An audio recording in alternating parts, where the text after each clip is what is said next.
lightning bolts in my arteries. For the scum-sucking worms and devotees, shake your tail at your blood till you can't see where they're digging a hole for our bodies. Cause we don't really know what the facts were. Sing the same fascist song with some new words. If you hate her, I think you should kill her.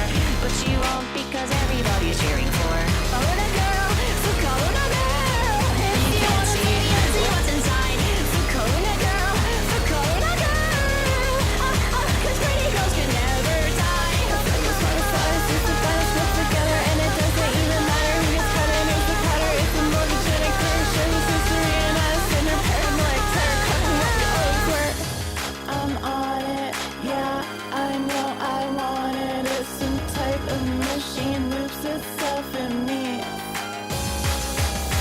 Let's do it if your exclusion is communion to we'll rub this all in. Make you sick and we'll wash all your wounds clean. All my bones will be bound up in dresses. They will watch as I dance on the fences. Harmony stained with consequences. Read it and we will all learn a lesson. How a brother I'm making a weapon. How a sister I'm making confessions. I am answering for the transgressions. Can't escape running everybody else I know. Corona Girl, for Corona Girl. If you wanna play me, let's see what's inside. For Corona Girl, for Corona Girl. Cause pretty girls can never die. That's worse than you ever thought. All your broken teeth, all your throwing up. Weaponized, gave up on the horrible above. Hallelujah, and a shadow ever stuck.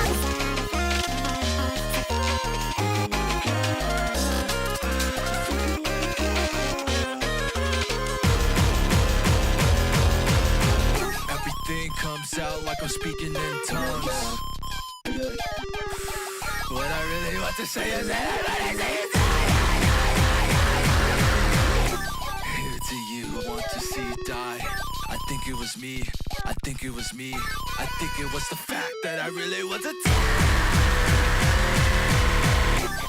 Everything comes out like I'm speaking in tongues. Everything comes out like a faulty ladder. Won't know what to say, what I mean, I have you mean what I say, what I say, what I mean, I have you mean.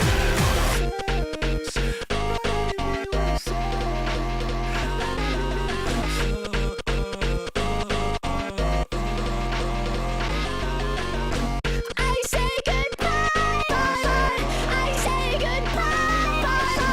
In my own words, girl, who can save her? Blisters that she has, there is no cure. The steel is, then the blood on her mouth. All the angels laughing down, all the angels laughing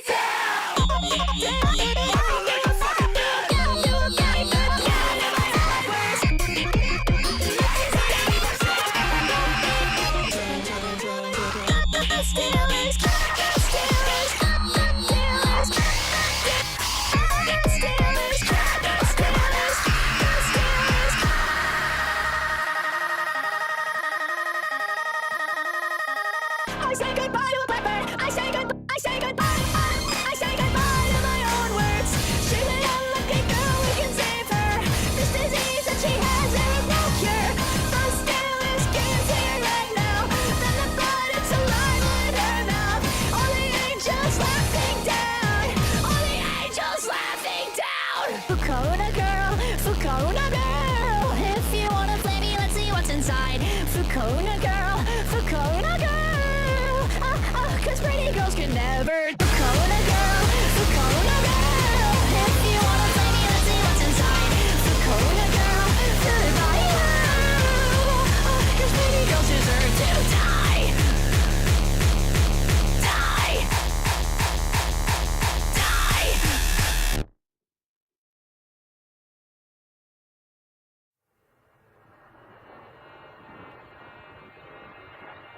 Lake of the stars where they die on the bones of men they admire, corp conspire for all that they have planned.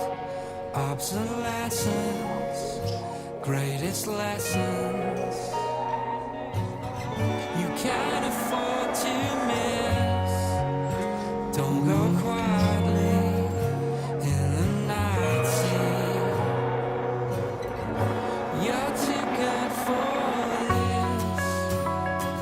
welcome.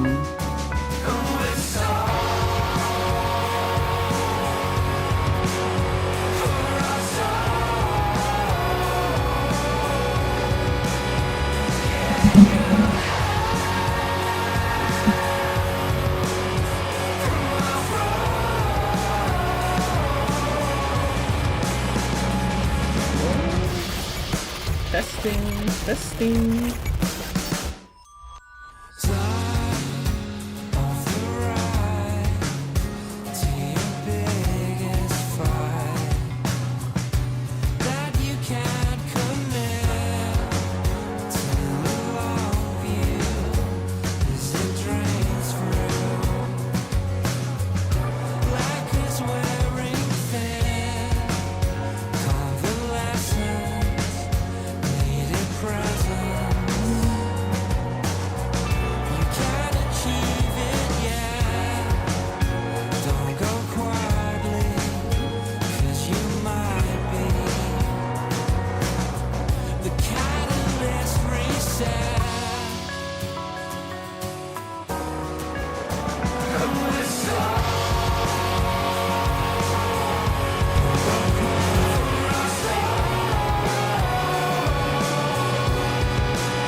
Hello, I'm streaming.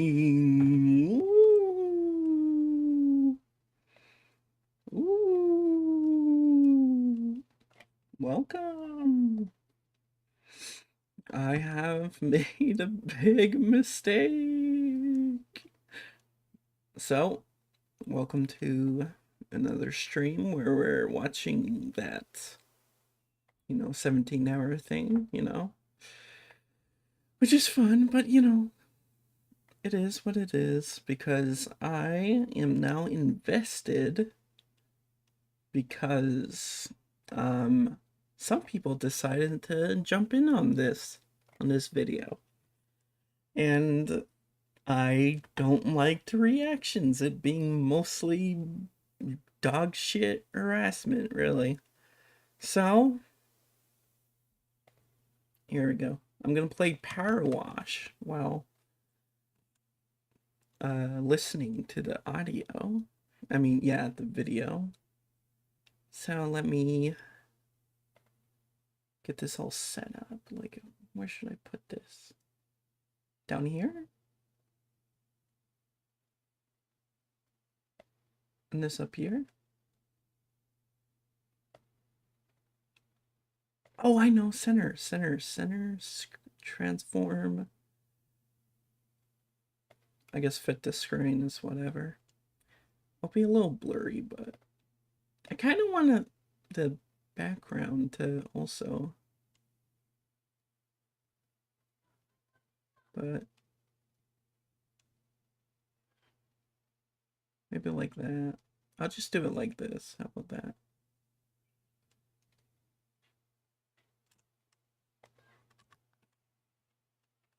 Is that good on the OBS? May have to lower that, You know what I'm saying? You know what I'm saying? Yeah, I think that's fair. Okay. So I guess before... Oh, shit. Yeah, hold on. I need to show you something on Blue Sky because I got in an argument with Chuli. Okay, so I need to give you context here. Okay, so context. So this is Deed, one of the people who made this video with her partner Silver, right? This was like 15 days ago. I think I was the first one to go over it. And you know, I got 3 hours in, I got bored of SpongeBob, and yeah, well, recently, Julie and Lyle, of course, decided that it'd be good to basically slam them, publicly shame them for the video. Now, I myself have criticisms with the video, but obviously, the way these people do it is hostile, toxic, and like just downright bullying. Apparently, Lyle and Julie had a call with them, and they were having a panic attack because, again, the call was under false pretenses, like always. These fucking monsters love doing this. Dee didn't like Lyle, obviously, for obvious reasons. He's an abuser, so why would you want to be around an abuser? But he snuck in and basically, yeah, and now they're like going after them. And they had to, I know they privated some socials. They unlisted the videos, and Yen for some reason re-uploaded them, even though that makes no fucking sense because you can still watch the videos. I'm assuming they just want it to be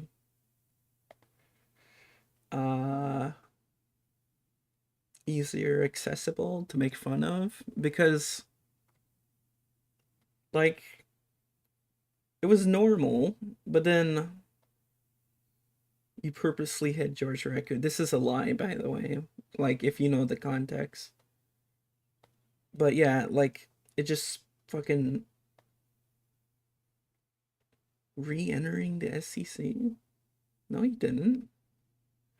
See, this is why I hate this, because like it was Deed who told Silver not to interact with George, right? I remember seeing that in the video.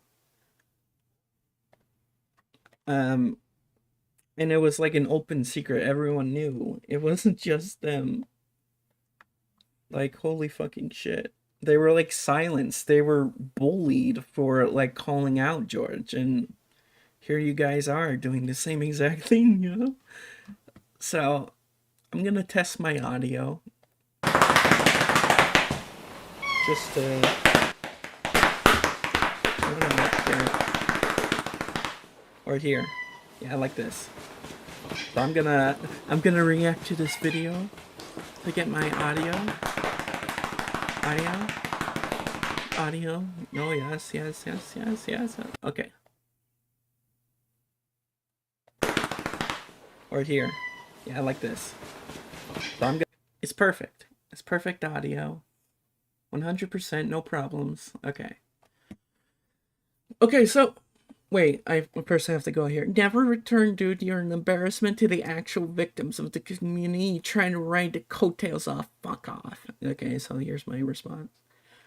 Why are you being so vindictive about their experience? Why tell them to fuck off for how they felt? It's one thing not to agree with them. It's another to vilify them for their thoughts. Their experience doesn't negate others. Why are you portraying them as though they are stealing the spotlight? I also have several questions about your GoFundMe. Like, why specifically in your situation do you need one if it's not an emergency? And how could you not make that money on your own with YouTube or other ways to be financially stable? And then she brings up, remember when you got banned from Malcolm's server for being so cringe about me? And I go, yeah, I was there. Can you answer the question, please? And here's the thing. The whole point of like calling this out is I'm under the impression this $1,500 basically is from one stream, okay? But there is also a possibility that it's monthly. And if it's monthly, I fucked up. And my like basis of you can make all the money easily is moot. But so I'm straight up just telling them, okay, I have an honest question. Does this revenue come from the stream you did on your Tumblr antis, or is it monthly revenue? So I'm still waiting for an answer on that, because this basically proves or disproves that Chuli is not like isn't in an emergency where she needs the money or else she's in trouble. They're in trouble, right? Especially where they live, like, you know. I have like several questions about it, but yeah, that's the main one, is if this is daily per stream, then you're not in trouble. You can make thousands easily. Shut up, right? But I'm assuming one of their friends came in, and this is basically the conversation we had, which is the most coherent conversation I've had in this community so far, especially regarding this. So, because the manner in which she felt it's not dispositive of the reality of what occurred. Deed was not subject to sexual harassment. She may have experienced discomfort and struggled to assert that due to prior incidents, but in lieu of any explicit denouncement of the conversations, this does not constitute sexual harassment, and it is certainly not comparable to Chuli's situation with Avi. Deed, as an adult, made an active choice to declare their sexual interests and engage others in conversation about them. And I feel there is a strong argument to be made that this accusation risks diluting public perception of Avi's behavior. So I say, something I do agree on is she should have been more stern with telling him no. I understand why they didn't due to past trauma, but that gives Avi the benefit of the doubt of the claim. However, later in the video, she shows him objectifying her in the server, which makes me fully believe he used her for sexual gratification, like several other women in the space.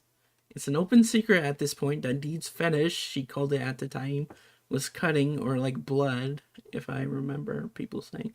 So it's even more horrific that they were using that to bond closer to her. Avi looks like a sociopath for that, and I wish Deed had the confidence to make that clear in a video. What confuses me is you saying it isn't comparable to Chuli. We can agree that she was more harmed by Avi's actions, but at no point did Deed say she was more of a victim than Chuli. All she did was state that she was a victim of his, like Chuli's. You can disagree that it can't really be called harassment due to her not putting boundaries up like she should, but Avi did self-harm themselves, which would make anyone walk on eggshells. I don't understand why Chuli has decided to be so vitriolic to her when she was simply expressing how she felt in a video. It doesn't dilute Chuli's experience at all. I'd say it even bolsters the fact that Avi was a sex pest who pushes women's boundaries. It could have been a bonding experience between them, but it has turned into Chuli mocking them, which I feel is uncalled for. Same problem I have with Lyle's involvement. And then, claiming shared victimhood while making demonstrably incorrect allegations of sexual harassment does risk collateral harm to the credibility of that victim's claims. I do believe Deed experienced discomfort and felt unable to assert boundaries as a consequence of prior trauma. I also believe those conversations may have felt violating because of that history and thus potentially re-traumatizing. None of this constitutes actual victimhood from that person, which is fucking weird. Presenting screenshots that do not show any boundary setting, and pairing it with commentary that her discomfort was obvious, is at best indicative of the narrative shaped within the closed scope of her emotional recollection and at worst, an intentional misrepresentation. This is probably the most bad faith thing. If someone is aware that they have difficulty articulating boundaries around sexual topics, it is deeply irresponsible to publicly declare a sexual fetish and invite private messages concerning it. Where was I? Okay. Julie, who was subject to sexual grooming as a child and who did actually suffer explicitly coercive behavior at the hands of Avi, has no business being compared to social maladroit, adult who undermines her own agency by claiming to have the mental faculties of a child. Yeah. But it's not it is not a demonstrable incorrect allegation. He partook in self-harm, something that's going to shock anyone, especially someone who is still dealing with mental issues that made it feel okay. Then he and the community went and objectified her even more. That clearly shows Avi's real intentions. Deed feeling that they are a victim of Avi has nothing to do with how Julie feels. Their experience doesn't negate each other. Trauma isn't a competition. Anyone at any age can go through it. It's not fair to downplay Deed's experience simply because they were an adult. Being an adult doesn't mean you're an expert with sexual topics. You can be coerced into uncomfortable things no matter the age, especially if you haven't experienced that many sexual encounters. When I was 18, I felt coerced into being more sexual than I was for people. I'm 28 now, and my experience is still very minimal. It's easy to manipulate people who don't have the same experience. Even if you're skeptical of Deed, none of this malice is warranted. Julie saying she wishes she was dead, which I heard in her stream, and implying that Deed coming out with their story made it easier for Avi to take advantage of Julie is beyond insane. Julie not only doesn't dissuade people from harassing her, but actively partakes in it, mirroring exactly what the SCC did to Deed the first time she came out.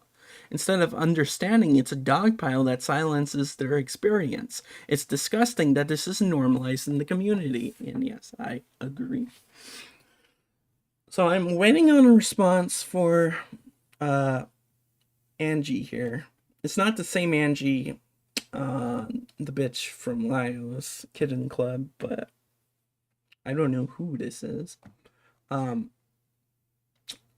I'm expecting no response from Julie because, well,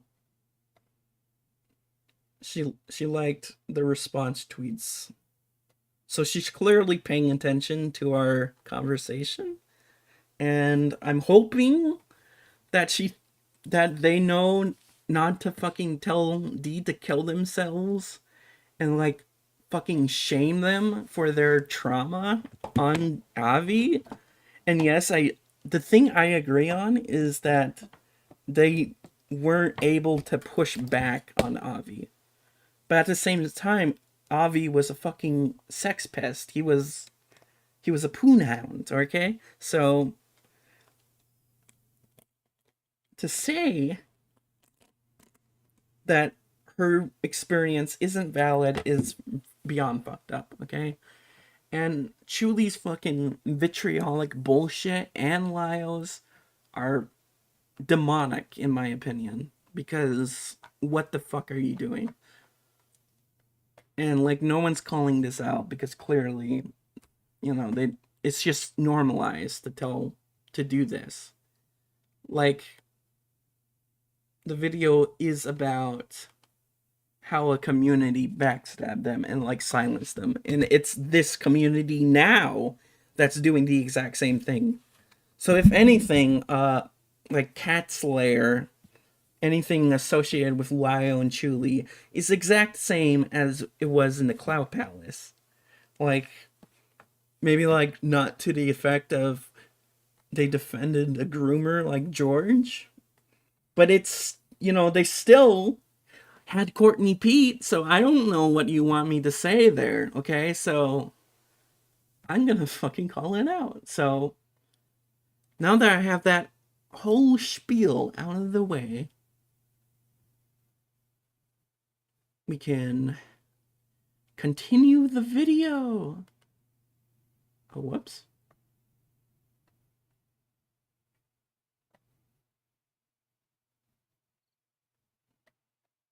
Sorry. Okay. I could check if I have notifications. There is none. So,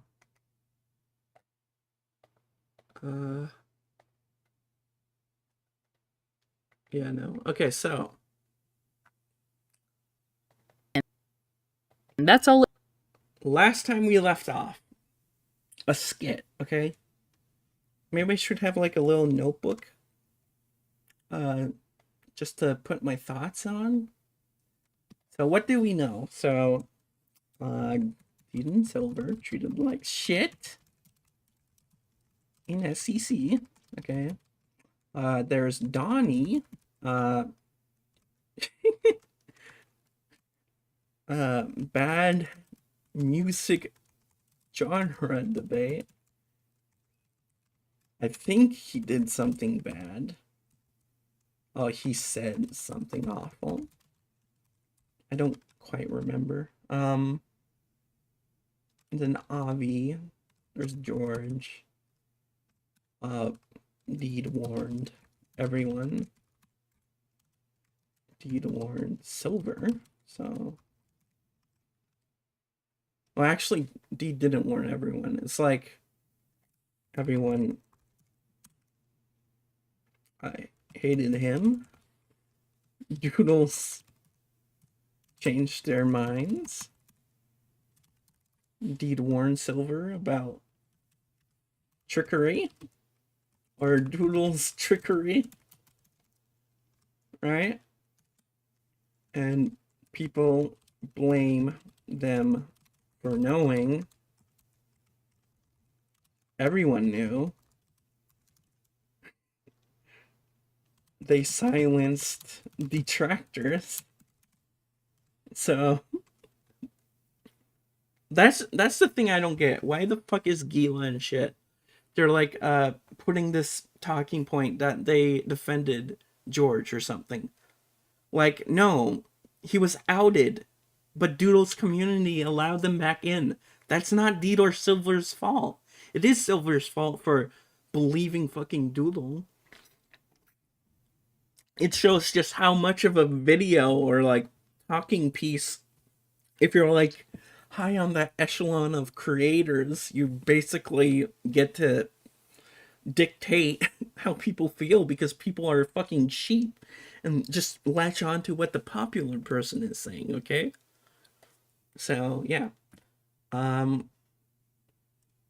So Avi didn't give boundaries. He cut himself. Okay. To satiate Deed's mental illness. Basically, it is because, you know, cutting's not good. Cutting's not good. And, yeah. Hindsight. I felt harassed. Okay. And you can disagree with the you felt harassed, but that doesn't really do it. Okay, so now we can just play the video. We have a long ways to go. It's a long adventure ahead of us. All it took was a conversation. So yes, I am the reason Michael stopped talking to you, George. I don't regret it, and Oh yeah. Let's put that on the thing. Put that on the docket.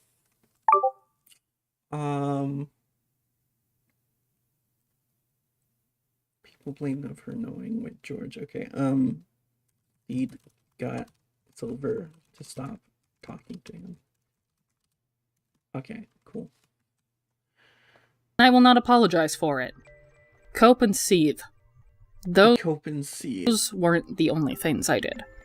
Also, I went back enough so we get to see this sketch again. Oh, actually, that's too far. I just want to see the sketch again, just to make you all suffer. Of these dumb fucks. But in the real world, you're a pedophile, and one who hurt very dear friends of mine very badly. To be frank, I'm glad Deed clocked you as a creep minute 1, despite Doodle and Moosh's abhorrent attempts at making what you did look like nothing, because I can't imagine what fetishist content you would have made of the both of you had you two become friends. I'm lucky that the only thing you drew me was a fucking sentient pair of pants, a pair that I promise I will dedicate my life to forgetting. But I won't forget you. And if I find you in any sort of community, anywhere on the internet, you best believe I'm gonna make the fucking worst cartels look like kindergartners. Stay the fuck away from minors, you garbage ass freak. Oh, right. Final words. Die. Live leak videos level of death for you, good sir. I disliked you ever since the allegations first came out, and I will continue to dislike you, George. You being in this thread only benefits us. No, wait, hang on a second. I just realized Here it goes! something. I'm ready for the 2010 skit. We actually took this to court. We might actually. At first I was, it's a bit cringe. It is cringe, okay? Let's be honest. But I'm here not to make fun of them, but to bask in the cringe with them, okay? This is a positive cringe, okay? We laugh at the cringe, okay? Not at the people, okay? I want that to be like what the commentary have something to stand on. I mean, a good chunk of these people did like fucked up shit. We could have like an easy case on our hands. I mean, just imagine it.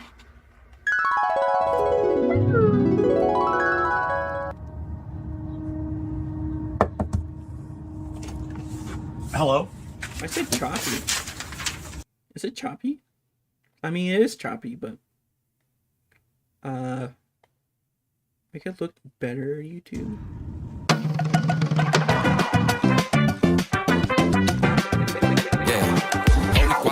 Yeah, she riding my little pony. Call me rich and Al Capone, smooth and cold, ass names and bones. She said I taste sweet like soap, taking my big ass baby phone. I'm designing my shit Adobe, 7 C's, got thick like Moby. Quick little freak, tryna choke my shit, cause she know that I do the do. Quick little snap, quick little shake, I'm feeling like boom and chew. See the green. Yeah, I'm swinging big dick energy. Yeah, my shawty's got them triple B's. They crossing off my list, got my money and my bitch. That's a check, check, check, check. All my mama at the crib, could retire off of this wrist. That's a check, check, check. Fuck it, I'm like la la la la la.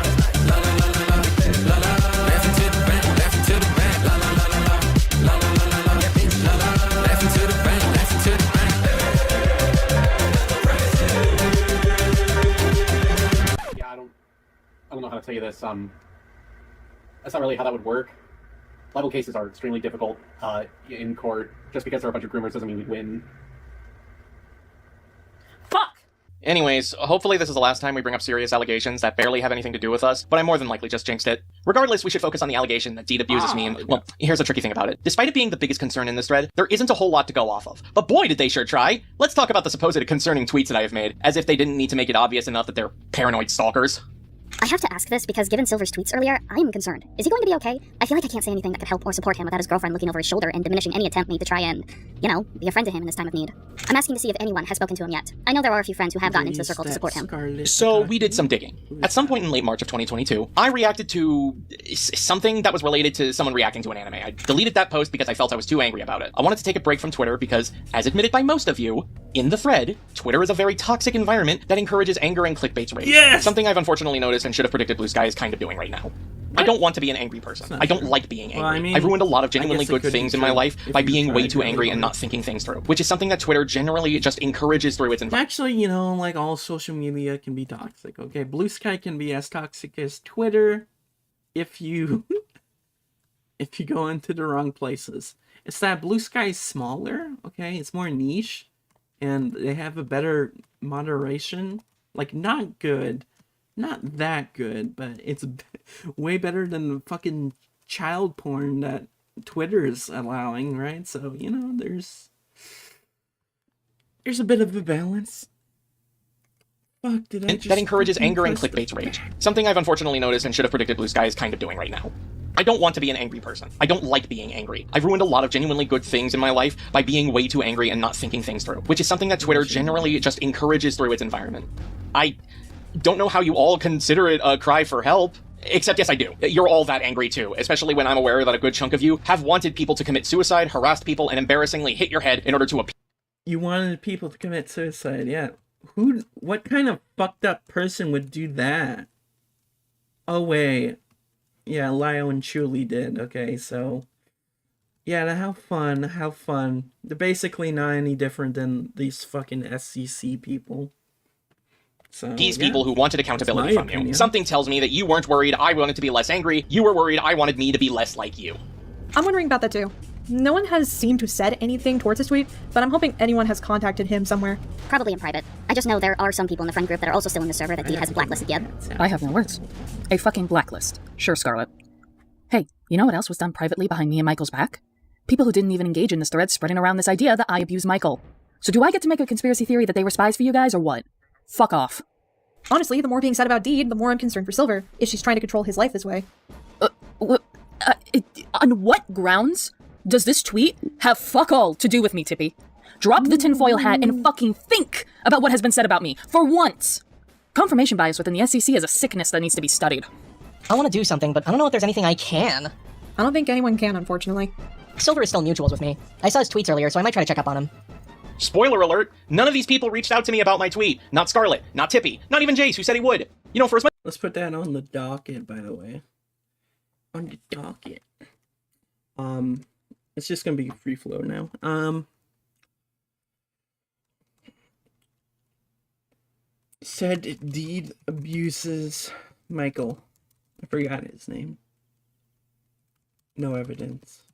Okay, cool. Okay. As much as these people are desperately saying that someone needs to talk to me, they sure are fucking cowards. And no, Deed will find out is not a fucking excuse. I don't know how to put this, but if you genuinely believe a friend of yours is in danger or is in an abusive relationship, you don't mope around in a fucking Discord server. You act. You do something that isn't... Well, that isn't fucking this. On the topic, I went to check on Silver's Twitter, and he's been inactive since the end of March. Now, on one hand, I don't blame him for being inactive there, since it's a cesspool. This is where you should have stopped talking, Tippy, but no, drag my partner into this somehow, please. But on the other hand, there's two things that came to my mind. One, I do miss talking to him whenever I could, since he and I are on good terms as far as I'm concerned. Given the shit I now know about you, I'm glad I barely spoke to your ass. Stay on me. Two, I'm worried about him. Now, I do remember he has other friends, so on that front, I get it. I'm just worried about Deed doing anything to him that could be seen as toxic and keeping people away from him, or even hurt him without realizing. At the end of the day, it isn't our call, but it's his. But a part of me just feels very concerned. So here's a little fun fact. This message from Tippy is actually the very last message that was made within this thread before it died off. And here's what I find interesting about it. To clarify, this is my personal theory, but the fact that Tippy is changing their tune and phrasing here, I'm starting to think that Tippy realized that outright calling me abusive and using very heavy terminology towards me could get them in trouble. Like, oh, I don't know, fucking libel? So the fact that they use the word toxic and how they think maybe I'll do something to Michael, meaning they're not outright accusing me of doing anything awful towards Michael, or, oh, I don't know, making the implication that I abuse him physically, and I'm just completely unaware that I'm hurting him, giving this line right here, I just find this very sinister. Calculated, almost. Because throughout this entire thread, Tippy and everyone else has called me controlling, abusive, aggressive, and all this other shit. But now, all of a sudden, they're changing tune and saying, oh, maybe they're doing this. There's a possibility they're doing this. No, motherfucker, you can't take back your words. You said what you said. Live with it. Hey, speaking of sketchy, these shitheads were stalking our socials and posting tweets of mine for nefarious purposes. Like painting in his cries for help. I'm not fucking joking. I'm daily hoping he's just memeing because the alternative is too uncomfortable for me to think about. There's only one way to have a healthy relationship, and it's mine. You can't have it. That's unfortunate. Which is not true. Shut up. All of you. I can't understand how it's healthy. Avi, you told me in your previous relationship that if you two had broken up, the both of you would kill yourselves. And then she cheated on you. I will say once again, shut up. I am going to not say anything. Good!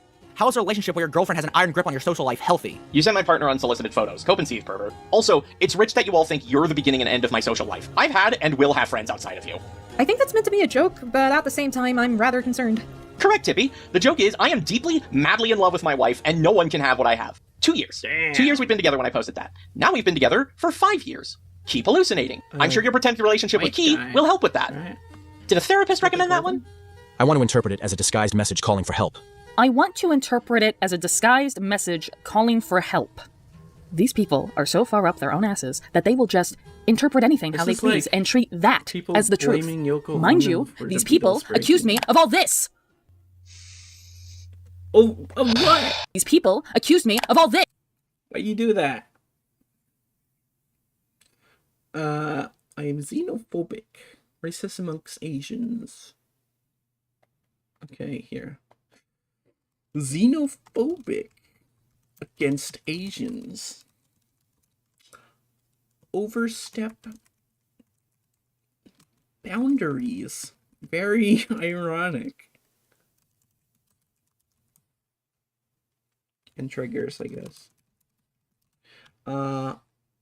Insensitive about people's traumas.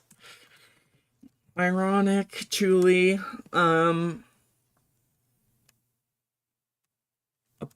Wait, alright, said that. Controlling and manipulating.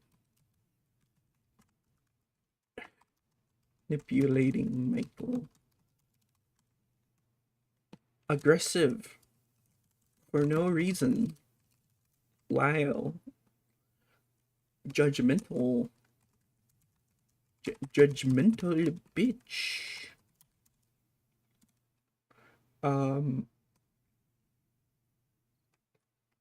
Cut people out of your life.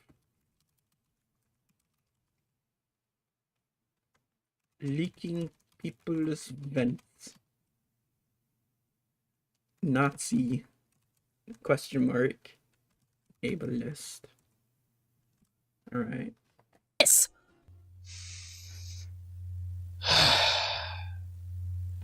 I do not need help.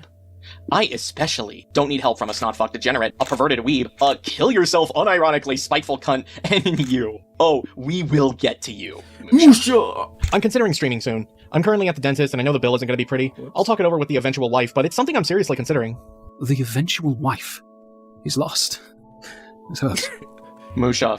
Bro, he's falling, bro. He's getting married. We need to stop it. Bro's cooked. We need For the love of God, I was never going to fuck you. Hurt more, motherfucker. Normally I'd be like, fuck yeah, put a ring on it at someone saying something like this about their significant other, but I don't think I really like that. I don't care. You're not Deed's father. I don't need permission from you to marry her. Considering how much I know about Deed's family, I don't even give a fuck if he approved either. Zenniel is it? Why am I too afraid to Chill. intervene? What the fuck? Is it just not knowing what to say, or his end of the situation? You did intervene, Musha! That's what the Twitter thread was! You were probably afraid to do it again because, I have to imagine, your flatlining conscience was trying! Is she controlling his social media and hobbies? Oh, brother, this guy stinks! Yep, you heard it here, folks. Michael talking about his partner on social media is nothing the more than me devil of behind the the scenes Beatles. puppeteering him. You thought Michael liked Kingdom Hearts? Sonic? Yakuza? Oh no, that was all me, baby! Babe, I don't know how to tell you this, but this is the worst villain monologue I've ever heard. Shut up and get back in your cage. Yes, ma'am. Now what was I gonna say? Oh god. Oh right, these claims are on Alex Jones's conspiracy levels of delusion. Maybe I too can win It's millions of Yoko dollars from the Ono. pain and bullshit you people are spewing, but alas, you'd probably toss the money into a ditch or your family's bank account and claim bankruptcy anyways. It definitely felt like that when he started to tweet more and more about horror movies. I'm not saying it's a problem for Silver to tweet about horror movies. I'm saying that it's evident how much Deed has influenced him on what he experiences. George, for the love of me getting into horror movies is an attempt on me to connect more with my partner. That's normal. Let's not forget, I've always had a fascination with horror media. I uploaded a video about horror games that none of you watched. What the fuck, why am I responding to you? You're a pedophile, dingus. And also, when he treated that anime as a pedophile problem, when I know he got that from his girlfriend, not realizing that she was very racially insensitive. Anime has a pedophile problem. Well, I mean, lolicons, they're all over the internet. Someone needs to stop Rev Says Desu in any way they can, and all the other freaks. Fucking going. Because now they are going to blame me for Michael leaving the SEC and being unhappy with his past content. Yes, really. Also, looking back, I remember when Silver said he didn't like his commentaries because he was too harsh and just making fun of who I was commentating on. And part of me feels like Deed could have been the influence as to why Silver viewed every single commentary of his in such a negative light. I recall seeing that and saying to myself how I don't like how he's treating all the content he's best known for as garbage, given how a lot of them still hold up really well. Same, to be honest, his work was really good. And even Oh, if there's an that's off chance nice. of that being true, it's not like he can't improve from that. I get he doesn't want to be involved, but I'm saying in the chance that he was still interested, he can go for a more critical yet collective side. Most people have been This is like kind of wholesome. This is kind of wholesome. compared to everything else. I'm starting to move on from the previous shitty ways of approaching into a commentary. Not everyone, but still. Yeah, but a good chunk of them were still doing that, Tippy. Oh my god. No, she didn't. And you know, they really weren't. I really hope one day I get to go into why I don't like most of my commentaries and really just deep dive into as many of them as I can. You know what's funny though? I actually do not hate all of my commentaries. The one I made on Harmon Smith, I think that one's fine if you divorce it from the fact that a cameo is a pedophile fuckhead. The co-ops I did with Musha and also Avi and Joni Smith, I actually really liked those. While one of them was up. Primarily because they were focused on a gaming article website and YouTube channel that were horribly misinformed and plagiarizing from people. But when I look back at my stuff like my commentary on the Freezing Climber, while I'm happy that they took away something positive from the experience, I also became hyper aware of the risk that I could bring to people by making them feel like they were too inexperienced and ill-informed to ever make content again. I don't want to do that. YouTube... Oh, very ironic, Julie. You're doing this to them. Frankly, is enough of a battlefield between freebooters, content farms, and the fucking algorithm for me to start judging people who want to do something that's supposed to be fun. And we can't pretend this shit doesn't exist, or has never happened. Hey, do you guys remember this one commentary? It was a commentary between Master TP10, Digital Ty, and Alex Roshan on someone known as Speedster153. For those unaware, I'll give a brief summary. Speedster153 and Alex Roshan were both formerly a part of something known as the Countdown community, in which people made top 10 lists of various video game related things. If the name Alex Roshan sounds familiar to you, then that's because you know about the Funny Teeth Man. Other prominent figures in this community include Josh Scorcher, Rapid Luigi, Benjamage, and so on.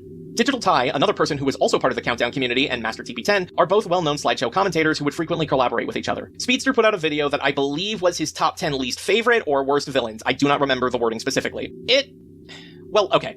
Argumentatively, it had a lot of holes in it, and it wasn't perfect. But Speedster was very passionate in making this video, as he was in all of his videos. And as I recall, you could really feel his frustration and anger towards what was written about these villains. But still, the video was commentated on by Digital Ty, TP, and Alex. And the commentary... Well, even if Alex wasn't as big as he is now, he was still the guy who started the Countdown community and popularized countdowns as a whole. Of course it exploded in popularity. It didn't help that both TP and Ty were also fairly popular people that put me to shame, ultimately only being outshined by a few other people I could name. And after this, Speedster simply stopped being an online figure altogether. He didn't just stop uploading, he stopped posting anything, and the force of that is still felt by people like Alex today. I'm not saying the three are to blame for Speedster's self-exodus entirely. Speedster was a beloved figure in the Countdown community, and I'm sure he's aware that people would love to see him upload again, such as myself. But he made his decision, nobody forced him out. But what this situation has shown me is that, at the very least, from myself as a commentator, I didn't feel I was being careful enough. If I punch down and target only small-time creators who are not only inexperienced, but very likely children, I risk dealing lasting damage to people's ego and confidence. I do feel like these videos can be criticized. I feel like slideshow commentaries aren't inherently a bad thing, but for a long, long time they've been predicated by anger and skits that don't serve to build up any creators, but to bully them. And that's actually a good detraction of the SCC and commentary in general. It's people like just punching down in very cruel ways. So. Not the kind of content I want to make anymore. Deed had nothing to do with this decision. I had already decided this before we were dating, and I stand by this proudly. Also, Tippy, I'm gonna need you to shut the fuck up, cause no. If anything, people were moving further into their shitty ways. Hell, looking back, I think I was one of the most sane people to be making commentaries, and I still don't stand by many of the videos I made, on God! These allegations are getting to conspiracy levels of bad, but at least we don't have to spend another half an hour on our experience with the SEC or any of our past work, so... Oh, if we're talking Deed, may I bring up her SEC Susie, rant shut and the how fucking shit it is? We don't apologize. That's just the way it is. But we can harmonize, even if we sound like shit. It would not be the SEC if the SEC wasn't bitching and whining about people who have issues with their community. The fact that this is all lumped in with abuse allegations just goes to show how serious they are when they tackle serious subject matter like abuse. Then again, I've seen how they handle shit like grooming or rape accusations. Bad. Very badly. Brushed under the rug levels of bad. So as I stated previously, I made an update video announcing the end of my hobby and rebranded my channel to primarily focus on being a second channel. This video is still up and there will be a link to it so you can watch it in full if you wish. But I'm going to break it down via SparkNotes edition, exactly what I said within the video, that way you don't have to go out of your way to watch a 20+ minute video. So here it is. I start by recommending people to watch my update video on my main channel and summarize it. Yes, I made 2, I'll mention the other video later. I explain that I've unlisted my slideshow commentaries and that I'm stepping away from them and then ask that they are not to be re-uploaded. I explain that the main reason I left is that slideshow commentaries were no longer fun for me and I wanted to do other content. I explained that I was never a part of the SEC and that I'm not a fan of communities anyways. I explained how others within the SEC attempted to either pressure me into joining the SEC or acted as if I didn't have a say in the matter. I also explained that my name was dragged into things that had nothing to do with me. I explained that current and former members of the SEC have committed illegal acts and that current and former members are protecting these individuals. I then say that I don't expect to be believed as I'm not going into detail because it's not what the video is about, but also for the sake of... So, okay, so Deed literally did allude to... Dude made a video alluding to people knowing about George and protecting him. It kind of goes in the face, like, well, she didn't call him out personally, and it's like, well, yeah, because everyone knew what it was. And if she did, she probably would be harassed to death, as we all knew is what happened to the victims. So you don't want to fucking deal with these freaks, so you just have to basically make people like, what do you mean they're protecting? And make them answer for that, right? The victims. I express that I went through things within the SEC, and I'm not going to name names as this isn't a rant. I bring up that I have no ill will towards the SEC or even the anti-SEC. I bring up a flaw within the SEC, being that they don't allow mistakes. I explain how I was labeled as the Mary Sue girl and that I wasn't referred to by my username, let alone my name. I explain how someone in the SEC aggressively made comments about how they wanted to tear a video of mine a new one. I then explain how some SEC members wouldn't turn the commentary off, basically constantly argumentative. I go into detail about an event that happened where I was harassed and called an edgelord. I go into why I had to cut some people off for toxic and manipulative opinions that literally triggered my PTSD. I express how some people were talking about me behind my back and telling others not to watch my content. And finally, I explain that I was hurt by both SEC and anti-SEC members. So, what's the issue? Sounds like it was me simply airing my grievances. You're probably wondering to yourself, why does the SEC even give a shit about this? Well, it's because... Oh.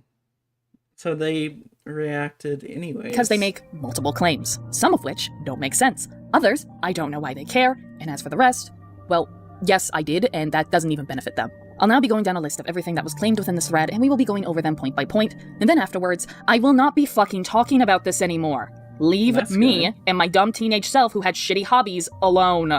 We get to talk about other things. Here's what was said about me. And yes, the SEC takes this seriously. More seriously than abuse or grooming allegations. Yeah, in that's no particular order. What I made was, in fact, a rant video. I made egregious claims about members of the SEC that are untrue. Oh, really? Egregious claims. Protecting a predator.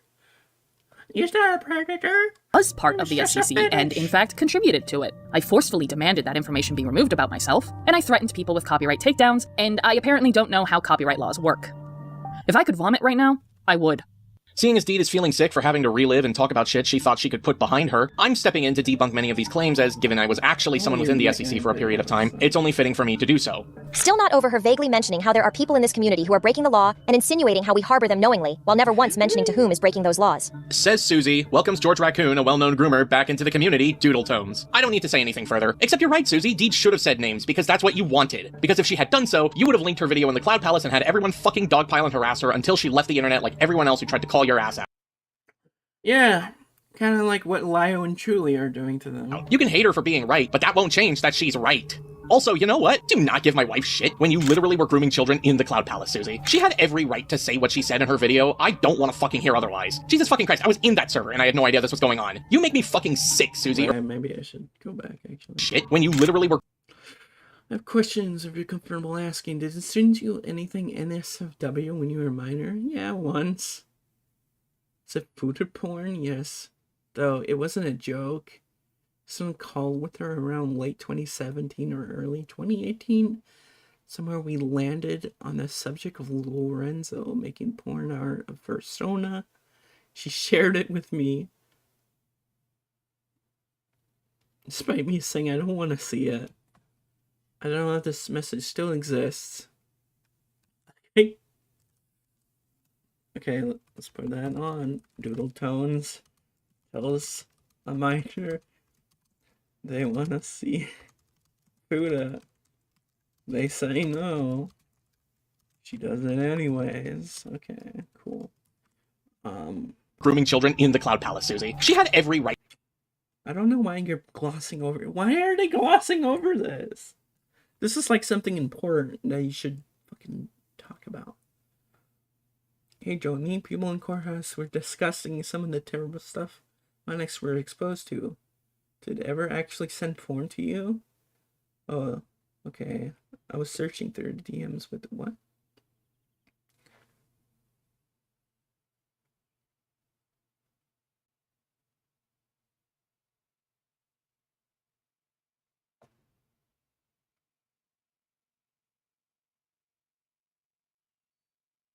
Oh.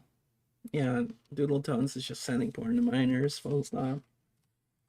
Little tones, sending porn to minor. Sending porn to minors. Full stop. That's not good. Yeah. Pretty bad. To say what she said in her video, I don't want to fucking hear otherwise. Jesus fucking Christ, I was in that server and I had no idea this was going on. You make me fucking sick, Susie, or sorry, Dawn told stories. Yeah, that's right. This sewage piss rat of an individual rebranded and fucked off despite being told numerous times that she needs to get off the internet, so here you go. She is out there still being the parasitic roach that she is. Take a sewer slide down to hell, Susie, on God.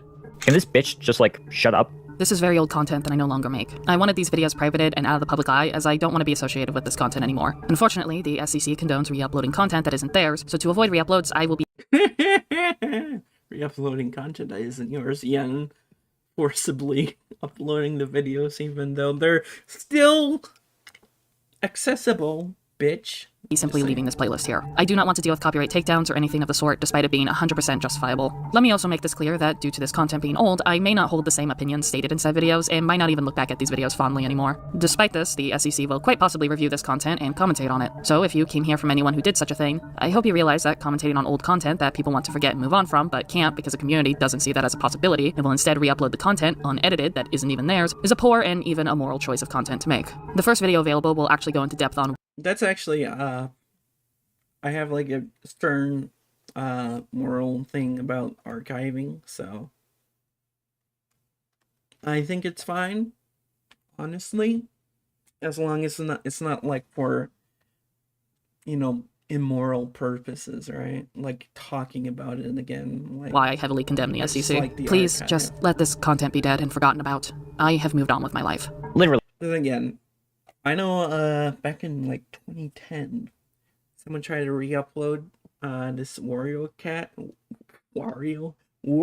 Cats fan animation. And the creator said, no, I don't want it up. And so they removed it.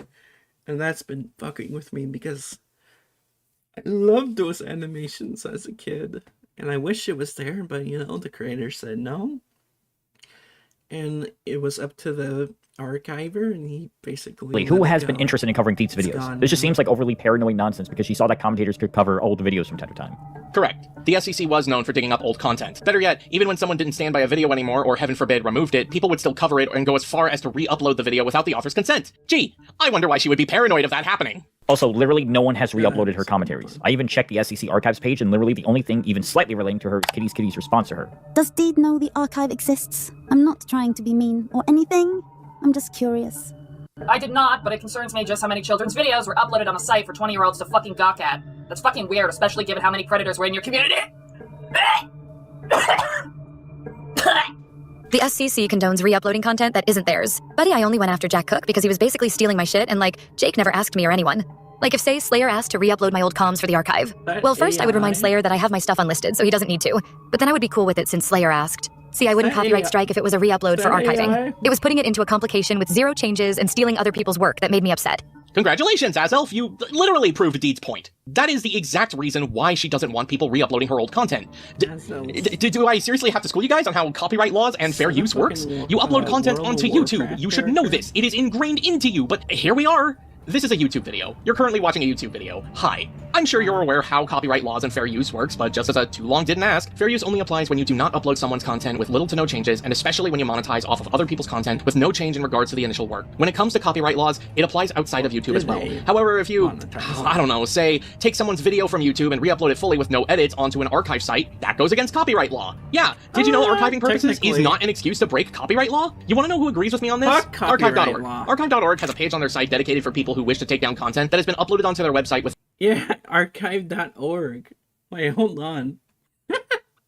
Wait, I have to mock this point, okay? Because like, yeah, archive.org, like, yeah, it does have a copyright thing, but it's still an archive site where a bunch of lost media and like abandonware show up. But at the same time, hold on.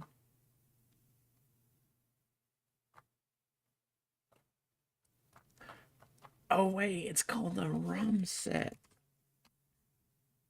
Okay, wait. Fuck, I'm taking too long.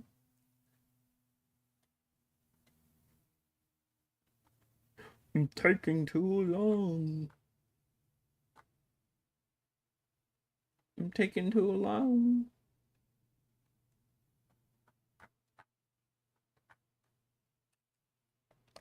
Game Boy.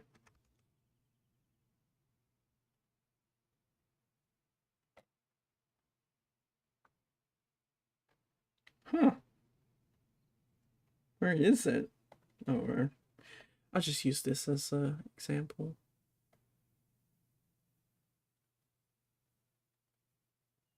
It's out there. I need to do this. Okay, see, look, there's just a PlayStation 1 PSX collection. It's 350 gigabytes. And gigabytes, in fact. You just download it. Like, yes, copyright law exists, but companies are pussies. And when it comes to, like, individuals like you, I'd say that's a different basis, because you're not a company. And you're not the one stealing it anyways, because the companies are the ones stealing the projects, or the art, right? So fuck them. But when it comes to you, I guess you could do the copyright notice. But at the same time, the copyright law only exists for the giant corporations, not people like us. So I'm not going to go that far. And if you were to sue someone for it, it just wouldn't be financially viable at all. Because archive.org has to comply with copyright laws. So if you guys are acting the way you are and thinking that archive purposes is enough of an excuse to steal videos, many of these being children's videos, mind you, and re-uploading it onto a website, then get ready for a lawsuit because, oh boy. Especially when it's kids, it's weird. I would say that. You are just straight up breaking the law, my compadre. Made even worse by the fact that none of her videos, to my knowledge, have been archived by me or anyone else. So essentially, she's just being paranoid that people might cover her at some point. Which, why would they waste their time on someone who's clearly afraid of being criticized to begin with? Because that's never been a concern for the SEC to begin with. Yeah, I'm sorry, but in the time that I've been in the SEC, caring about how someone would feel to a commentary was never a conversation that I've heard get brought up. Why would anyone, at least around this circle, want to bother covering someone who thinks that there's terrible people in this community? Most people, if not, no one likes her. So why would we cover any of her content at this point unless there's something more egregious comes to play with it? Bandwagon. That's the only word I've got to say. Bandwagon? No, you know, fucking, I'm gonna go off the script for a bit. Do you know how many names I could bring up? Like, well, easily, like, fuck, Conquer 09, Kablam Bandicoot, fucking, Kablam. So many of you covered people who were constant targets over and over and over and over and over again. I know you know this, Tippy. You are not so disconnected from the SCC from, like, 2016 onwards that you don't know what a bandwagon is. We were all there. We all fought in the war. So yeah, she's literally bitching about nothing. Also, the first video available will actually go in depth on why I heavily condemned the SCC. So that whole thing of you saying that it wasn't a rant was nothing but a big fucking lie. Kindly eat a dick, bitch. The level of dismissiveness she has towards people Jesus Christ. Who is this fucking cunt? Associated with the community is damning. Holy crap. Tippy, you were complicit to grooming a child. I'm dismissing you. I don't care. Twitter post aside, which, yeah, Slayer, just admit you support stealing people's content, GG. Now, onto the whole Deed's video is a rant ordeal. To clarify, while I can partially understand why this would be seen as a rant video against the SCC, it's not. Rant videos against the SCC involve targeting the community or higher members within it, such as Doodletones, and accusing them or negatively spreading allegations about them in order to paint them in a worse light, factual or otherwise. If anything, Rin's videos are closer to rant videos than Deed's update video was. Deed's update video was explaining why she wasn't doing slideshow. See, a shout out to Rin. Rin also approved this, but apparently Lio and Truly screamed at them or something. You know, the hard sit down, which is Lyle just screaming abuse at people. So he probably screamed at Rin for agreeing with this video, or like supporting them in this video. That was enough to get screamed at, and basically had to walk away again, which is kind of sad. But again, this is Lyle we're talking about. Commentaries anymore, and was uploaded on her side channel because that's where she was doing that kind of content to begin with. She was explaining her own personal experiences, but didn't label the SEC as bad for it, and more explaining that some particular bad eggs had made the hobby not fun for her anymore. The only one time she made an accusation towards the SEC was when she stated that it harbored criminals, which it did. George, Susie, And given that that's only a small portion of the video, I personally have a hard time calling it a rant video just for that. I suppose it's really up in the air though, depending on what your definition of a rant video is. Personally, I think it's just a bad label that's made to ignore a video you don't like and anything that might be in it. Should I consider any commentary a rant video? I could easily argue that a commentary is ranting about the video they're covering. Walk with me here, an SCC theory if you will. Many members of the community were around during the early days of YouTube, and back in the day, rant videos were nothing more than grown-ass people flipping on a webcam, bitching and whining about first world problems essentially. So truthfully, I'm right. It is nothing more than a label, and as a means to discredit, well, any amount of criticism given towards the SCC. And even then, like, what Deed shared was personal experiences. How the hell can you discredit what someone personally went through? Oh, yeah. Wait, I forgot who I'm talking about. I did also do some soul searching, and I think I've come to a more satisfactory reason why. Despite having less of a knock-on effect and offending me much less, the Gwis video is still a worse SCC rant to me than Deed's side-channel update video, and the simple reason points down to people actually liked Gwis. Like with someone like Gwis, everyone immediately recognised him as the smart, articulate, observant individual that he was before he went all conspiracy monger during the Fran situation, and that caused his attempted rebrand to be much more of a fall from grace. Whereas, outside of Twitter and the doc, the only place I have any memory of Deed's common username before this shit went down was a brief one-time name drop during a Mr. A co-op. She was mostly entirely a nobody as far as I could tell. Oh, great. Call my partner a fucking nobody, why don't ya? I'll have you know, I love the Heartless in Kingdom Hearts just as much as I love my wife, thank you. Hyperfixation aside, is she really a nobody to you, Musha? Because not only did the Cloud Palace make an entire thread about my partner, but out of everyone, you had quite a lot to say about my partner both in private and publicly. I still love how apparently she sent Silver to Doodle to complain and yell and whine and bitch until Deed's section of the CC wikis were taken out. I remember that. She said she was never in the CC to begin with, if I recall correctly. I find it strange Susie isn't the one making this claim, obvious, so I guess no conversation is sacred when it comes to anyone in the SEC, though I already knew that when these fuckers talked about my girlfriend's trauma behind her back. Anyways, there was no complaining or yelling or whining or bitching. You wanna know what there was? A single conversation with Susie with little to no arguments. Here it is for yourself. Hey Doodle, do you know who moderates the SEC wiki? Yeah, why? Deed really doesn't want to have a page on there. She never really considered herself part of the SEC. She already spoke to someone about not being on there, and they kinda just put her on there anyways. Did she not? No. I don't think Deed would know how to make her own page anyhow. No. I mean, did she really never consider herself a part of the community? Because I was pretty sure she did, if albeit briefly. But if I'm misremembering, oh well. She's telling me that she never really did. She did make such a commentaries, and I know someone tried to pressure her to be part of the community just because of that, but outside of that, nah. Alright then. Many thanks, friendo. She also says thanks and she appreciates it a lot. Erasing history is bad, guys. Unless my deranged-ass girlfriend needs me to change history, then it's 1984 up in here, am I right? Guys, it is fucking commentaries. We're not exactly recreating the Civil War here. This isn't being written by Orson Welles. I remember that. She said she was never in the CC to begin with, if I recall correctly. Question mark? What? But she was. Like, at the end of the day, if you don't want to remember your time, then that's one thing. But don't lie about the fact that you were there at all is. Question mark? Your grammar sucks. Ugh, my mouth tastes more like blood than vomit, but I'll take it. Anyways, no, Tippy, I wasn't. I don't know why there's this hive mind-like mentality when it comes to the SEC itself, but if people can acknowledge you can be a fan of something and not join or participate in the fandom, then you can certainly be a content creator and not join or participate within a community. It's that fucking simple. But apparently it's not simple for the SEC because they could not comprehend why anyone either didn't want to be part of the community or eventually wanted to leave because some individuals had this mentality of, you're a part of us whether you like it or not.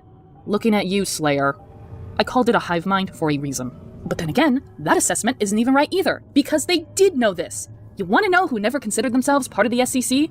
Boonslayer. He said it himself in a video of his. This is the reason I don't like the concept of the alt-CC, and that's because of what it inevitably led to that, leading up to Darkseid's video, I tried to avoid happening altogether. Label politics. You see, it seems like everybody feels the need to identify as something. That's why we have groups. That's why we call both the alt and the neo communities. That's why we socialize in general. Everyone wants to belong to something, and that in turn leads to this rather gross practice of pinning labels onto people rather than getting to know who they are as people.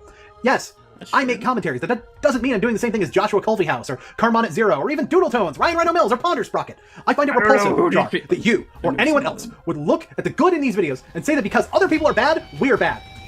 That is why I would never join the alt. That is why I don't even like using the term neo, or even, I don't even like using the word commentary community anymore. I am not any of these labels that you have placed upon me. I am the motherfucking Boonslayer, and my advice to you, and the rest of the world, is that you better watch your ass. You want to know someone who completely wanted to separate themselves from the SEC because they were tired of it?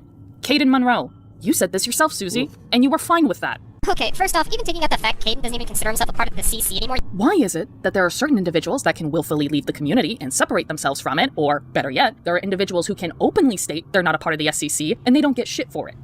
Oh wait, I know why. Because these were prominent figures that you guys liked. Favoritism. And seeing that you did not favor me, no, you people loathed me. And because of that, you're throwing a hissy fit. You know, if you don't like me so much, Why would you even want me to be part of your community? That's the part I don't get. But you know what? I don't care. Because I am not a part of your fucking community. I never was, and I never will be. I did not consider myself part of the SEC. I never did a co-op with anyone. No prominent figure made a video on me even. The most I ever had people do was make short cameos for me. In fact, Livy was one of those people. Granted, I didn't know she was underage. Wouldn't have asked her if I knew that. But, yeah.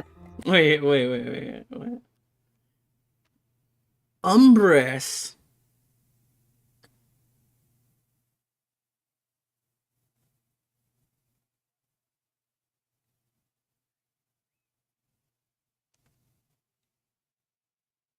Yo, Deed, mind if I commentary?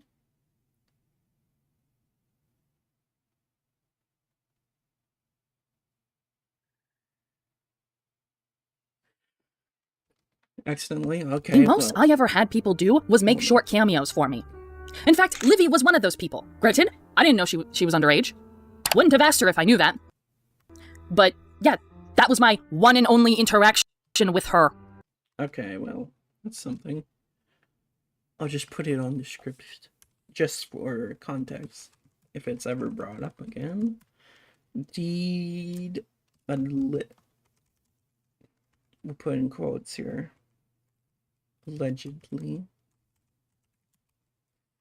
Didn't know Livy / Umbress was underage when she asked for lines.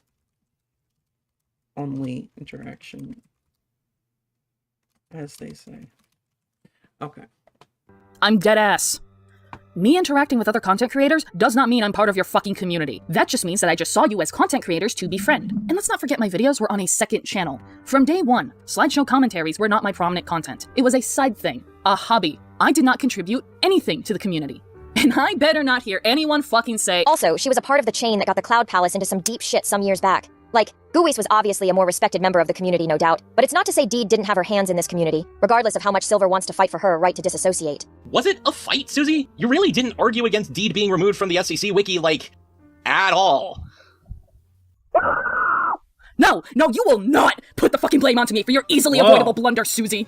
Okay, so what the fuck is she talking about? Wow, she's talking about the rare occurrence where the Cloud Palace made a commentary and never re-uploaded it. Hell, they didn't bother remaking it. They fucked up so badly, they just wanted to forget it ever happened. But here's— Why They didn't bother remaking it. They fucked up so badly, they just wanted— I recall Susie making a tweet being so annoyed that she just said the video is down. It's going to stay down. No, leave me alone. To forget it ever happened. But here's the thing. It was a commentary within a commentary on a video of mine. I was not the target of that video. I was not involved in the making of this commentary. I wasn't even a part of the goddamn Cloud Palace. This has fuck all to do with me. But as you might have guessed, that video got taken down. Why? Because the editor put Rule 34 images into the video. Yes, you heard that right. Someone had Rule 34 images in their commentary avatar folder.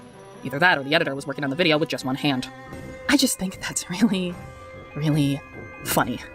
Blame me all you want, Susie, but I didn't do shit. I wasn't the editor, nor any of the dumbasses who completely overlooked that and hit upload. But you know what?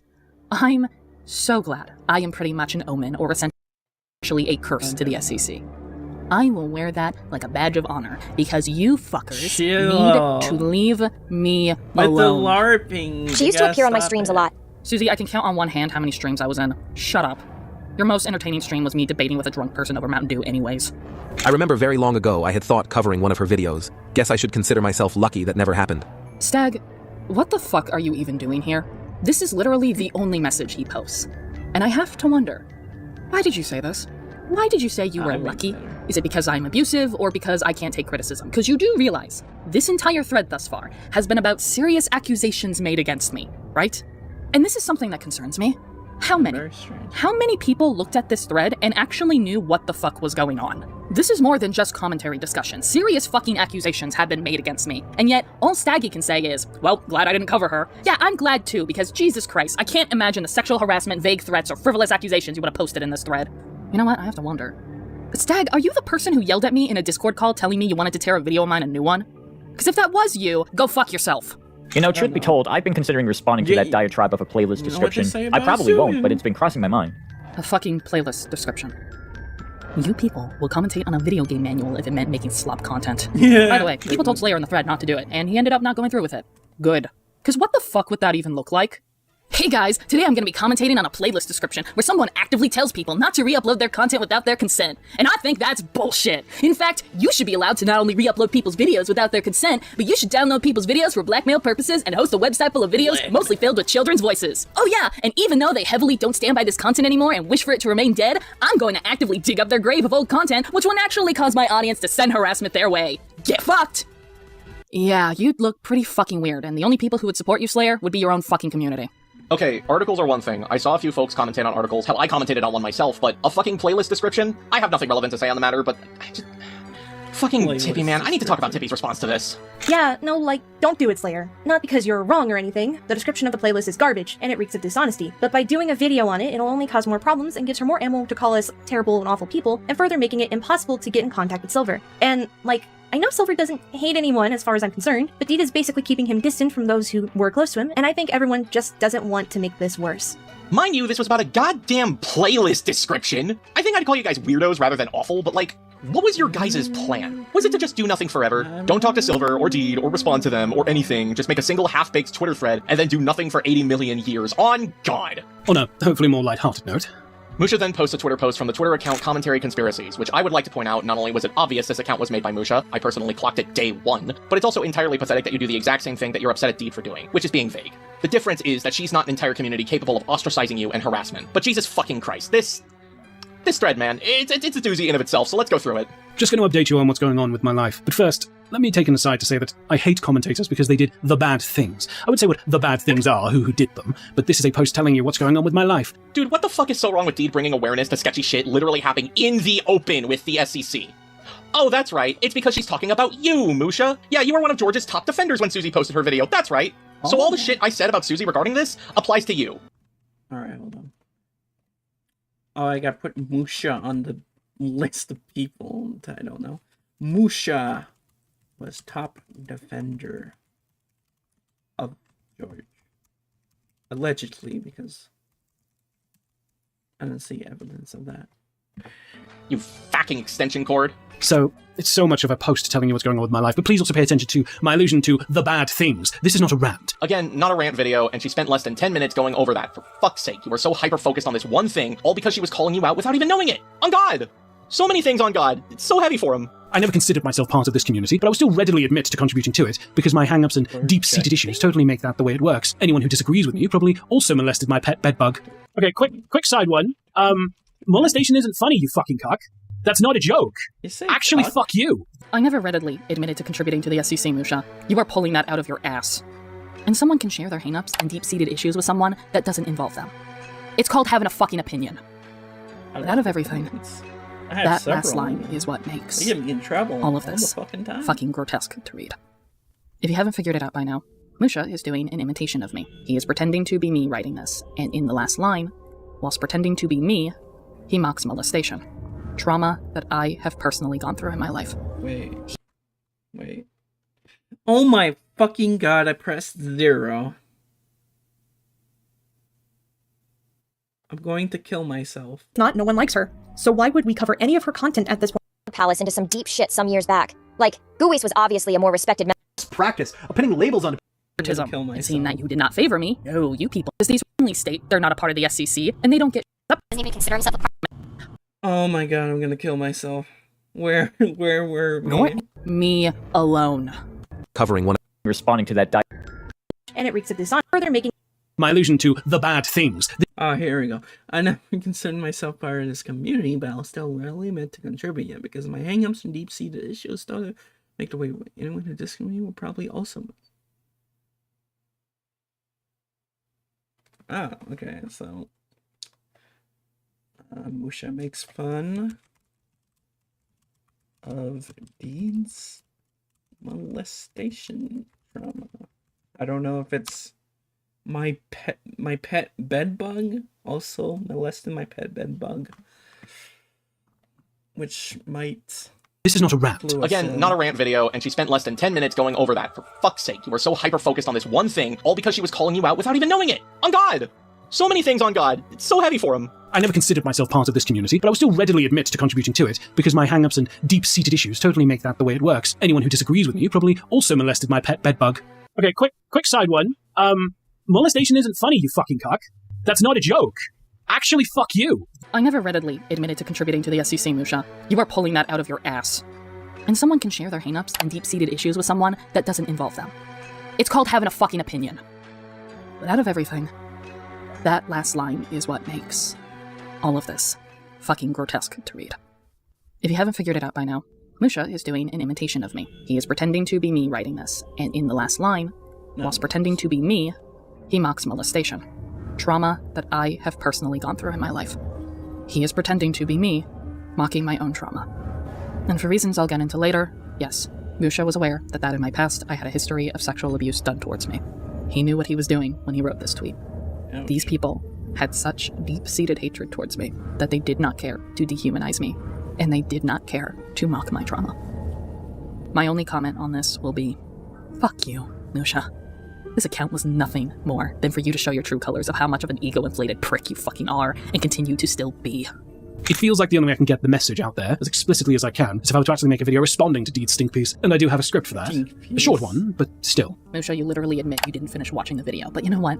I'm just glad you never went through with the video. These as far as I'm people concerned, never because you wanna know watch why? it. Never. It would have been a shit show. Because all it would be is a British pretentious twat mocking someone who's sharing their personal and, quite frankly, traumatic experiences with the SEC.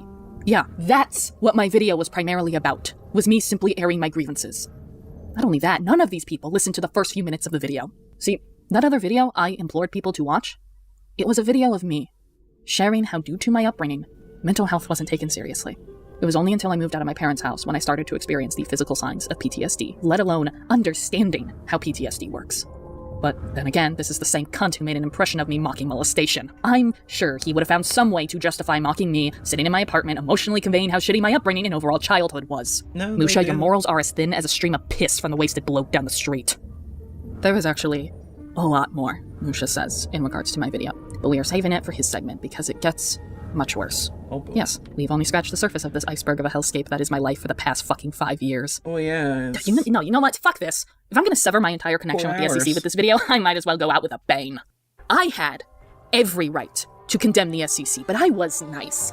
Too nice in my update video. In fact, I think I'm too nice even in my fucking playlist description. So you know what? Because I have absolutely fuck all to lose, let me tell you exactly how I feel about the SEC. The SEC has such a huge fucking ego that they tend to forget they are minuscule compared to any other community within the YouTube sphere. That is how you fuckers got away with the George Raccoon shit. If a singular outsider stumbled across Susie's video, she would have been done for. So many members in the SEC would have been done for. It's why you had such a hatred towards a nobody like me, because you all were just a circle jerk of yes men for yourselves. You want to know what the SEC is? Because let me tell you what the SEC isn't. The SEC is not about debating. The SEC is not about critiques. The SEC isn't even about fucking commentating. All you people are just a group of nerds who seething in your basement, bitching and whining about 13-year-olds who have a fucking hobby. All I ever saw you guys bitching on about was video games, Pokemon, and just people's opinion on your own damn community. That is it. As much as I was a fan of them back in the day, your guys' content was not good. Your guys' critiques were not fucking good because all you did was bully, harassed, bitched, and whined about the most nonsensical shit that didn't matter. Don't even get me started on how you talk down to people. Hey, calling someone a dumbass is not critique. And no, being harsh was just your excuse to be an asshole. For as much as you like to call your detractors ranters, that is all you guys were. Your community did not care about copyright laws. You would re-upload people's content without their consent. You would keep people's videos as blackmail, essentially. You would download people's videos, wait, and then make a video which would cause an uproar of harassment. It's why you had the good old saying bandwagon, because all it meant was someone getting dogpiled on because they were easy material. Imagine being dehumanized to the point people call you easy pickings. Imagine being a 13-year-old, and then when you're 17, all of a sudden an array of people are harassing you because of shit you said years ago that you don't even stand by anymore. Not only that, you didn't care about artists' fair use. You used people's artwork without their permission. You people did not give a shit for years until artists in your own fucking community finally called you out for that shit, and yet people still did it anyways. As much as you like to claim that all you do is critique, you couldn't take a single ounce of criticism if your life depended on it. For as much as you say that you aren't a hive mind, you certainly had a hierarchy system. High school. This is what I would call this. High school mentality. You people did not grow up. But then again, many members were literally in high school. The fact that people who were in their 20s and 30s acted the same way as 16-year-olds boggles my fucking mind. No wonder there was so many grooming allegations. No wonder minor safety was not a concern. You people acted as if you were the same age as those teens. I found it so uncomfortable during my time in Discord servers, because Why were there so many porn chat rooms for SCC-related stuff? Really? This is YouTube, people, not the adult hub. You know the one. I always found it so weird how sexual many of you people were in your videos when some of the avatars you were using were of underage characters. It boggles my mind how I couldn't have a casual conversation without someone going, actually, that's a straw man fallacy. Actually, you're wrong. My sources tell me, my sources tell me that you're a dickhead and this is why you aren't invited to fucking parties. This community needs to die. It should remain dead. Anyone who tries to revive it should be sent to the court of public opinion on the charges of, buddy, do not fuck with corpses. That's nasty. And I want to make this abundantly clear. If you want to be a commentator, fine. If you want to review video games, fine. If you want minimal editing in your videos to the point it's a slideshow, fine. If you want to use stock images in your videos, fine. If you want to use sprites from a video game, not fan art, just official artwork as a talking sprite, then fine. But nothing. And I mean absolutely fuck all non-existent, don't even try reason for the slideshow commentary community to exist in this day and age. Let it die. Gas cans have been poured out, gas pumps have exploded, Molotov cocktails have been thrown. The roaring blaze mess that is the SCC is finally settling, and once it becomes ash, let it stay like the charred corpse that it is. For the sake of me and all the other people that have been deeply affected by this community. Please. Thank you. I'm gonna go crack open another can of Monster, so I have the pessimistic energy to continue on with this video. I'm done. So, Michael, go off, Kane. For as much anger as I feel towards a community I had joined in good faith, I also feel sadness. My first commentary was lambasted for how much I personally attacked my target at the time, for the ad hominems and the disagreements on opinions without respecting theirs, and it was rightfully torn apart for it. And when I learned what it really meant to be insightful, I made an effort to better myself, join a community I was really looking up to at the time, and became what I felt was a strong figure in the community. So I would like to unthank the people like Ray, George, Susie, and Musha for taking my pride and violently shaping it into disgust. I genuinely wanted to be someone who could help others make their videos stand out more by showing them what they could do better, an Undertaker. But you all have made it impossible for anyone in this community to look like anyone other than Hulk fucking Hogan. I'm gonna forget everything that's happened towards my partner for just a second. We already spent what could be an entire video talking about it, but knowing that pretty much every major figure in the SCC has been problematic and almost all of them groomers or child predators is disgusting. To think that I associated with you all, participated in your humor and content, told you all very personal details about me because I thought I could trust you, only to learn I couldn't, only to learn that was very stupid of me, and that I very likely caused harm in this community myself, fills me with a level of dread that has been unmatched. So many of you marched on believing that if you were better than Rachel, that you were doing fine, as if Ray was the standard and not far, far beneath it. And the minute that you all began to have your noses pointed upwards thinking you were somehow deserving of heaven, you plummeted right down there with her. This community cannot come back. There will be no more slideshow commentary community in my eyes, because its name has been so thoroughly destroyed that it'd be impossible to take seriously again, and hardly worth trying to restore, especially when as a form of content, I feel it had truly reached its peak production-wise before it fell through. There are other ways to do commentary, surely better and more visually appealing. Not to mention the amount of time small-time channels or children were covered, which is a fantastic way to ensure someone never makes a video again, and I would hope the SCC didn't have a goal of making YouTube even harder for people. Because if that's the case, the algorithm replaced your job long ago. If I spend the rest of my life boosting the voices of those negatively affected by the people in the SCC who were abandoned by the SCC, it will never be enough. I am ashamed I was ever a part of this group, and that it's a stigma that will stick with me for God knows how long. I'm ashamed I was friends with most of you degenerate fucks who don't have the common sense of treating children correctly, or in Susie's case, caring about a single goddamn thing. The seconds I've wasted on you all will never, ever be paid back, and I'll be damned if I ever make the foolish decision of accepting an apology from any of you. You all who lack any empathy, any care, any common decency, or even the common sense to calm your asses down before you respond to a child calling them a dong slopper. You best goddamn pray God kills me soon, because I'm gonna work to make the SCC so goddamn famous and in all the ways none of you have ever wanted it to be.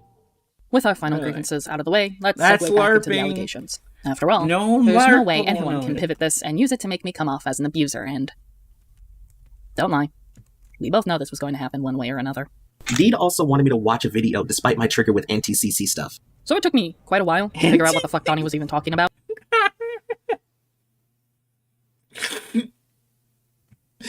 She made me watch a video that triggered my anti-CC trauma. I'm triggered. Because I went through our DMs. I never sent Donnie a video featuring anti-SCC stuff.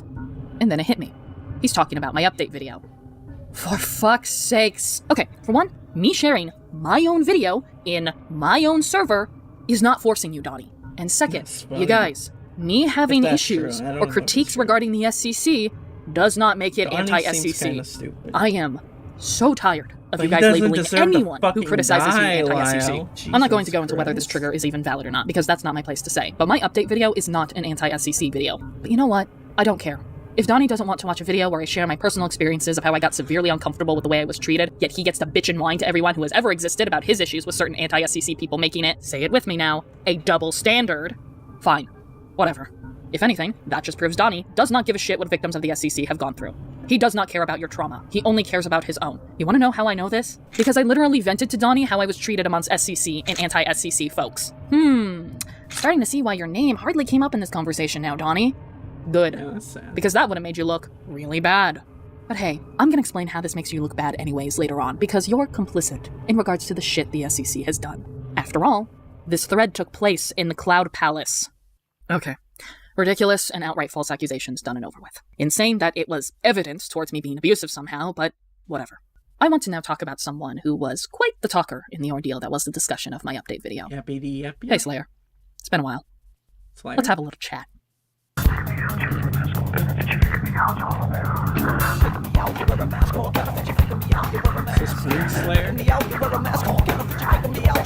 Or is this Oh my god! Sad to say, I was once pals with Slayer back in the day. But that friendship fizzled out because, truthfully, I couldn't tolerate his bullshit anymore. And I've pretty much said everything I needed to in regards to Slayer's contribution to this thread. Well, except for the first message he started with. You know, I do want to bring up something in here, just to get it off my chest, and it does have to do with Deed. Back in the day, we used to be pretty close friends, and I was even her server for a good bit. However, things started to separate us. I won't lie, sometimes I was in the wrong for some of the things I did, such as the whole CC disassociation agenda that I like to push all the time. However, there's something I wanted to bring up considering, well, it was referenced in her update video. Wait, did you...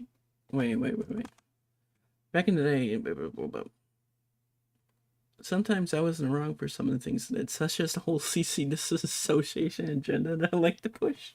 I'm so glad you acknowledge your wrongdoing, Slayer. Too bad you reversed that immediately after this sentence. Also, your whole ideology on folks being within the SCC, that was talked about in my video too. And you wonder why I stopped talking to you. Context. The whole pro-Jared thing was going on at the time where everyone pretty much blindly believed that Jared did a bunch of shit, and there was also a video that discussed it that... Well, he did...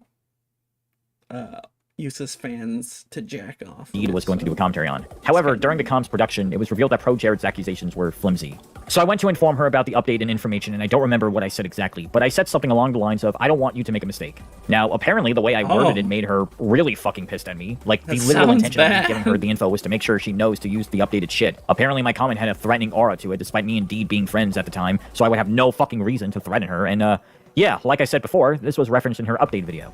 Yeah, right, because we've never seen anyone in the SCC harass, bully, threaten, or backstab anyone they were fairly close with and considered a pal. Never. Like, way to make me look like such a horrible person for something that I not only never intended to convey, but one that she even came to me afterward about and I apologized for. Bullshit. You fucks would have harassed and dogpiled me if my video came out and you would have told everyone you warned me. Shut the fuck up. Also, for the record, she didn't come to me to say she felt a threatening aura from my DM after I sent it. No, she got pissy, went away for a couple of days, and then came to say it was threatening. Anyone who receives a semi-threat from a so-called pal would take a few days to process what the fuck just happened. Huh? Wow, Slayer. Way to make me look like such a horrible person for something that is clearly a normal fucking reaction. Sounds accurate to her typical behavior. Donnie, shut the fuck up. No one asked. As for you, Slayer, I have no idea why you felt the need to talk about this, especially since now that I'm gonna have to give context, this is going to make you look really, really bad. You did this to yourself, buddy. So let's talk about my never-released commentary. Yes, this was during the height of the pro-Jared accusations. I'm not going to go into detail about all the allegations, except for one. And it's the allegation that Jared was being inappropriate with his fan base, to which pro-Jared did admit to this. He admitted that on sites like Tumblr, he would talk sexually with his audience. However, the consensus was they were all of age. Well, there were two individuals who had come forward claiming that pro-Jared was inappropriate towards them while they were underage. From my recollection of the event, all I know is pro-Jared denied those allegations, but he still admitted to being inappropriate with his fan base, but assured everyone they were of age. Well, it was during the height of these allegations specifically that I stumbled across a video titled A Less Pathetic Defense on Pro-Jared, in which this grown-ass woman defends Pro-Jared being inappropriate towards minors. This woman literally goes on about how it's perfectly fine for someone in their 20s to 30s to talk sexually with 16-year-olds.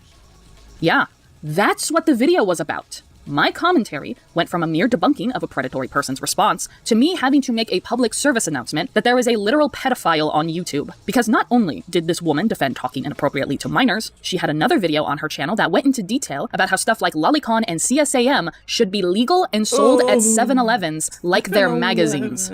I am not joking. Here is an argument she had with someone on her pro-Jared video where she straight up admits that I am not joking. Here is an argument. I can understand wanting to issue the cooldown.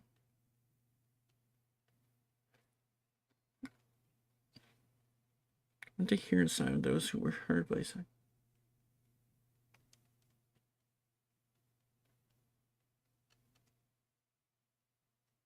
Argument she had with someone on her Pro Jared video where she straight up admits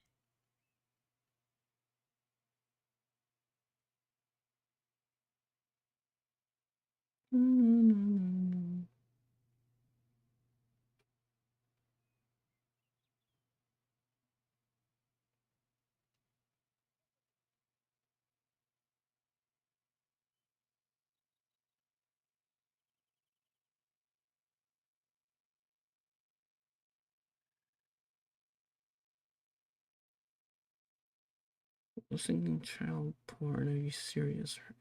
that CSAM should be legal. It also doesn't help that this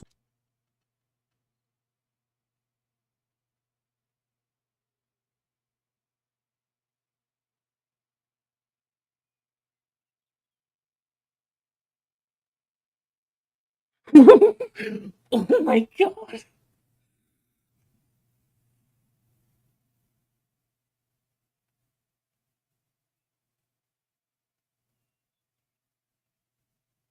Oh my god.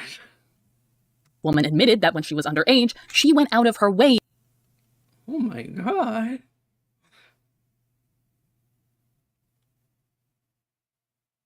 I don't buy the legal argument. A meme?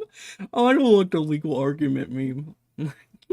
To watch CSAM because, in her words, she's a child.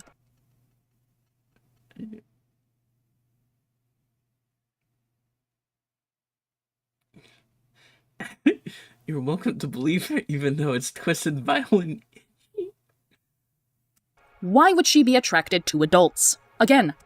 Oh, this is fucked up. Okay, so how are we gonna put this on the thing?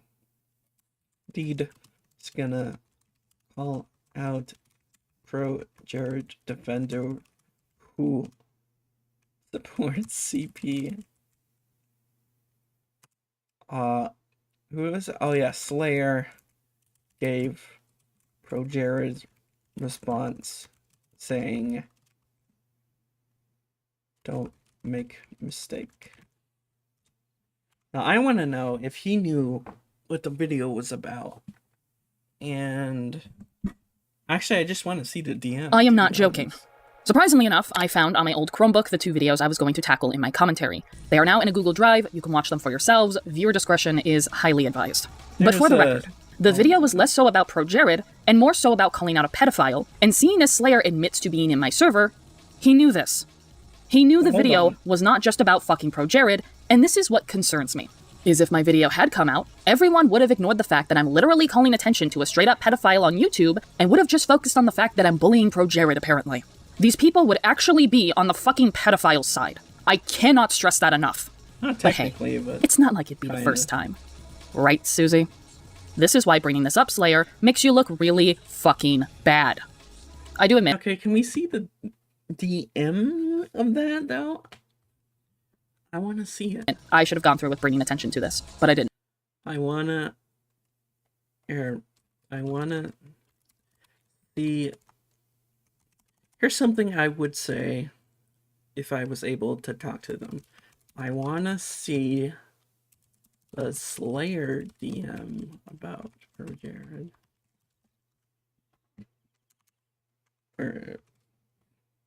Simply due to what Slayer said to me. What Slayer said to me was my tipping point. It is what made me finally drop everything and go, I'm done. Seeing as you claim to have watched my video, Slayer, you would have known that, because I had already dealt with enough shitty people within the SEC telling me shitty things. But not only that, I had witnessed people have fucking mental breakdowns over people saying shit like this. So I had enough. I didn't go through with the video, and from my understanding, the sickening cretin that is this bitch's videos and channel itself is gone. And last I heard from this woman was someone outing them on Twitter, informing the public that she is a pedophile. A part of me wishes that I did bring this to the public's attention, but like I said, if I had, there's a good chance I would have been dogpiled and harassed over it. Because even people like Slayer are more focused on the Pro Jared shit than the fact a grown-ass woman admitted— I don't know if that's true or not. That's the problem. —to watching CSAM and thinks that it should be legal and sold in 7-Elevens.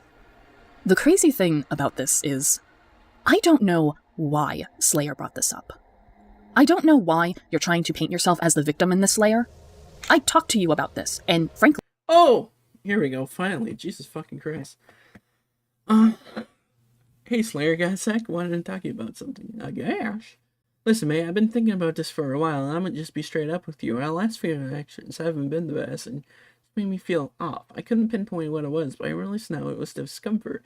The time you defended somebody who hurt me and had beef with. Your viewpoint's opinion regarding the SCC drama is, can you leave a tweet made to some blah blah blah. Although it had nothing to do with my drama, I correlated a lot with it, hence why I needed the SCC stuff to stop it. And the homie Silver. And finally, the message you sent me regarding the project telling me hope you don't mess up and shit. Okay, no, we talked over most of this stuff and you were apologetic and understanding, but I'm not. Wait, what? I'm not sure how much I can handle all of our last few interactions. It's coming to the point I had to mute you on Twitter because your tweet retweet stuff like a picture of a tree. Fucking baby. I'm not saying you should change any of that or have to work on it. She was on this stuff. He says a little mindful.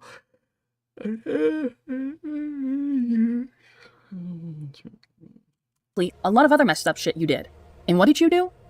You I don't think it's intentionally, change your opinions or interests or handle anything around me. I respect whatever opinions or interests you have, my dude. Just think before you speak, blah blah blah. There's no beef between us. I just wanted to be upfront about this because it's been on my mind.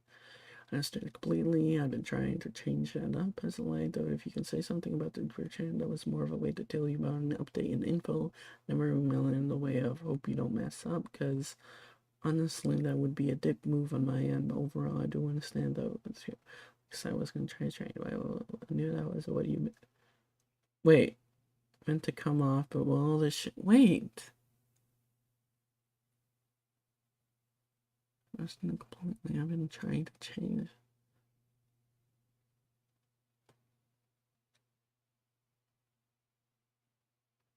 This is you saying that you knew that wasn't how they meant. apologized. But you didn't apologize once. Not twice. 3 fucking times. You apologized in my comment section on the update. Hey Madison. I know surprised everybody referred to me. I just want to say that I'm truly sorry. Something wrong and ignorant. Stress. If you don't forgive me, it's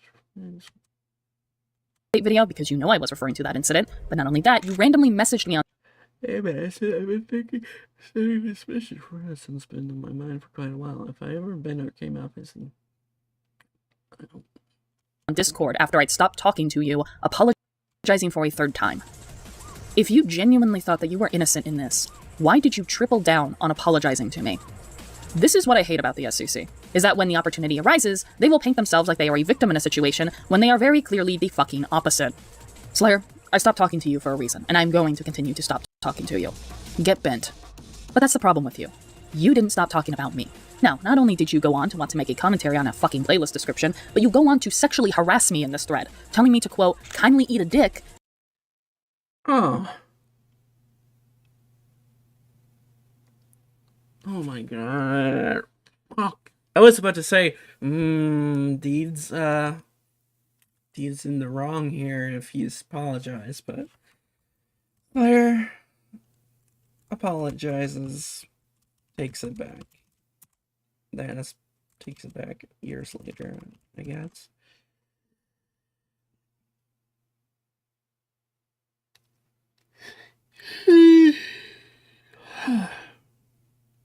That's not that much of sexual harassment, but it is rude.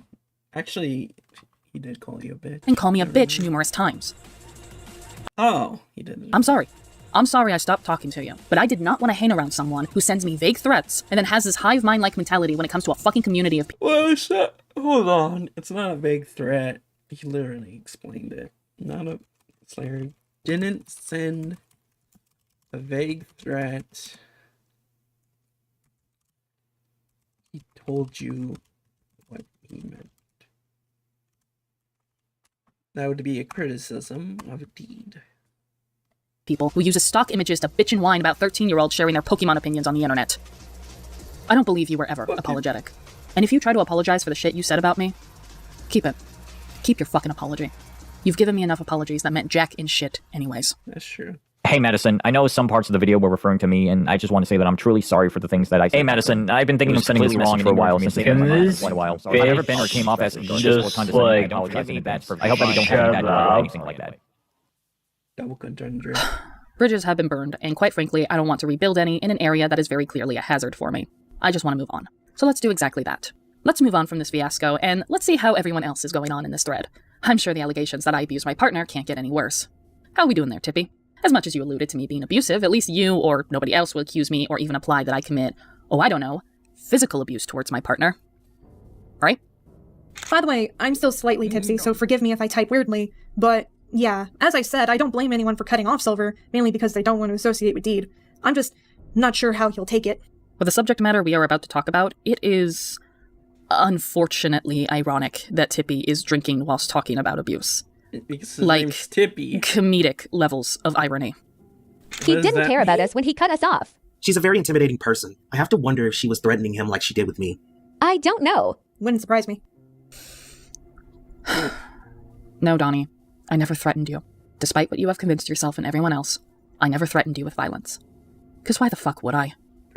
We were pals once. At least I considered you a pal once. I also have been a victim of domestic abuse and have personally had to move areas to avoid violence and threats that were sent my way. You know this, because I vented to you about it in the past, Donnie. Remember the ableism claim and how I mentioned I couldn't go outside due to being fearful of my life? Yeah, that. And again, none of the claims you have made thus far allude to me threatening you. Aggression and threatening violence are two separate things, Donnie. So please stop painting me as this explosive, unstable person, because, quite frankly, as someone who grew up with and around people who have anger issues, and I had to learn to handle it myself because my parents refused to take mental health seriously, this hurts. It feels like my mental health is being used to paint me as some psychotic bitch. It's not only insensitive to those struggling with mental health disorders, but it also comes off as ableist, ironically enough. Yeah. But the most sinister thing about this is that Donnie is insinuating that I commit domestic violence against my partner. And I am not exaggerating that. Because you see, Donnie knows that I was moving in with Michael. And when you live physically with someone, those threats aren't just words anymore. They can come true. And threatening violence against your partner is considered domestic violence. However, it doesn't matter, as domestic violence, or domestic abuse, isn't just about physical abuse. It's also about manipulation, control, and power, things that I have been accused of. So regardless, I have been accused of committing domestic violence against my partner. Wait. It is heartbreaking, hearing people, both strangers and people you once cared about, calling you a domestic abuser. And what's even more fucked is given how Donnie knows I was in a previously abusive relationship. I don't know what else to say, except, no, I don't do this. The most physical I ever get with Michael is when I am having very bad mental episodes. And due to that, I'm not going to explain further. I can't even describe what they are outside of my brain shutting down, my body overwhelmed and in panic mode, and myself either dissociating or overall panicking because I feel like my life is in danger. I hope there is a special place in hell for all of these people. I'm just going to mention this. Compared to Deed, I'm a big guy. I can handle a punch or two from her. Jokes aside, I do want to make clear that abuse is abuse, assault is assault, your body type nor weight matters, nor does your gender when it comes to this discussion. However, Deed has never threatened me. Deed has never assaulted me. Deed has never committed domestic abuse on me. I'm just going to flat out say that. It is horrifying seeing the shit these people have said about and accused my partner of alongside treating me like I'm fucking brain dead. And I really wish there had been at least one sane person in this thread to talk some sense into these people. And there was. But that sanity was unfortunately short-lived. Hey, Scarlet. It's been a while. We need to talk. So go and tell your friends that I'm a fucking monster. Sugar, spice, and torture. Do it for the culture. You can't do this for the 4th time, okay? It gets boring. It gets boring if you do it 4 times in a row. Tell your friends I'm crazy and it broke. Yeah, cut you off the roster. I'm a fucking monster. I want to start Scarlet's segment off by acknowledging she was the only person in this thread that actually seemed to treat the allegations seriously, therefore treated me like a genuine victim of abuse despite that not being the case. And while we do acknowledge that, the more we read the thread and how much Scarlet engaged in these allegations, by the end of it, the kudos we gave her is a rotting corpse in a shallow grave. Scarlet is just as guilty and complicit as everyone else within this thread. Do not forget that as we go into this, you will soon quickly learn that the sanity we thought Scarlet had was nothing more than a thinly veiled facade. Let's start with the good, before we dumpster roll into the bad, and then the vile. Let me also weigh in and say that even though Silver has chosen to distance himself from us because of her, I wouldn't blame him considering the circumstances. The best thing that we can do if the relationship does fall apart is for us to be there to support and comfort him. It doesn't make distancing her any less, but just as a reminder, this isn't his fault. I'd definitely be willing to help him if that time comes. I'm not upset with him in the slightest. I just miss him and I feel he deserves better. This is where I'm going to give kudos to Scarlet. This response comes off as someone who understands the complexity of abusive relationships. Even if I'm not abused, the fact Scarlet respects my choice on being with Deed and doesn't blame me for that, and that if the relationship ever ends, she'll be there for support. That is how you treat someone you claim to care about who is in an abusive relationship. Point being, however, I'm not, and I'm perfectly happy staying with Deed. And Scarlet, Deed is the best, but I'm unsure if I even deserve them given the mistakes I've made in the past. But thank you for respecting my choice and caring about me. It's too bad you go on to do the shit that you did later on. For context on this next one, this reply Scarlet gave was in response to Musha writing a Google document in regards to the allegations towards me. We will be covering this in Musha's segment, but we wanted to show her critique on the document, so that way when we get to covering the actual document itself, you'll find this response to be quite disturbing. And before you ask, no, Musha did not take Scarlet's advice. The only thing that I'm sad to say with the paragraph directly addressing him is that we can't really tell him how to handle his relationship with Deed. We can express concerns about her behavior, but we can't outright imply to him that the two aren't good for each other. Sadly, it's that kind of thing that has the opposite effect of what we would like to have happen. It might end up pushing him more towards her side than seeing our perspective. True. I know it isn't intentional to sound like you're telling him what to think about the relationship, but it might be better worded if you express your concern on how the relationship could be affecting him and his mental health, let alone his independence. All in all, we want him to be happy and in a healthy state of mind. Again, kudos for Scarlet attempting to knock some sense into these people. But again, it's too bad Musha doesn't listen to her and Scarlet goes on to do some pretty fucking abhorrent things. But that aside, Scarlet, my mental health was affected due to IRL events, and how I learned you and everyone else I ever befriended were just shitty people. If anything, Deed helped me during that time. But of course, in your perspective, Deed is a controlling, abusive, psychotic bitch. All in all, I am happy, and whilst my state of mind has been all over the place during the course of unraveling this hellfire that's been my life, I know in the end I'll be okay.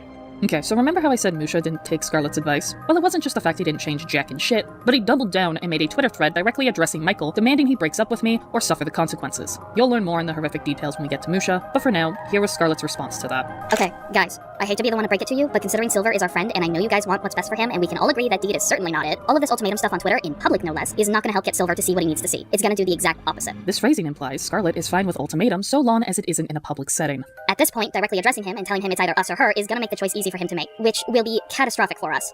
TLDR, I'm sorry, but this ain't it. Oh, don't worry, Scarlet. This entire thread is catastrophic. Everything about this is catastrophic.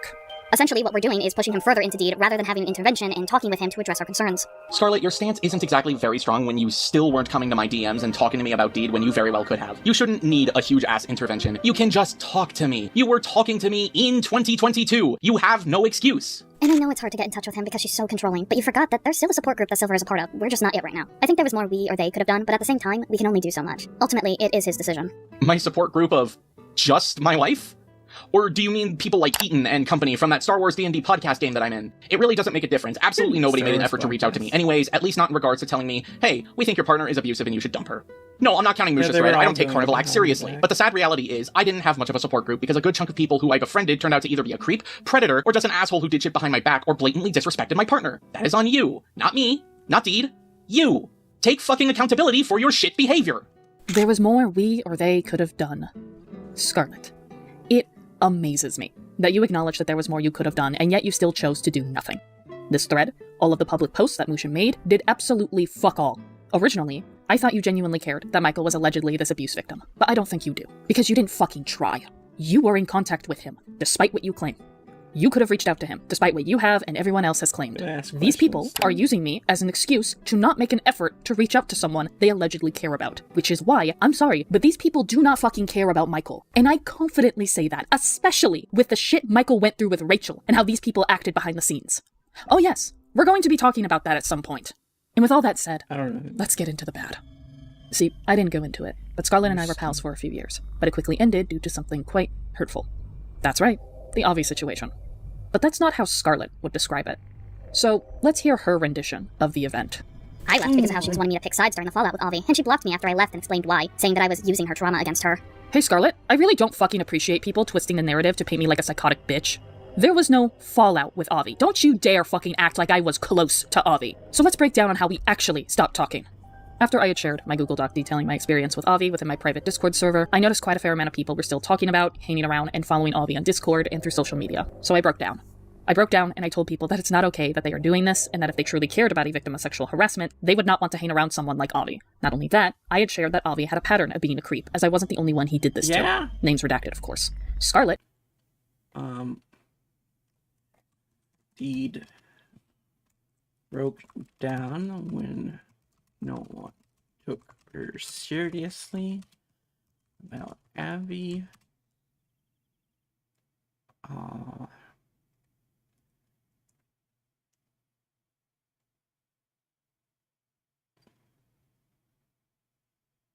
Here's, told people he had a pattern of creepy behavior. It's like heresy because there's nothing on the screen. Immediately left my Discord server after that, and when I confronted her, well, I'll let you see exactly how she responded. UI, I noticed you left the homie server.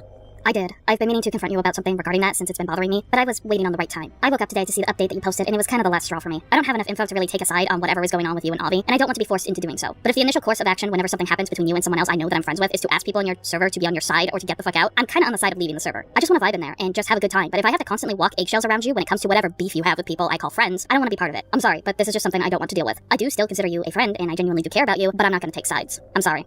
That's right, folks. Scarlet sees sexual harassment as nothing more than beef. Not only that, if you will notice, I didn't respond to her message. I didn't respond to her message at all because the second that I read that she thinks that my sexual harassment is nothing more than beef, I blocked her and never spoke to her again. Yes. But thanks, Scarlet.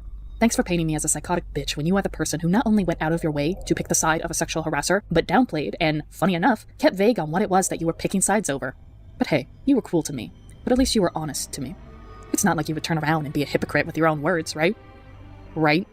This is not beef, Redacted. This is years of stalking and harassment. Hey, Redacted, how's about we call a spade and admit that you just don't want to believe the victims because you don't want to cut a friend out of your life? Better yet, how's about we just admit that you don't believe the victims so we can save ourselves some time, huh? Then again, what should I expect?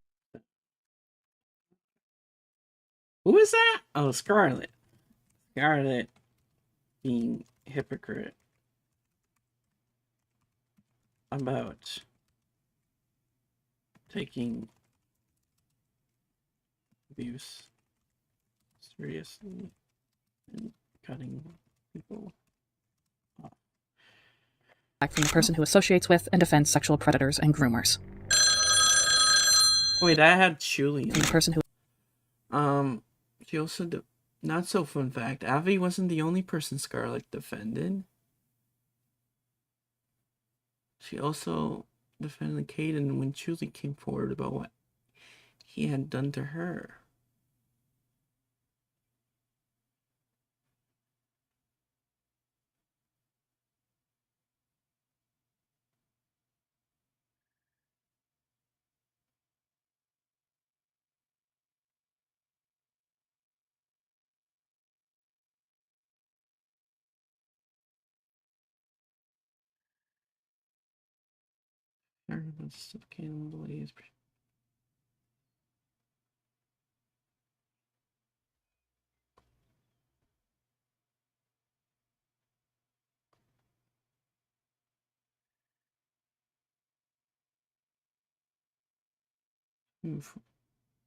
But one day.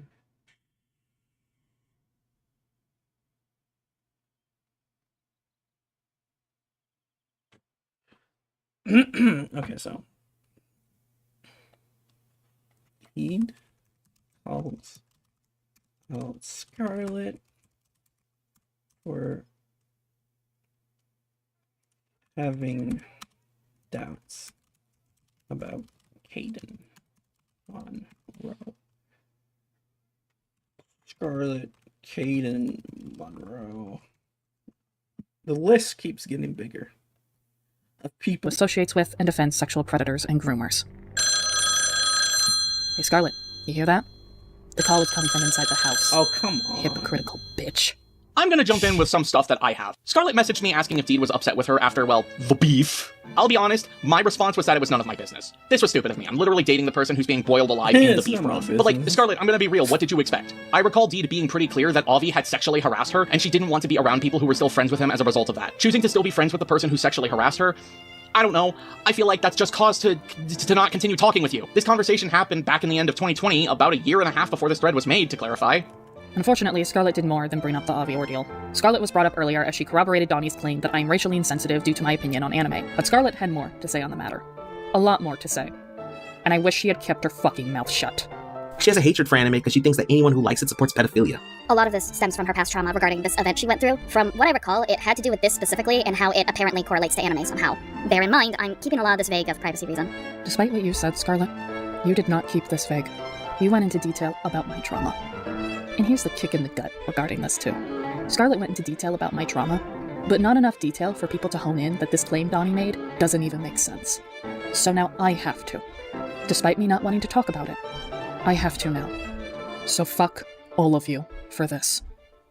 My issue with anime, while partially does have to do with the normalization of pedophilia through lolicon and shotacon, my primary issue with anime were certain tropes that involve misogyny, sexual harassment, and sexual assault. There are very common tropes within anime where the female characters, both of age and underage, are objectified and sexualized, seen as nothing more than a big pair of tits. Not only that, there are quote-unquote jokes that are normalized in anime that involve women being touched inappropriately either by men or other women. I mentioned earlier how I knew weebs in real life, and this is true. I knew people who romanticized Japan to the point where they literally called it heaven on earth, and they were obsessed with anime. It's all they would ever talk about. They would do racially insensitive accents and wish that they were born Asian, and they would also play this game. Sometimes this game would be labeled as a competition or contest as well. What's the game? This game involved molestation. What? On a day-to-day basis, I was molested by these people. If I tried to run away, they would chase after me. If I tried to protect myself, they would grab me and pin me down. And every day, each and every time they did this, they would laugh. They would laugh in my face, they would criticize my body, and then they would go back to what they were doing as if nothing just occurred. I was the biggest target of this due to my chest size, as I was on the smaller side. This all happened when I was a child. This went on for years, from middle school all the way up into high school. Some days it left me sore, other days it left bruises on me. Every day it left me sobbing and wishing I could rip my own body up to shreds. I will now give you a few moments, as I am about to show on-screen disturbing imagery, but I feel it is necessary as a means to get my point across. The imagery ends at this timestamp. What'd you do that for anyway? Are you some kind of psychopath? Look who's talking! What were you planning on doing, sneaking up on Orihime like that? Orihime, that is the loveliest name I've ever heard. それだけじゃないのよ事故ったほら私の胸でかいのよロリ顔でこれも萌えの重要要素の一つなのよ知らん。あんただけなんか腹立つでしょこんな可愛らしい顔して私より大きいなんてアホかお前は。でもめっちゃでかいのよマジよあんたも触ってみる遠慮しとく。 Nozomi? You really don't mind? Like I said before, don't worry about cute little Nico Bailey. Lie again and I'll give him a nice squeeze. No, please don't. Just tutor me. Right. Now that's more like it. So, have these things always been this big? I mean, they seem almost unnatural. Jesus Christ, no. Did they get bigger recently or something like that? I was blessed with these by heaven, I'll have you know! No, Lady Tsunade, please, not her head. You mustn't hit her in the head. Sometimes a shock fixes this kind of thing. What I'm showing on... Okay. That's something. Okay, so... That's something that... Okay, doesn't like anime... because she hung around students so obsessed with it, they did the sexual assault trope on her for years. Okay. That makes sense. Why you wouldn't like anime. On screen is examples of women molesting other women in anime, because this is why they did it. They straight up told me that it was normal, that it was fine, that it was okay for them to do this due to the media that they watched. And it is true, because anime normalizes this stuff. They treat it like it's cute, they treat it like it's funny. If I can find a compilation of this occurring, then it's a fucking problem. And that's why I'm so critical of it. But apparently in these people's eyes, that makes me racially insensitive. Like, it's not a problem. Well, here. Okay, here. Let me explain. Let me explain my reasoning here. Fictionally, it's not a problem. Like, a lot of it is for joking. But at the same time, it did happen a lot to the point of, I'd say, normalization. I guess it would depend on how you do it, but at the same time, it happens all the time. So it's like nuanced to me, I guess is what I'm trying to say. Do you want to know something about Scarlet? She didn't even mention that. She purposefully did not mention the molestation I endured as a child. And also, if you haven't noticed by now, none of this has to do with pedophilia. Well, okay, hold on. Scarlet didn't bring it up. Bring up the thing while telling people she had a bone to pick with anime. So on one thing, it's good that she didn't say it, you know, to expose your trauma, which you did right now, so whoops. But so that's good, but at the same time, if she's like bitching that you have a problem with anime, and it's like I don't know why she has a problem with anime. Knowing exactly why they have a problem, that's bad. Oh yeah. What happened to me was child-on-child sexual assault, which truthfully isn't taken as seriously as other typical child too. The victim is aware, you know, what?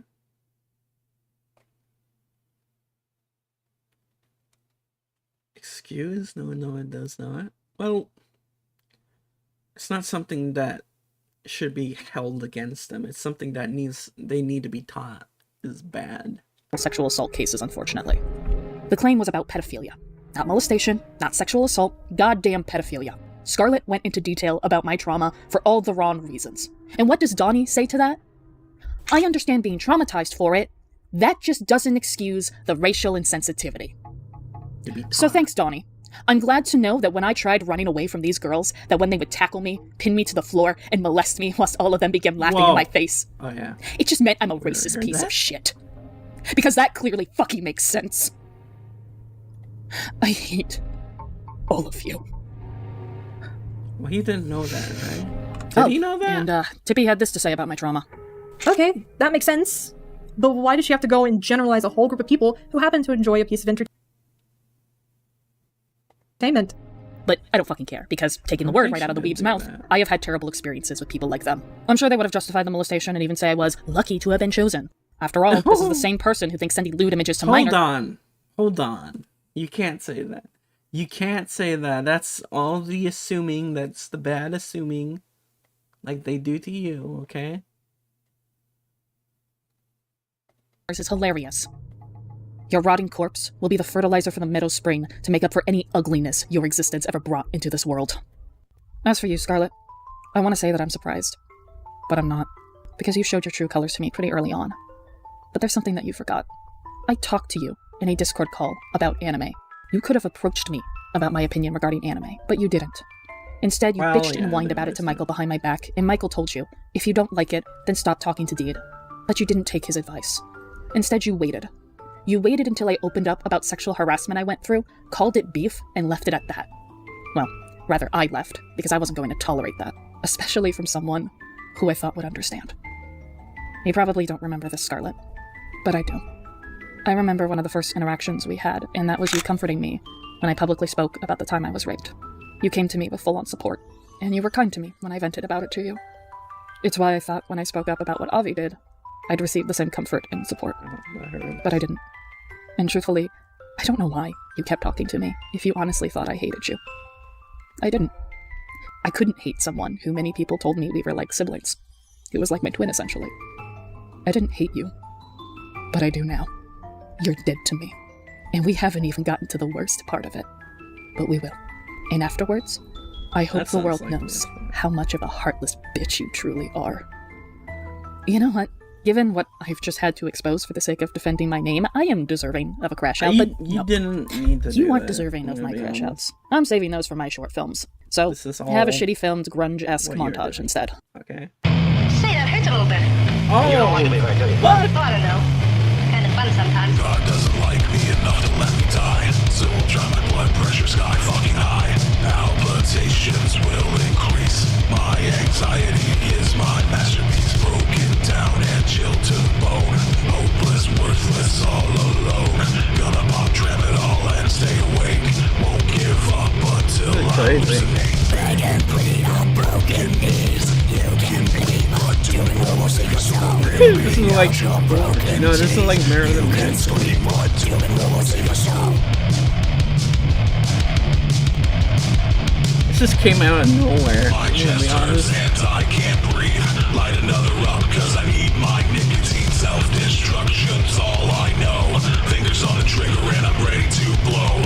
Beg and plead on broken knees. You can bleed or do almost take yourself. Ripping out your broken teeth. You can scream but you can almost take yourself. Baby. Murder.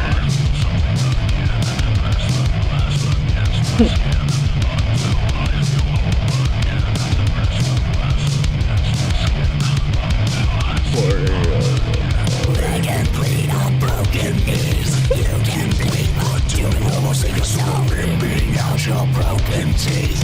You can scream but you can almost take yourself. You good?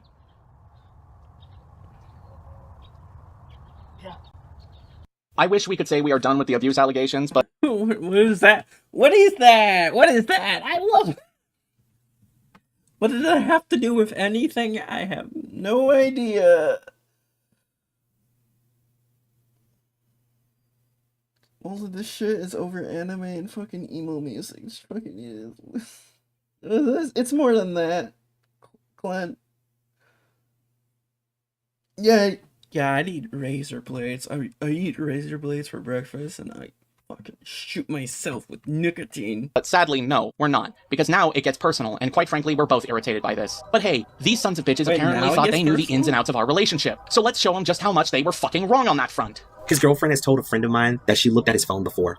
Hi, what the fuck? It's hard to want to be there for your friend, but someone else just bars you from doing so. Nobody barred you, Scarlet. The only person who did that was your own fucking self! That is incredibly controlling. I'll go and try to DM him if that's fine. Deed doesn't seem to have any reason to attack me.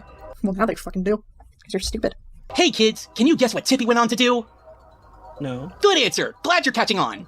While I understand some view having access to your partner's phone as controlling, nobody seemed to have asked my opinion on this. So here it is. Deed and I are both victims of cheating. As such, we have both looked through each other's phones and always with the other person's consent. This isn't even just a natural response to cheating, this is just natural in a relationship, which tells me it's not really that natural, but you know what? If it helps you both, that's fine. I don't know why I'm putting it on this docket, but I'm going to put it on the docket anyways. They look at each other's phones because they both have cheating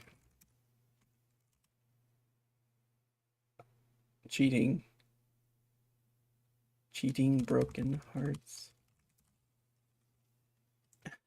Cheated broken hearts is what I'm gonna put. Exactly how well all of you could handle living with your partner. Not only that, but it was public knowledge that I was cheated on in my previous relationship. The fact that nobody thought of this tells me how much they cared about my personal life, you know, as so-called friends. Yes, Deed has looked through my phone before. No, this doesn't upset me. I am fine with her looking through my phone. Treating it like she is controlling my life without ever thinking of our past experiences with cheating, but instead using it to paint her as abusive is pretty fucking dismissive for you guys to do. Now before I say anything, it should be noted Donnie doubled down on this claim. Now, I have an idea of who this pal of Donnie's is, considering it had to have noted Donnie doubled. He definitely needs a confrontation, but I can't, considering she looks at his down on this claim. Now, I have an idea of who this pal of Donnie's is, considering it had to have been someone I once trusted. And it kind of pisses me off they went on to tell people this, because this has to do with a situation involving someone who was actually referenced quite a bit in this thread. So, because they left us no choice, let's talk about an attempted homewrecker. Hey bestie, don't worry, please screenshots those stories. Hey bestie, don't worry, I got heart, it's gory. Hey bestie, you see this, oh look there's a check. Before we begin this segment, due to this person not being a part of this thread, but rather simply being referenced, we are going to keep them anonymous. We will only be referring to this person as A. In our original script responding to these allegations, we were aware that A had been going around calling me controlling and abusive. But seeing as A did not engage in this thread, to us, it tells us that they called me controlling and abusive for their own gain, for their own malicious reasoning, and that will quickly be explained, seeing as we do have to talk about our history with them, given not only this phone claim, but another claim that Donnie and others make later on.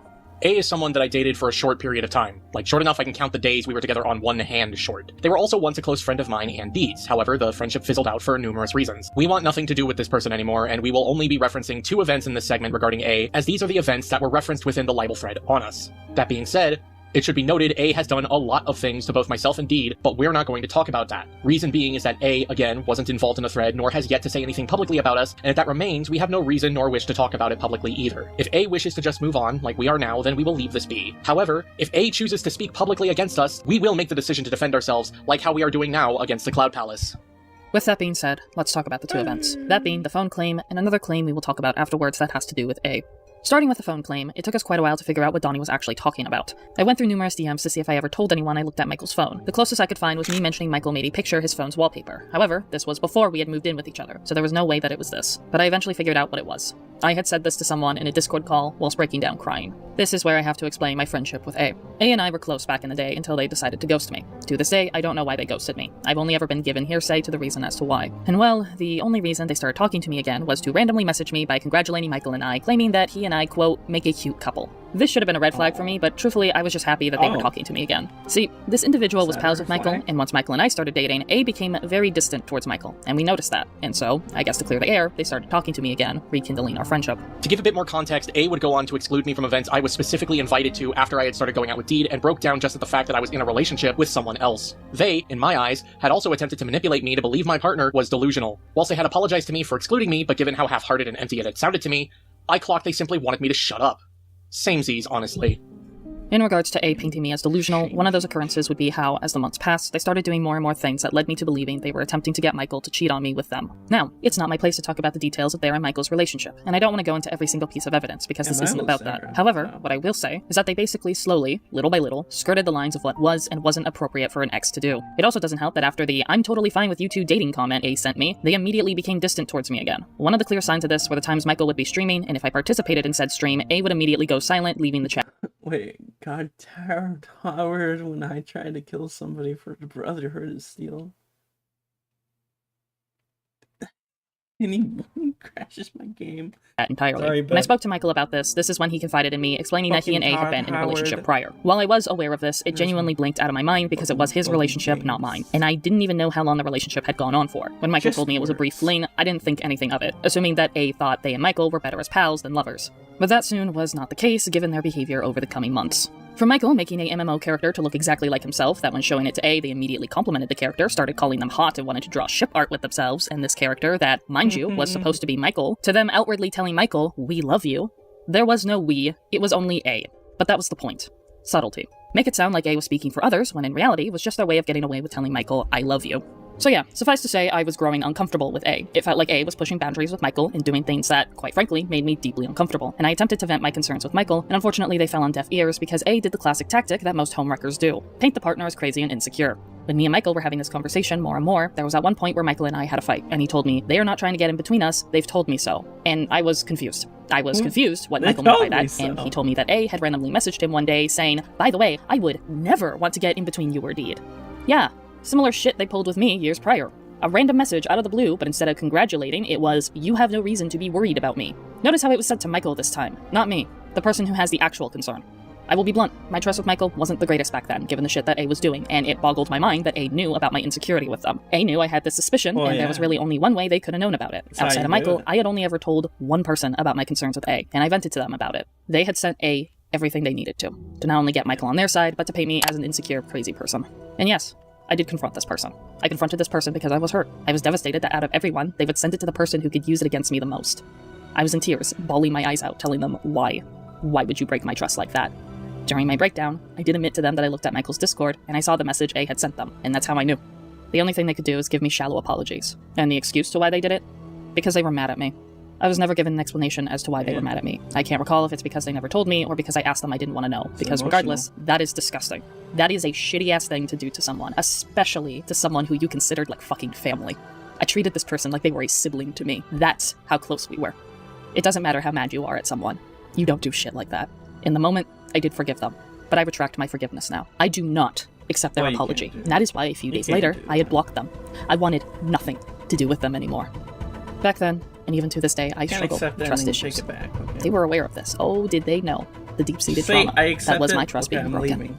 And they did it. They broke my trust. Just like that. And for what? I hope you're fucking happy. If you're wondering about A went on to do abhorrent things to me that made Michael realize how terrible of a person they are, which is why Michael and I stopped talking to them. And this falls into the next claim Donnie goes on to make. Oh yeah, she also leaked a bunch of people's vents to me when I don't follow those accounts.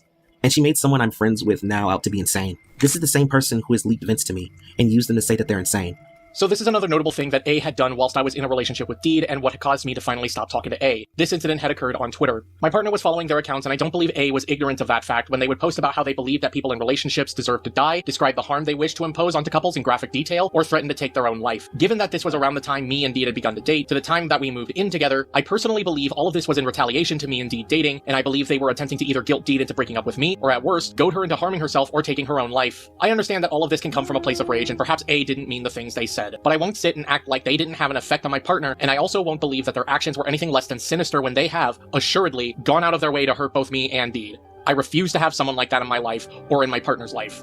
On the note of A threatening to take their own life, basically they would threaten suicide to the point that they listed a death date on their Twitter bio and constantly brought up how blood will be on your hands to any of the people who read their tweets, my partner included. What? Apparently an argument led to A making a rule on their account that you weren't allowed to speak to them about any of the posts they made on this Twitter account. This led to Deed freaking out and having consistent panic attacks within or outside of work to the point I begged her to unfollow A's Twitter account, but she refused given that she was afraid that if she did, A would make posts about her, and A would get to vile and violent levels of bad when talking about people. She didn't want to rock the boat, suffice to say. I was concerned but overall tired of my partner having panic attacks and feeling helpless, so I reached out to A and they admitted to me they weren't actually going to commit suicide on that day. Let it be known that by definition, that is suicide baiting, despite what A wants others to believe. Should I have reached out to Here's some proudest moment.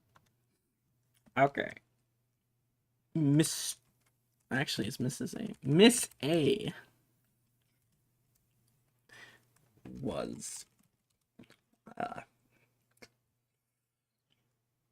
stepping into between their relationship. Also, Psycho, who was suicide venting when they started dating. A? Maybe, but I was looking after my partner, and if that makes me come off as someone who is dismissive of some merely venting, apparently, then fine. I don't care. I only cared about relaying to my partner that there was nothing to be worried about. There is something that I should clarify. This all happened on A's private Twitter account. However, A did go on to make public statements wishing death and violence against those who are in a relationship. Okay, so it was a private one.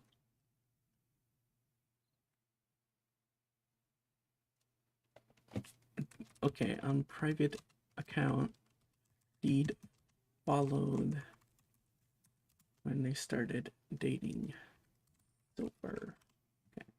Relationship, which led to individuals going into their DMs telling them to knock it off. So it did spread outside of this private Twitter account.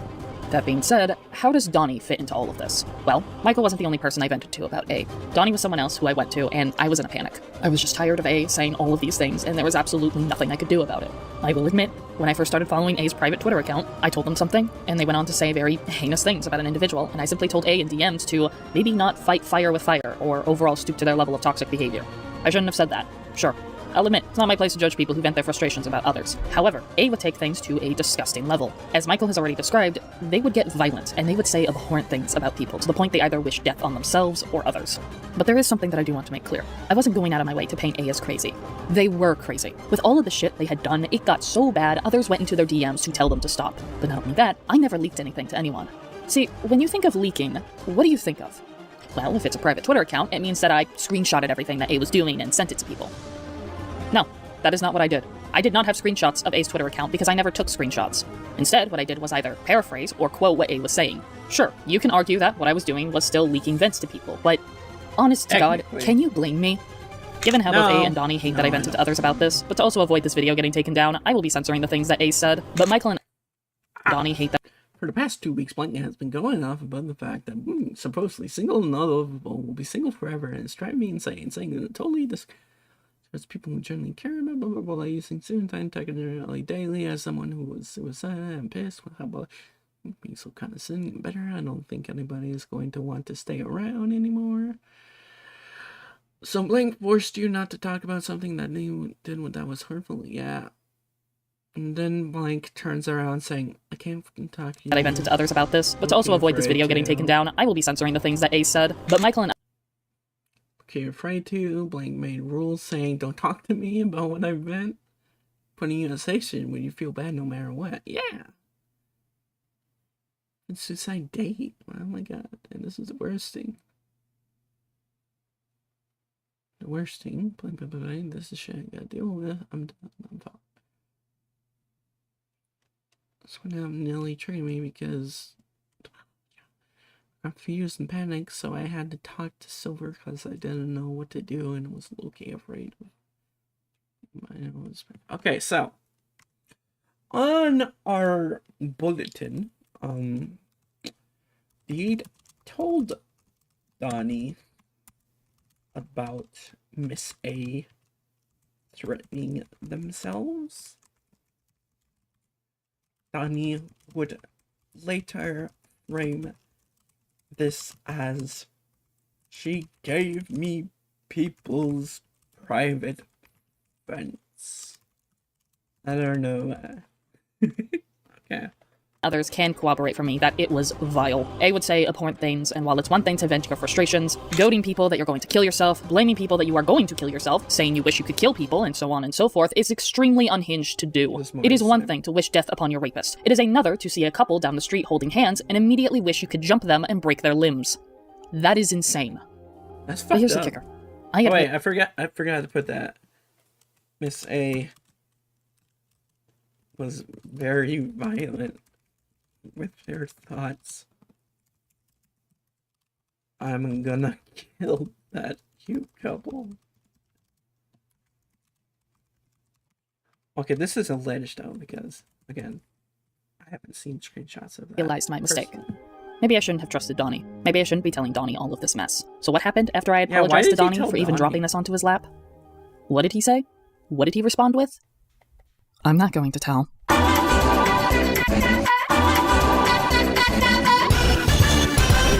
Well, technically, he didn't tell, but he did skirt that. You know who else is a backstabber? A themselves.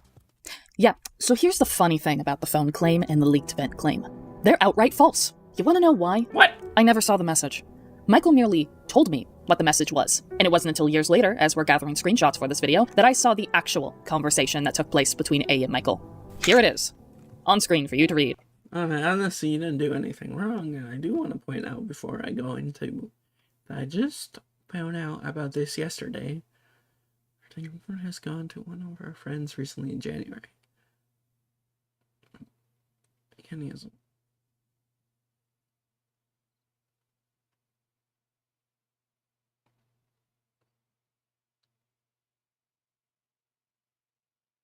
So it's just made aware that your girlfriend has gone to one of.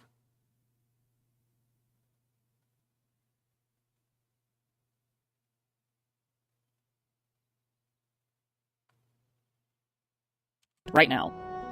I've already done enough voiceovers for you. Can you at least read one screenshot? Dude, I've been reading it. You've been skipping around. Okay, come on. You haven't read all the screenshots. As you can see. Come on, don't fucking do that to me. This wasn't out of the blue. They were already in the middle of a conversation. But there was a detail that I left out. But it wasn't me who left it out. Michael did. Two outcomes. Either for Michael. Let's see if I actually get a message response. I haven't. You know, I know who's streaming.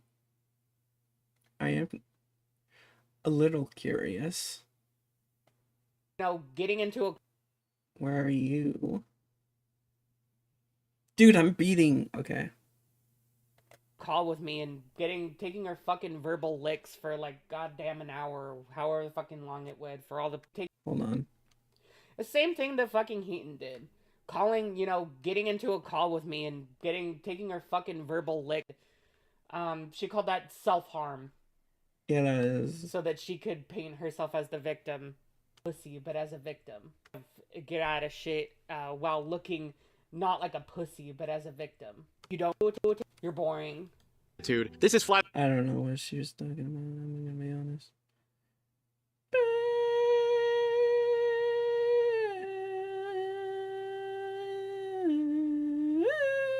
Okay, back to the... years, Michael was never honest with me about this conversation with A, as he never told me that A outwardly confessed to him that they had received leaked conversations of mine talking about them.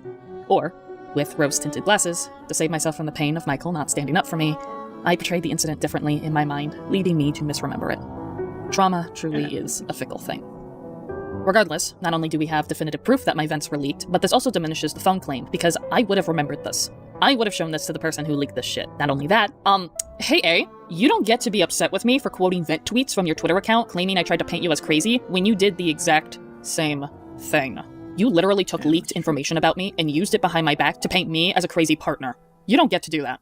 Donnie also doesn't get to make that claim without looking into the actual fucking person. And you know what? I know A probably cried, claiming to be a victim, which is why I'm calling their ass on it too. Because that's what A does. For the time I had known them, A is a hypocritical bitch who gets away with doing shit, and you almost did. But I'm glad the truth is out there now. Let that be a lesson if you ever attempt to lie about me again. I will find out the truth, and will not hesitate. I understand some may sympathize with A in a way, but just for my own sake, A did this to themselves. Over the years I knew them, they were a self-destructive, self-centered person who could care less for the feelings of others. My friendship with A was, quite frankly, toxic and borderline abusive. Over the years I knew them, they disregarded my boundaries, made insensitive comments on my past trauma, and did other abhorrent things outside of these 2 incidents we shared, but I don't wish to elaborate further. They wished death and violence upon me, all because Michael and I were together. I lost nights of sleep, had breakdowns at work, and— Wait, hold on. I know A will try to say it wasn't directed at you. They wished death and violence upon me, all because Michael and I were— I mean, okay, let's put it this. Deed assumes Miss A was talking about violently killing couples because of them. Okay. Together. I lost nights of sleep, had breakdowns at work, and they banished me from ever talking to them about this, which, yeah, is kind of abusive in my eyes. They didn't care that the things they were doing had mentally affected me, and were even fine with me getting berated by others for shit I didn't even know was a problem either. I want nothing to do with A, and have moved on with my life since. After all, they attempted to be a homewrecker and failed miserably. I am now more confident in my relationship than ever thanks to A. A is clearly a mentally disturbed person. Something had to have happened for them to act like this. But regardless, their actions are their own. Past trauma be damned. And they need to realize that sooner or later. I hope A receives the professional help they need to overcome it, but I want them to do that at their own accord and preferably 600 feet away from me. Enjoy your life, A, but please, forget my name. I'm not going to say too much about A, as this video isn't about them. We tried a relationship, and we shouldn't have. That failure is on both of our heads, and I'll say this. If there was any hurt that I had caused you because of any romantic complications between us specifically, I'm sorry. I'm not going to act like there weren't instances where I couldn't have tried harder, but you could have too. You've disrespected and betrayed my partner to the point where her insecurities, right or wrong, were justified, or at the very least, clearly not respected by you. I made a mistake by not calling you out for having leaked private information on Deed. I should have caught onto that and called you out on it and truthfully stopped talking to you right then and there. But I didn't. That is on me and me alone, and this will be my public apology to my wife for that. As for being dishonest, I genuinely don't recall actively hiding this information from Deed, but due to how long ago it was, I want to apologize regardless. Truth be told, I knew just as well as Deed how explosive you are, A, so I didn't want to rock the boat. It's why I allowed you to overstep boundaries when I should have put a stop to it sooner. I'm just glad I was able to work things out with Deed and she was willing to forgive me. The fact that you were willing to actively lie and even get Donnie to paint you as a victim in that scenario when, out of everyone, we both know it is Deed who's the victim in that says enough about how remorseful you are for overstepping boundaries. I don't expect you to apologize for this, or anything else you have done. I think you found your own lane to drive in, and I think the silence between us is healthier than anything we've had prior. Just don't get back in my lane. Oh, that's right. I said others referenced A too. Well, I didn't think I need to talk about this person, but here we are. Hey, Yoon. Mind having a seat? Just want to have a little chat with you. You did it again! Stop doing it! You can't do it. But is Truly so bitchy these days? Like, she's even more than Peach. Yeah, she's taken the full mantle of Lio. Ever since Truly has been around Lio, she's been more cruel and basically psychotic. Like, I'm saying this right now, Truly. The way you're treating Deed on your streams and, you know, in social media, makes you look like a giant piece of shit. I'm just saying that.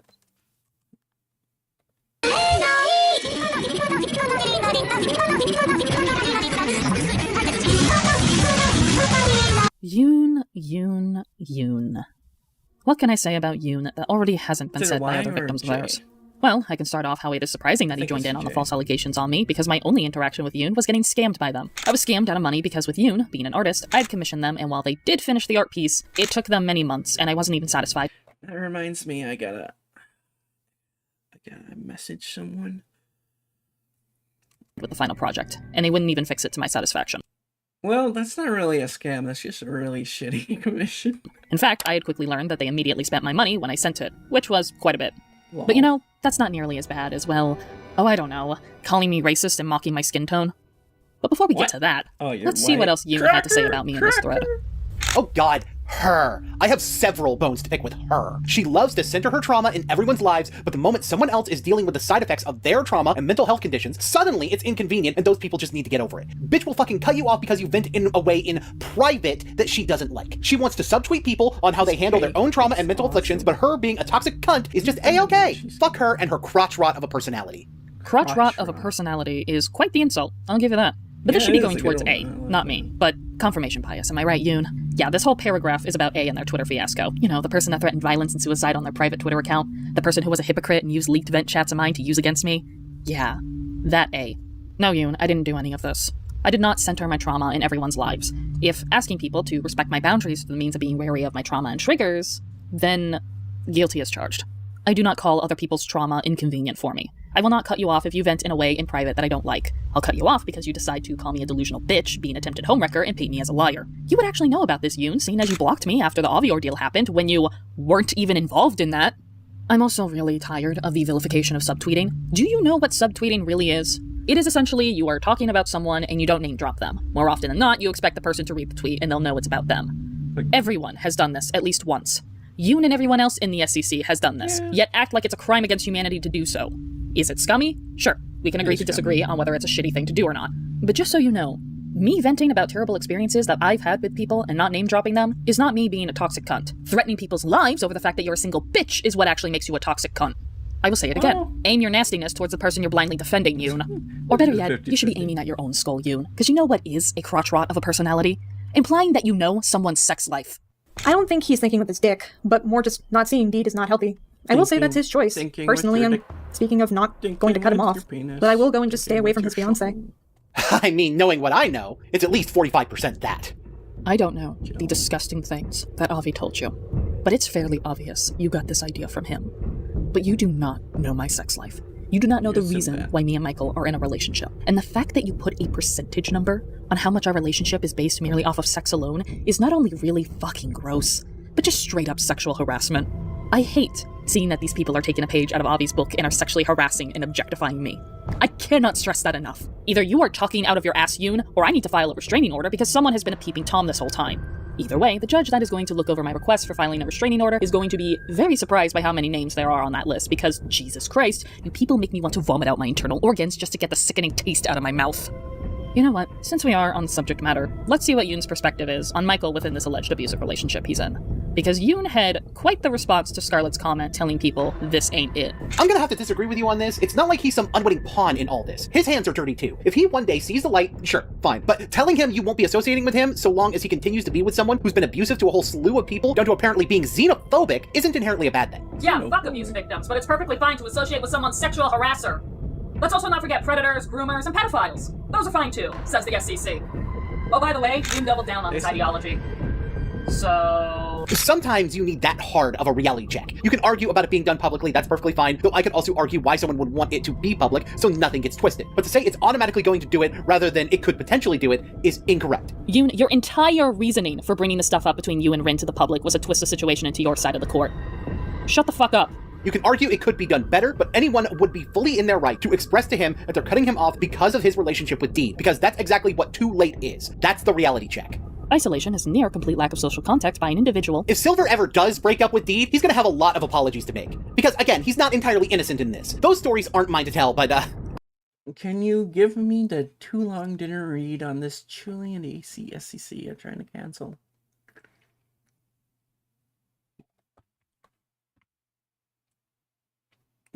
Is this guy talking about horror movies or minors? Like,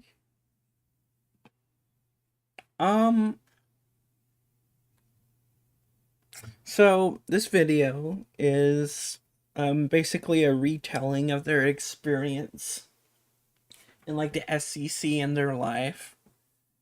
And in it, Deed talks about Avi, who they had, sexual conversations. In a retrospect, it was not good.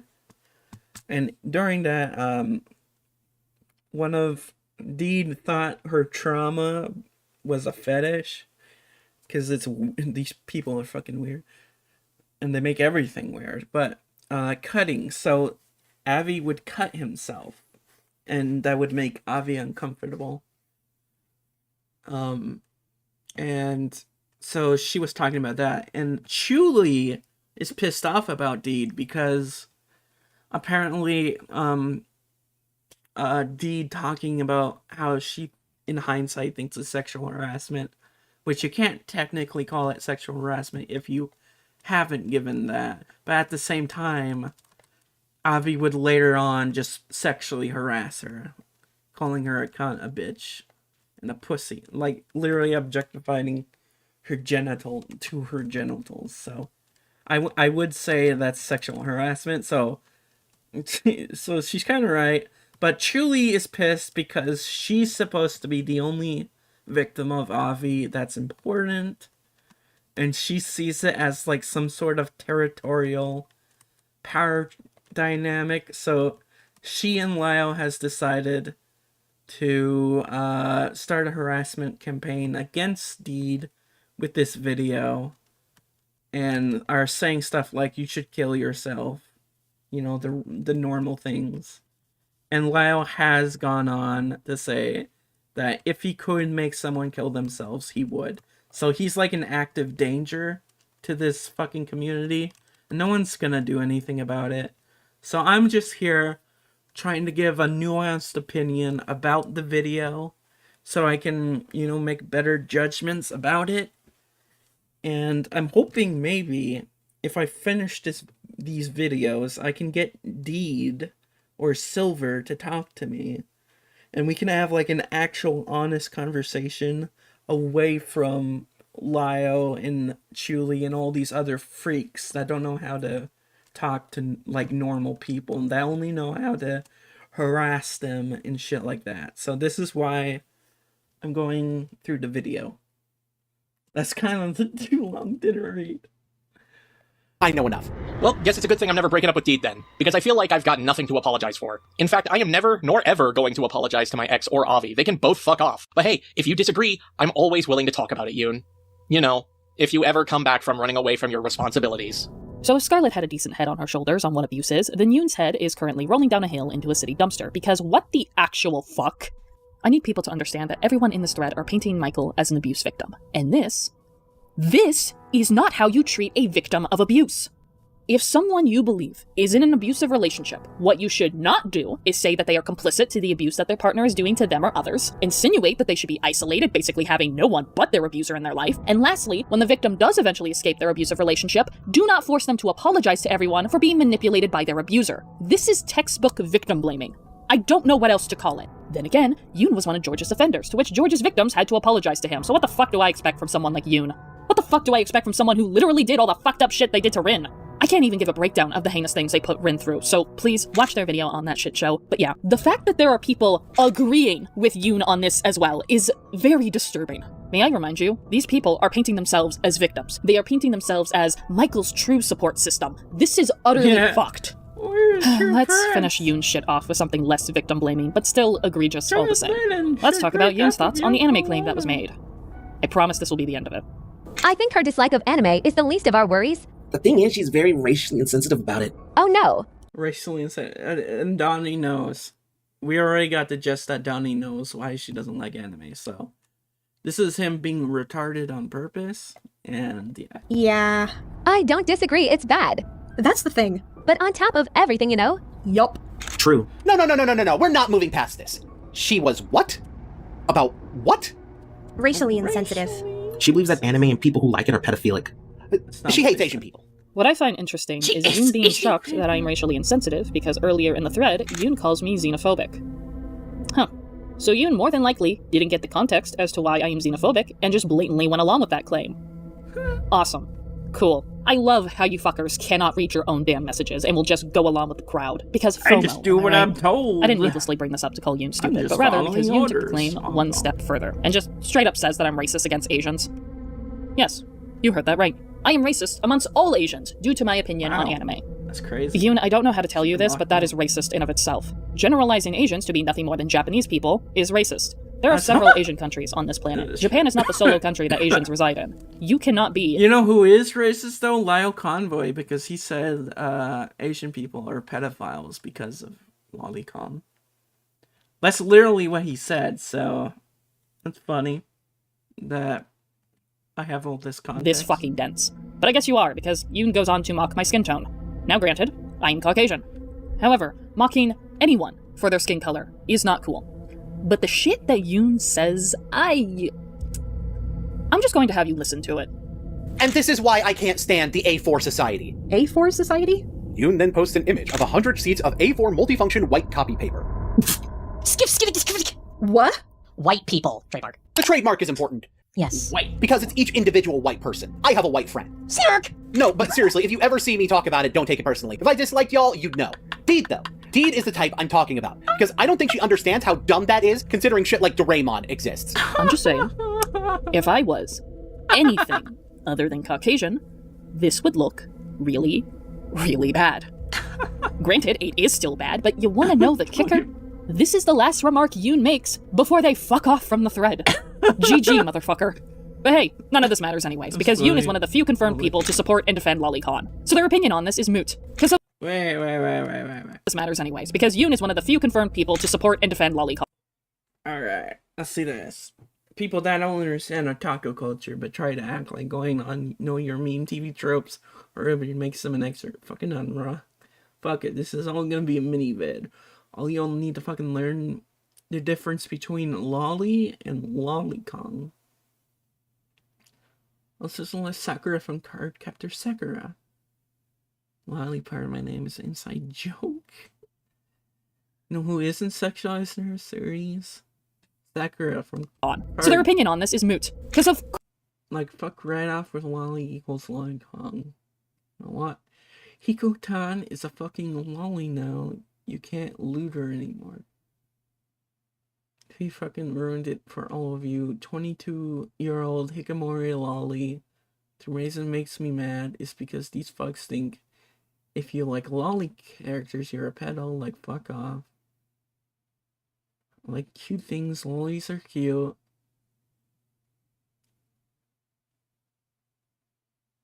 You know what?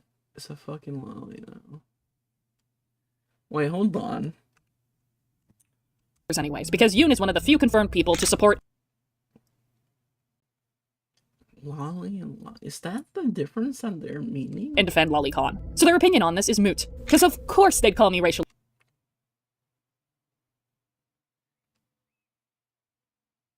insensitive. What's next, Yoon? It's Japan's culture to support lolicon? The age of consent is 13, therefore it's okay? You people sicken me. Okay. Deed, this is a mistake. You fucked up here. Deed. Wait, this is what I would say to Deed.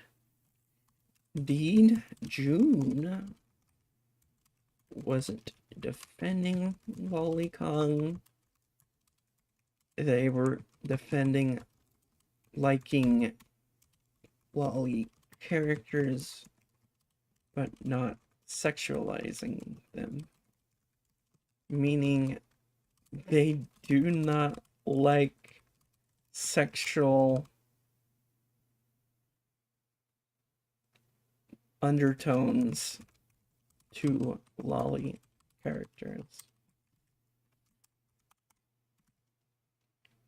You shouldn't assume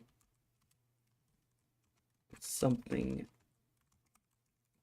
that evil. Okay. So yeah, that's Deed fucking up here and not understanding what's being said. And the same fucking people had no problem with fucking Lyle Convoy.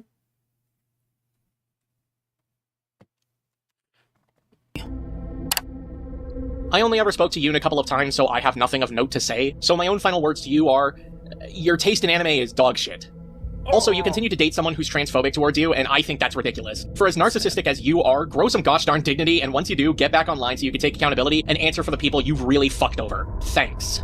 We've nearly gone over all the allegations, however, there is still much to talk about, and we've saved the worst things that have been said for a reason. The rest of the allegations we will be saving near the end for reasons you'll find out soon enough. That being said, we're gonna go over 2 other individuals who engaged in this thread, as we have quite a bit to say about them. So let's talk about Jace, and why he's just fucking weird. I hate music. Can you do better music choices? This is like really shitty theme song. Jace is a strange one. And I say that because Michael and I barely knew this guy. The former over the latter, actually, because, I genuinely did not know who this guy was until now. But he engaged in this thread, and the things that he said were vile enough to dedicate an entire segment to him. And that's saying something, given my own sexual harasser is in this thread. Fuck did I miss? Silver's girlfriend is wild. Someone please tell Silver to get out of there, dear God. I wish. I'm concerned. This was Jace's first interaction within the thread, and he said this before any allegations of me abusing Michael were made. I'm serious, you can check the thread yourself, but it's baffling how much Jace affirms to the confirmation bias within this whole ordeal. Oh, but don't worry, like the good confirmation bias Samaritan Jace is, he calls me a lunatic, a cunt, and calls Michael delusional for wanting to be with a crazy bitch like myself. Reminder that this man knows nothing about me, aside from the lie Michael delusional bitch for wanting to be with a crazy bitch like myself. Reminder that this man knows Jace nothing about me, aside from the lies being told in this thread. But again, don't worry, Jace has some relationship advice of his own to give to Michael, who he clearly cares about. Wait, who did Jace even date? Like, the message you sent to Lyle literally said, Oh my fucking god, I'm gonna kill myself. Wait, this is...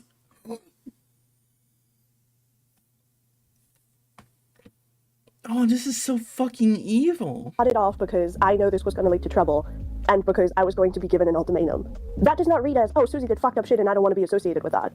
So you did it for outside validation again. No, it's not. Fucking hate it. In hindsight, I know how that reads. I'm so... Give me a second, please. Okay. I want to kill you. Kill yourself, baby. After torn up I was about what happened with Susie, there was a lot of the details I didn't have still. And I was kind of torn on making a decision. Because, God, I loved her so much. And I didn't want it to be true. I think I was still in denial. I thought it was true. Oh, no. Is she controlling his social media and hobbies? I wish I knew what to say either, but yeah, it feels like that. Like, dude, I know you love her a lot, but fuck, what you got ain't healthy. That's cool, Jace. Imply people should commit suicide again, and then we'll talk about healthy after that. Yeah. I gotta put Jace dated Doodle Tones. That's like an actual important I need to put on here. And, like, dude, I get it. I love my girlfriend a lot, and I would do literally anything for her. Bum bum bum. But he doesn't get that he should have the right to be friends with whoever, do whatever without having to ask her permission. Fucking hell, man. Jace, I don't need relationship advice from someone who dated Susie Groomer Doodle Tones. I am not going to be friends with whoever, especially if that whoever is someone who disrespects my partner, because that would make me no better. It's called respect for my partner. It's called giving a shit about my partner's feelings and boundaries. Also, you all treated my girlfriend like shit. Why would I want to be friends with you all? Now, let me be the one to give you some relationship advice, Jace. When you live with someone, you don't get to make spontaneous plans or do whatever you feel like whenever. It's called making plans. It's called scheduling. It's called respecting and understanding that I share a space with someone who may have their own plans, and I want to ensure I don't step on their toes or make them uncomfortable with spontaneous planning. Honestly, I think the first priority should be getting him away from that crazy bitch, if at all possible. If he keeps digging his heels in, though. I will gladly dig my heels into the ground if it means you'll leave me the fuck alone. I'm better off with the crazy bitch you call my wife than someone who dated Susie Groomer Tones. And I know it's hard to get in touch with him because she's so controlling, but you forgot that there's still a support group that Silver is a part of. What does it say that my first thought was, what support group? People just as toxic as that bitch? I still don't entirely know why this particular situation keeps getting me so heated. It's because you want to fuck me. What? Mate and fuck kingdom, Steve! Whoa!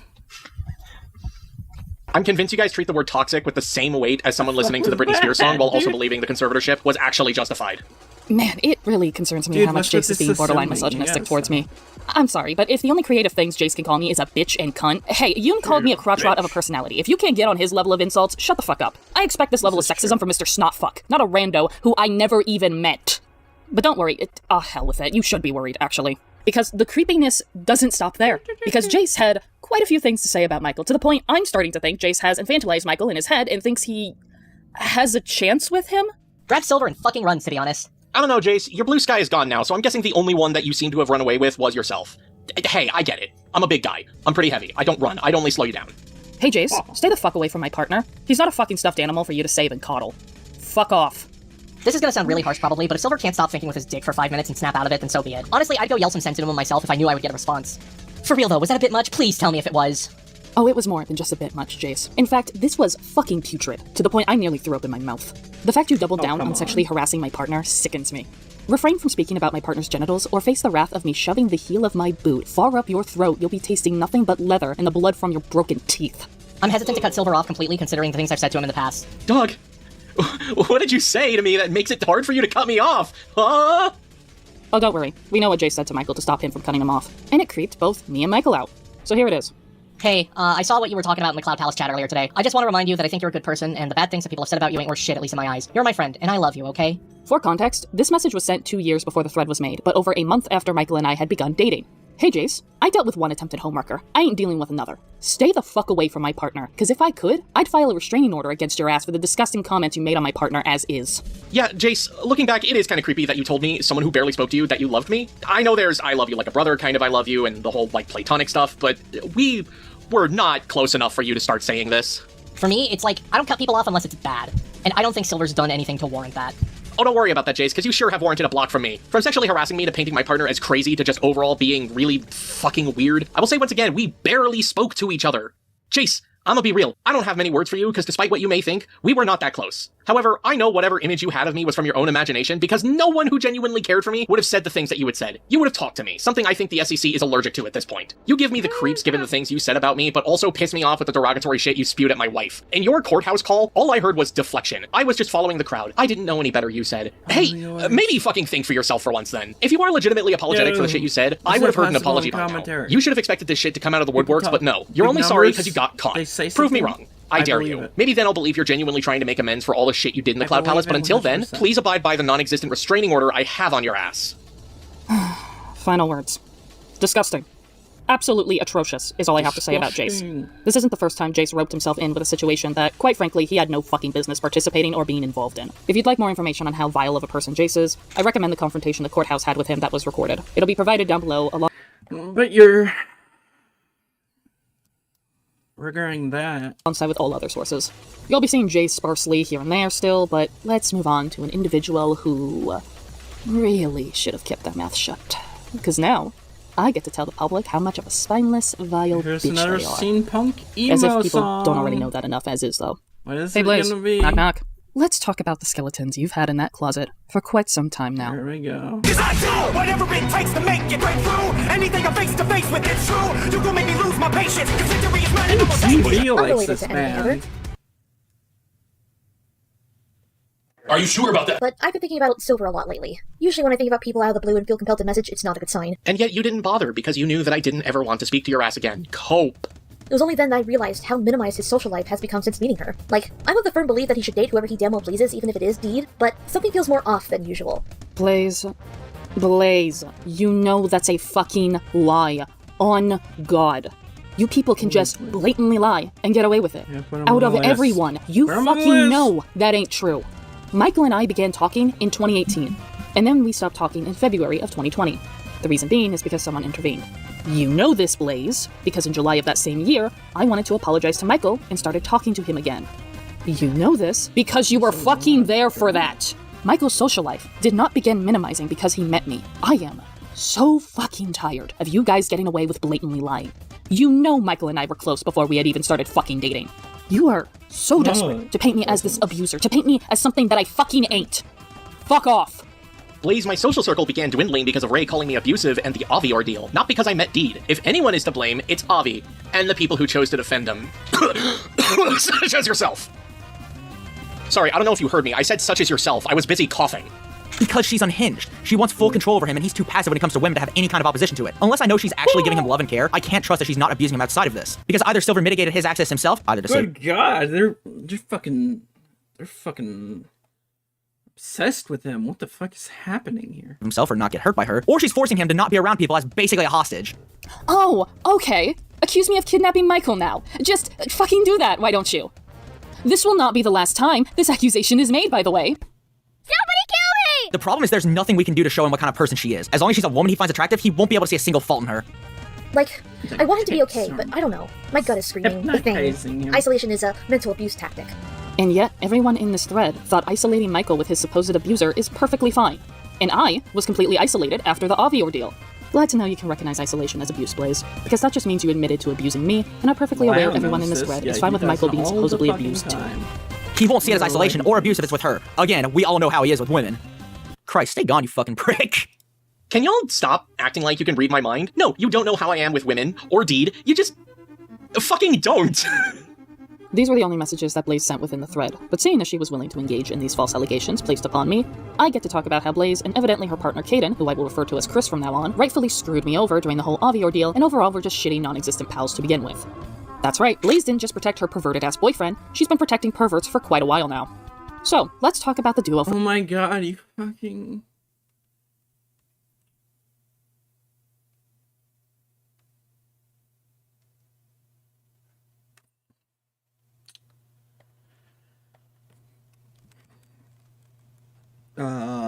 Deed gives a shout out to Julie. Insane. To protect her perverted-ass boyfriend, she's been protecting perverts for quite a while now. So, let's talk about the duo from hell, and if you're wondering, Chris was never in this thread, why are you talking about him? Well, you see, there's a very simple explanation for this. It's like Blaze told me. Anything involving her involves her boyfriend. I could talk about my history between Blaze and Chris, but there's really no point given the fact people know what these people are like. Yes, they're as terrible as you think, they were shitty pals to me, they were not good people. I mean, for fuck's sakes, I helped Chris from an attempted suicide, and he ghosted me, for years after that. The only reason we started talking again is because Blaze dragged me in a Discord call so Chris could pull a woe is me despite doing fucked up shit behind the scenes. More on that later when it's relevant. But the Avi ordeal is essentially what led me to distancing myself from Chris and Blaze, because despite them trying to act like they cared about me, they didn't. They were adamant on being Avi's biggest offenders, and it only took me until 2025, when Chris is being called out for being a pervert himself, that I finally learned the truth behind their own malicious gain for protecting Avi. So now I get to reveal the truth. I know it's been hours since I shared the timeline of events, but I briefly mentioned two individuals named B and C in my retelling of the aftermath. Well, B and C are Blaze and Chris. That's right, Blaze told— Why the fuck would you—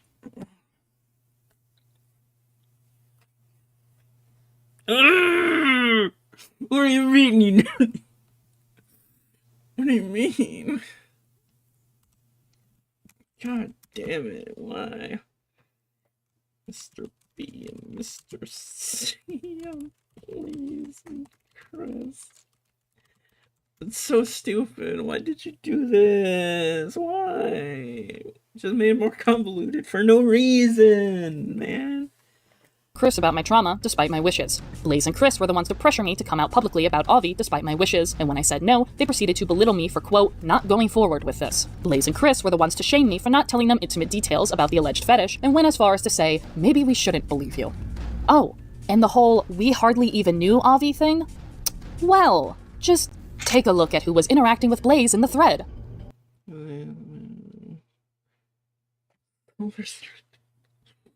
Welcome boys. Never please every day, but sometimes from where off. Like, why did she still damn random associate accent? It's because she got hit. She was full control.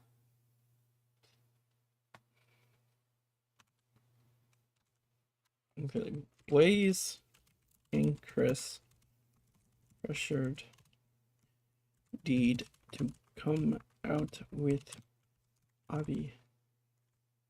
Oh wait, come out with about Avi. Blaze was then talking with Avi in 2023 about how she is a controlling mind controlling demon. Hashtag Yoko Ono.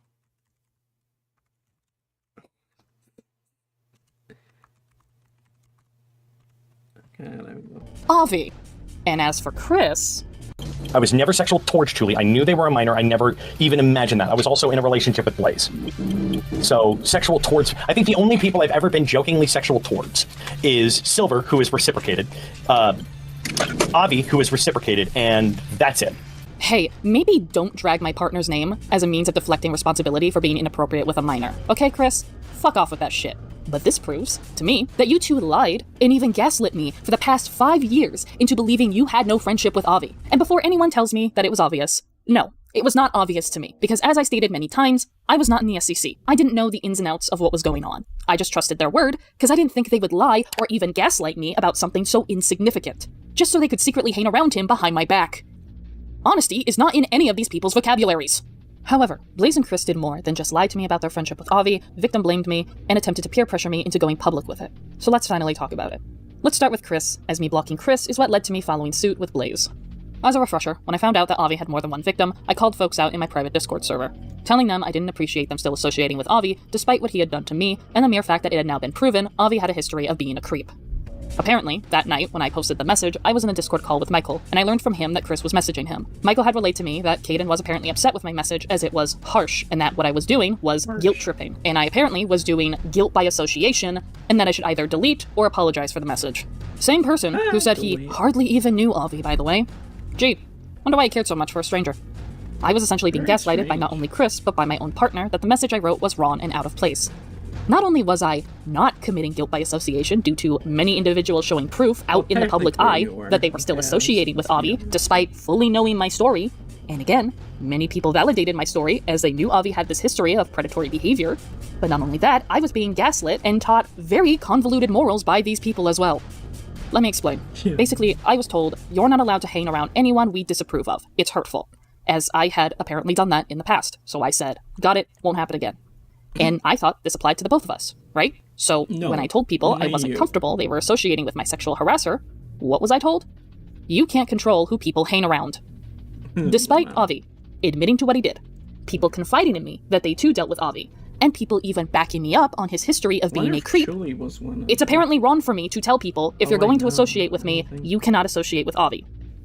And hey, can you fucking blame me for being a bit harsh given the shit I had to go through? This was when Scarlett referred to my sexual harassment as beef, mind you. You cannot tell me that it's perfectly fine for people to hang around individuals who raped you, who traumatized you, who severely abused someone, and you can look them in the eyes and say, I know this person did this to you, but I'm still going to hang around them. And you have to accept that. You cannot tell me that that is justified. You cannot tell me that that is okay. But in these people's eyes, yes. Yes, they can justify, and if they can't, well, we'll just do it behind your back then. And what I hate is that it fucking worked. Because of the manipulation and gaslighting tactics used on me, I felt that I was at fault, that what I did was wrong, and that I stepped out of line. And for that, I took a few days to myself, and I did apologize. I did say I was sorry, but I have since revoked that apology, because there was nothing to fucking apologize for. Deed was forced. Deed was forced to apologize to Avi, like... I know Safi's one. There's another one, but had to apologize. Fuck everyone who protected Avi. He turned out to be worse than I ever could imagine, but my gut tells me they already fucking knew that. After taking some time away, I spoke to Chris privately in DMs, simply wanting to talk to him because I felt defeated. I felt like I had to personally talk to him and apologize for the message I wrote in my Discord server in regards to Avi. This was also the day I officially blocked Chris and cut him out of my life because of the conversation we proceeded to have. You got a sec? Sup? You still mad at me? Nah. Chris, wait, what? I officially blocked and apologized for the message I wrote in my Discord server in regards to Avi.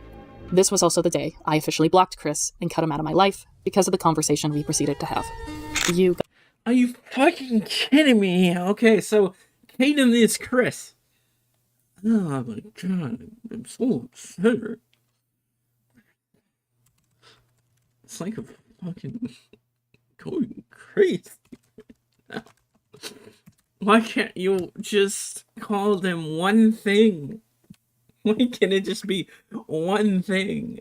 I'd really like that. There's many names here, okay? It's hard to keep track. If you can just keep it consistent. I'd like that. Got a sec? Sup? You still mad at me? Nah, I wasn't mad at you. Just concerned that you were letting this dominate you, which is what happened to me years ago. I'm sorry, I need to step in for a sec because, hey, Chris, don't fucking tell a victim that their sexual harasser is dominating them. Imagine telling a rape victim, oh, you shouldn't let your rapist dominate you. What the actual fuck is wrong with you? I still get an acid reflex when I think about this, because it fucking sickens me that you said this. That's not what Michael told me that night, and I wasn't letting it dominate me. I was just sick and tired of people being around someone who did something horrible and was continuing to do horrible things as recent as August. He was still hurting people, and nobody was realizing that. I don't remember being angry. I think you misinterpreted my text. Either way, the thing with you-know-who is that, for me, there has been no sign or evidence showing the behavior was continuing. The last time I was in call with him, he was dicking around. There's no evidence that he still does this to this day. And making sexual jokes with people that were doing the same. This is not me condoning or denying the possibility, this is just from my point of view. Unless I was presented with proof they were doing it in private without consent, I can't confirm or deny that they are still doing it.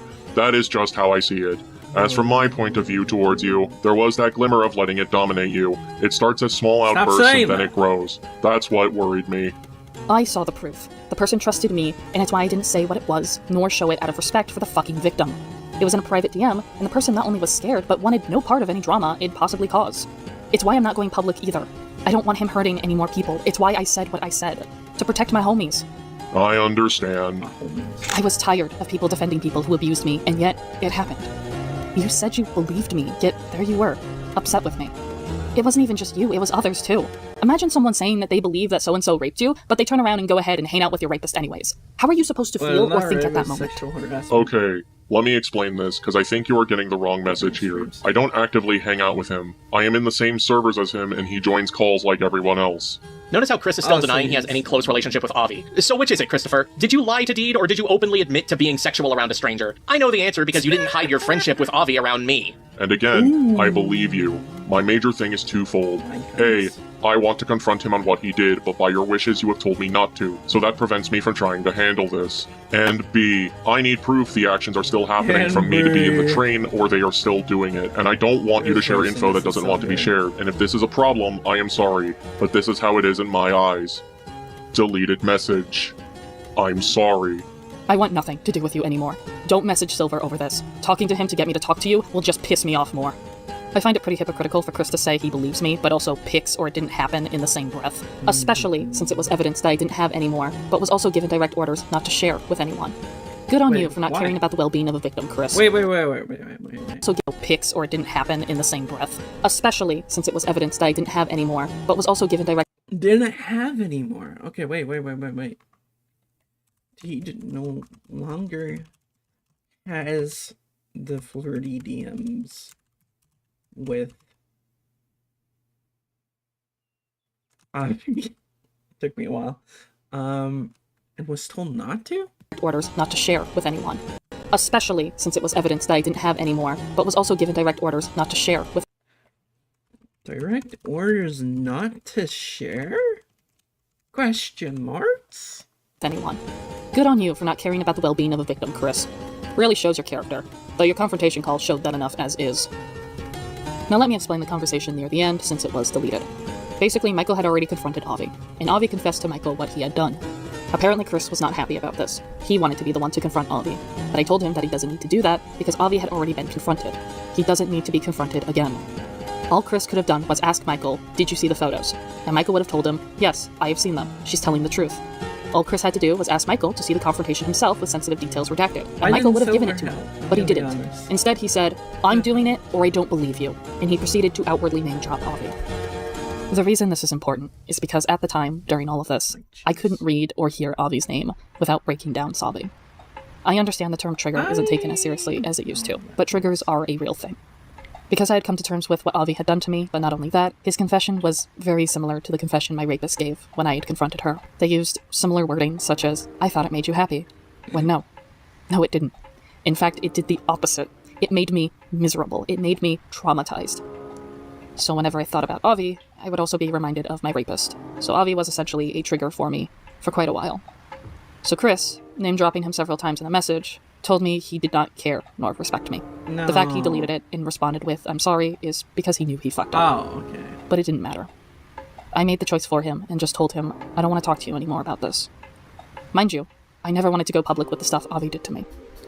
I just wanted the people who I befriended to respect me and my boundaries. That's it. This is when Blaze immediately starts messaging me. I'm not joking. The second I blocked Chris, Blaze started texting me, and despite me telling her to leave me alone, she continued to send me messages while I am currently having a PTSD episode. Michael can tell you from first-hand account, I am not mentally sound if you try to talk to me after something has triggered my PTSD. Do not try to have a conversation with someone who is not mentally okay. No, I see you typing. I'm not asking you to talk to him or even here to defend anyone. I was just going to pass along a message he wanted to share with you, which is just, I'm not going to fight this, and I wish you the best. That's it. Triggering me doesn't make you the bigger person. He's not trying to be the bigger person, nor was he trying to trigger you. He was explaining his perspective on the matter, which is limited based on what he knows and doesn't know. He doesn't actively seek company with Avi. He just happens to be in the same server, and outside of occasional server messages and rare moments they join a server call, there's not a lot of contact with him. I'm in that server, and I couldn't tell you thing one about what he's done recently. He wasn't trying to be the bigger person. He was trying to explain himself. I'm sorry if what he said triggered you. I wasn't there. You can do with that information what you will. He's not fighting it because realistically he can't. His personal life requires more of his time as of late, especially with what's going on with his mom. He wants to respect your space and move on, where he can. That's about it. And if you're not comfortable with me being in the server or talking to you just because I date him, then that's okay. I don't have to. He only wanted me to pass that message along. I just don't know how to feel about anyone right now. Avi was already confronted. He knew what he did. It's why he left Twitter and unfriended a whole bunch of people, and what Caden did was literally something on my trigger list. There's no excuse. Please, leave me alone right now. Alright. A few things. Blaze continues to gaslight me, because this is a lie. They actively hunt around Avi. You'll find out shortly enough. 2. I wasn't even mad at Blaze for dating Chris. I don't know what the fuck she is talking about here. And 3, if you're not comfortable, then that's okay. Major bullshit, given what's about to fucking occur. This is not where it ends, however, cause, oh boy, does it get worse. Despite telling Blaze to leave me be so I can calm down and process everything, Blaze went on to post a twitlonger on her private Twitter account directed at me. I read it, I told her to fuck off, and I blocked her. There was a very good reason as to why I did this. I saved this twitlonger before blocking Blaze, and before you say it's leaking private information, this has nothing to do with Blaze and everything to do with me. I didn't screenshot this, rather I kept a copy of it on Google Docs. But just for proof, here's the date the document was made, and here's the message I sent Blaze. I wouldn't have sent this if Blaze didn't write this. This is okay, good evidence. Before I start, let's be clear on something. 1, I had a lot of time to chill out and think about this. 2, I'm bitching here because I have now been put in a position where I literally can't talk to anyone about what's bugging me right now, and it's eating me up. 3, I tend to write out how I'm feeling before initial conversation. It helps me verbalize what I'm feeling. That being said, I'll try to make this thread short and concise. Start. I am patient and understanding to almost no end. Ha! That being said, I'm human and I have my emotional limits. There's 3 to be exact. 1, don't mess with children. Ha! 2, don't mess with friends. 3, don't mess with family. I don't know Avi well enough to even care, but Chris is like family to me. That being said, there were some emotional likes crossed with me yesterday, hence why I left the way I did. It's one thing to not want to talk to someone. It's another to essentially backtalk and insult them for not being on your side. Knowing I see this, which makes me have to take it and stay silent about it. Blaze, could you please not type like you're on 70,000 grams of Benadryl? Blaze, I don't know how to tell you this, but your partner is a grown-ass man. You do not need to constantly defend him, because that's what you did the second I blocked him. You immediately went into my DMs to try to defend him, while I was having a PTSD episode, mind you. Of course I wasn't going to be rational. Of course I didn't want to talk to you. I told you that. And the fact that you're upset that you can't talk to anyone about this, oh no, you can't tell people that I was sexually harassed by Avi. Are you actually for real right now? You're upset because I don't want you talking about a traumatic event I fucking went through behind my back? Be so fucking for real right now. It hurt pretty bad, and I was shaking from the anxiety of having to pretend I was fine with it. I'm not. Now, as for taking sides, neither of us have any fucking doubt in our mind over what Avi did. That wasn't up for debate. To ask about recent stuff we had no knowledge of wasn't taking sides. We genuinely didn't know. And it's even harder when it's all word of mouth, with vague descriptions. You are the same people who literally said, maybe we shouldn't believe you because I didn't want to show you the unsolicited photos I was sent. You are also the same people who belittled me for not wanting to make this a public spectacle. Also, if that's the case, why was Chris so adamant about confronting Avi then? I will say again, be so fucking for real right now. Especially knowing how we've all been burned by people who've done that. Let's not forget the Silver and Ray fiasco. I want to take a minute. Ray had no evidence that I was abusive because she was lying. You all knew she was lying because she said I wasn't abusive days after making that claim. And you also weren't burned by Ray from that fiasco. You and Christopher had already stopped talking to Ray before she ever said anything negative about me. Deed's statements about Avi were never public and also had multiple people backing up that they had seen the evidence, me included. Don't sit and act like that incident set a precedent for you, you preppy-ass cheerleader. This is where I snapped. This is where I told Blaze to fuck off. And I blocked her, because you know what this is? This is Blaze implying that I made false allegations. This is Blaze implying that I am no better than Rachel. Rachel, who made false abuse allegations on Michael, the person I'm fucking dating. This bitch not only implied that I was on Blaze, implying that I am no better than Rachel. Rachel, who made false abuse allegations on Michael, the person I'm fucking dating. This bitch not only implied that I'm a malicious liar, but that I'm no better than Ooh, okay, hold on. A lot is happening right now. Please wouldn't take no contact for an answer. Defended BF. Wait. Defended Avi. Blaze. Wait, no. Oh, wait. Defended Chris / Caden. Then implied it wasn't real.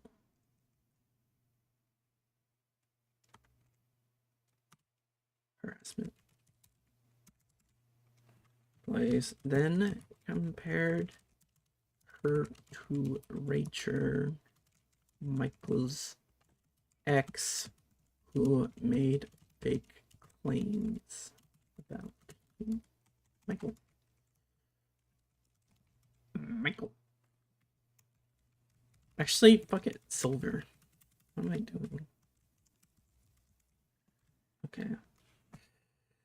the person who falsely accused my own partner of abuse. Sickening. Absolutely disgusting. But you know what? There's something about the Rachel abuse allegations that people don't know about. And that is that no one actually cared whether Michael was innocent or not. And Blaze and Chris were the people who made me realize that. When I had found out Rachel publicly accused Michael of being an abuser, I had to take time off work, because I was completely distraught over it. These were two individuals who I once knew, who I was once close with, and so it was pretty distressing to see these allegations. There's also personal reasons as to why I was so distraught by it, but I don't wish to explain any further. All you need to know is that I privately told people I didn't want to hear about nor talk about the allegations, and that I was going to remain neutral. Blaze and Chris didn't like that. I was then dragged into a call. You're noticing a pattern now, yeah? Blaze and Chris did this a lot. When they didn't like something I said, they would beg me to be in a call regardless of my consent. So I was dragged into a call, and Blaze and Chris were trying to explain to me that Rachel is lying. The allegations aren't true. Now, given that these were people who were close with Michael, you would think they don't believe the allegations because they've known Michael long enough to know he isn't an abuser, right? No. That's not what they told me. What they told me, and it's something that haunts me to this day, that truly shows how Blaze, Chris, and everyone in that goddamn Cloud Palace views Michael and friendships overall. They told me, quote, the allegations aren't true because it's Rachel. They didn't believe Michael wasn't an abuser because they knew it in their hearts or because they cared about Michael. No, it's just because it was Rachel. That's where their morals stood. These people did not care about me. These people did not care about Michael. They didn't care about the truth. And that's where we'll end it. I don't see the point of reading the rest of it, as all I'll have to say is bullshit and lies. But there you go. That's where everything ends between me and just kidding. We didn't call this Hellfire for nothing. Now we discuss the Avi call. Despite it being called that, it's more so a call discussing Avi rather than a confrontation call with Avi. Individuals involved in this call were Michael, Chris, Blaze, and Avi's second victim, who I will call V. Reason me. Oh god, hold on. So a call discussing Avi rather than a confrontation call with Avi. Individuals involved in this call were Michael, Chris, Blaze, and Avi's second. Okay. Avi related call. Welcome to the club. I saw that clip. Between me and just kidding. We didn't call this Hellfire for nothing. Now we discuss the Avi call. Despite it being called that, it's more so a call discussing Avi rather than a confrontation call with Avi. Individuals involved in this call were Michael, Chris, Blaze, and Avi's second victim, who I will call V. Reason being is because after talking with them, it turns out they turned around to not only downplay what Avi did to them, but what Avi had done to me. V had seen the photos, mind you. V was one of the few people I trusted, and they turned around to back. V downplayed Eats Flames. Backstab me in more ways than one. Michael was on speaker, so I heard everything. In a way, I was there. But I spent more time crying in the other room, so Michael will be the one to relay what happened in this call. So the call's purpose was to discuss what Avi had done to Deed and how to go forward from here. This was between me, Caden, Blaze, and V. I don't remember exactly every single thing that was said in this call, however there are key moments that will stick in my head basically forever at this point. I had explained to Blaze that Deed was upset at her for comparing her to Ray. Blaze, surprisingly enough, agreed with me that Deed had a right to be angry at that and that she was wrong. V revealed that they were a victim of Avi, lied about not giving Deed permission to reveal to me that they were, and then proceeded to act like Deed lied about everything, including her own experience with Avi. In it, giving Deed enough, agreed with me that Deed had a right to be angry at that and that she was wrong. V revealed that they were a victim of Avi, lied about not giving Deed permission to reveal to me that they were, and then proceeded to act like Deed lied about everything, including her own experience with Avi, in an attempt to make Deed look delusional. The most egregious things were actually said by Caden, however. I wanted noted that V and Blaze were in this call and were complicit and in agreement to everything Caden said. All three of them had also confirmed that they were still in contact with Avi, despite knowing what he had done to Deed. Caden actually started the call by asking that we all promise to stay friends. I did not answer this promise, at all. Quite frankly, it was the most obvious manipulation tactic, one that only could have been made more obvious if Christopher had said, "This is a manipulation tactic." Caden then proceeded to explain how Avi was asexual. I shouldn't need to explain this, but obviously, Avi becoming asexual was a few things. It was not true. Did not excuse what he did to Deed. Did not mean he could not then proceed to sexually harass others or would not be likely to do so. Avi is what he has been for the longest time. A straight, sexual deviant who preys on any woman he talks to. Hearing Caden say this like it excuses anything is disgusting and also damages the ace community, which, good God, they really don't fucking need your help, Christopher. Caden had also brought up that Avi sexually harassed Deed as a traumatic response of being cheated on. This is hilarious, because I have been cheated on, and I don't recall making an active effort to sexually harass anyone at any point. Even disregarding that, it's fucking disgusting to act like what Avi did was forgivable because he had been cheated on. I also recall Caden telling me if anyone can fix her, it's what? Avi can be forgiven because he was cheated on. It's you. This is beyond insulting to say about someone. Deed isn't a thing to be fixed. Quite frankly, the only correct thing Caden said in that call was that Deed was someone who stuck to her values, which is correct. Granted, this was a backhanded compliment meant to actually paint Deed as stubborn and bullheaded, but I'm choosing to ignore the meaning of his message and instead reinterpreting it as it is blatantly written. And it's a part of her I admire. Cope and seethe, motherfucker. After the call had ended, Michael came up to me and said, "It's okay. Avi is asexual now, so he won't hurt anyone else."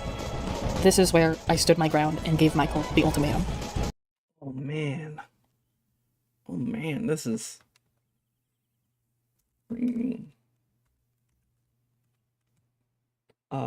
Silver, being stupid. Don't cry. You won't hurt anyone anymore. He is asexual. Deed.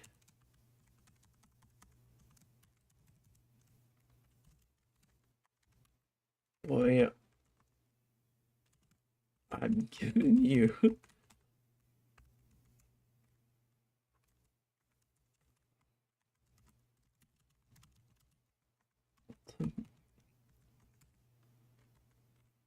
boy, I'm giving you an ultimatum. Either think about what the fuck you just said, or I'm packing my bags and I'm leaving. After a long night of heavy emotions and deep talking, Michael had realized what he had said, and realized how manipulative these people truly were. It had taken me a long while to really understand how badly I was fucking up. A better person would have cut these people off sooner, but I wasn't a better person. My desire to remain friends with these people was a selfish one born to resolving everything and making people get along. I was living in a fairy tale, and while I do believe Caden, Blaze, V, and Avi were all attempting to manipulate me, I'm not going to sit and act like my decisions weren't mine. Obviously, I apologize to Deed. We've been together for 5 years now, so I did end up on the right side of the ultimatum, I feel. That being said, this is going to be my public apology to my wife for believing in their vindictive ways, for not understanding your trauma as well as I should have, and for grossly mishandling the conversation I had with these 3 people. This experience painted how I handled this relationship from then on, and I cut these people out of my life soon after this conversation. I am deeply, deeply sorry for acting how I did and behaving how I did. I will never deserve you, but I will always be thankful. I forgive Michael. For as much as he hurt me, I'm glad by the end he realized how awful he and everyone else treated me. Truthfully, I'm glad because I had no one at that point. I had just moved to a new area, and the person who helped me escape my family and abusers was siding with people who did not care for me. It was a scary time for me, but I'm just glad it didn't stay that way forever. Michael and I decided to go off the grid for a while, and we began to realize these people were not only interfering with my journey of processing my trauma, but they had interfered with our relationship. We actually bonded over the time it was just the 2 of us, and despite everything, this ordeal actually led Michael and I to grow closer than ever before. While we do wish this had never happened, with an incident like this, it really puts a relationship to the test. And for us, well, we've been together for about 5 years and counting. However, with Michael ultimately choosing to stay with me and slowly distancing himself from these people, this is what led to the abuse allegations occurring. It all comes back full circle, which is why I felt it was necessary to talk about Caden and Blaze. So, final thoughts. Or rather, final words. Chris, you're a fucking creep, and I wish I had known sooner, because I would have blocked your ass had I have known. I am not surprised, at all, the treatment you gave me for the majority of our friendship. Your VTubing career is over. Delete your shit and stay gone. As for you, Blaze, I always had a feeling Chris was going to be your downfall. I am the same way as you, Blaze. If you want to be with Chris, that's fine. That is your choice to make, just like it is Michael's choice to be with me. However, I noticed throughout my entire friendship with you and Chris, you two were like an entity. You were not two separate people. You were a conjoined group of one. You weren't dealing with Blaze. You weren't dealing with Chris. You were dealing with Blaze and Chris. I don't ever want to hear from you what a healthy relationship is, because what you have isn't healthy. But you've made your choice, and that's fine. I don't know what you and Chris went through for you to be adamant to be his defender no matter what. And while I understand wanting to protect your partner, wanting to defend them, unlike you, Michael has done nothing wrong. And when Michael was mistreating me during the Avi stuff, I called him out on it, because my partner can make mistakes, and I shouldn't blindly defend him. But that's not how you see it. Because you will blindly defend Chris, no matter what, to the point that you will dig your heels into the ground and adamantly deny that he was ever a creep towards a minor, despite him literally acknowledging it and apologizing for it. But no, you two couldn't keep your mouths shut, and now look at where you are now. You choosing to stand by Chris was your downfall. Michael and I are defending each other because lies and mistreatment were thrown our way. But we will still acknowledge wrongdoing when necessary. But you can't face the music and admit what you or Chris have done wrong, because you don't care. You didn't care how either of you treated me, and you certainly don't care how the two of you treated Chuli either. Stay bitter. Caden, I think... And you certainly don't care how the two of you treated Chuli either. Stay bitter. Caden, I think out of everyone in this list of people who fucked up regarding my partner, you were the one I was closest to. That's what makes this all fucking hurt harder than with most people. I really, truly expected better of you, to at least not fuck around with children. But if you're going to act like the Grand Central Station of disappointment, fine. It was embarrassing how you managed to take Chuli's forgiveness of your actions and wasted it because you were too stupid to know how not to shut the fuck up. Your pride is so easily shattered because you can't help but fail to hurt others with your own insecurities, something I'm now learning was present since I've known you. One of the first things you did was yell at me and call me a fucking loser. I understand what caused that, it's not entirely your fault, but I think I'm learning this was just in your heart. And all this pride has now been met with one of the worst fails I've ever seen, one that was entirely preventable. But you couldn't help but attempt to guilt trip and manipulate people just like you did with me, and like you tried to do with my wife. I hope you reflect on every hardship you've ever faced, and how many of them you yourself have caused. I hope you do. But I certainly don't expect it.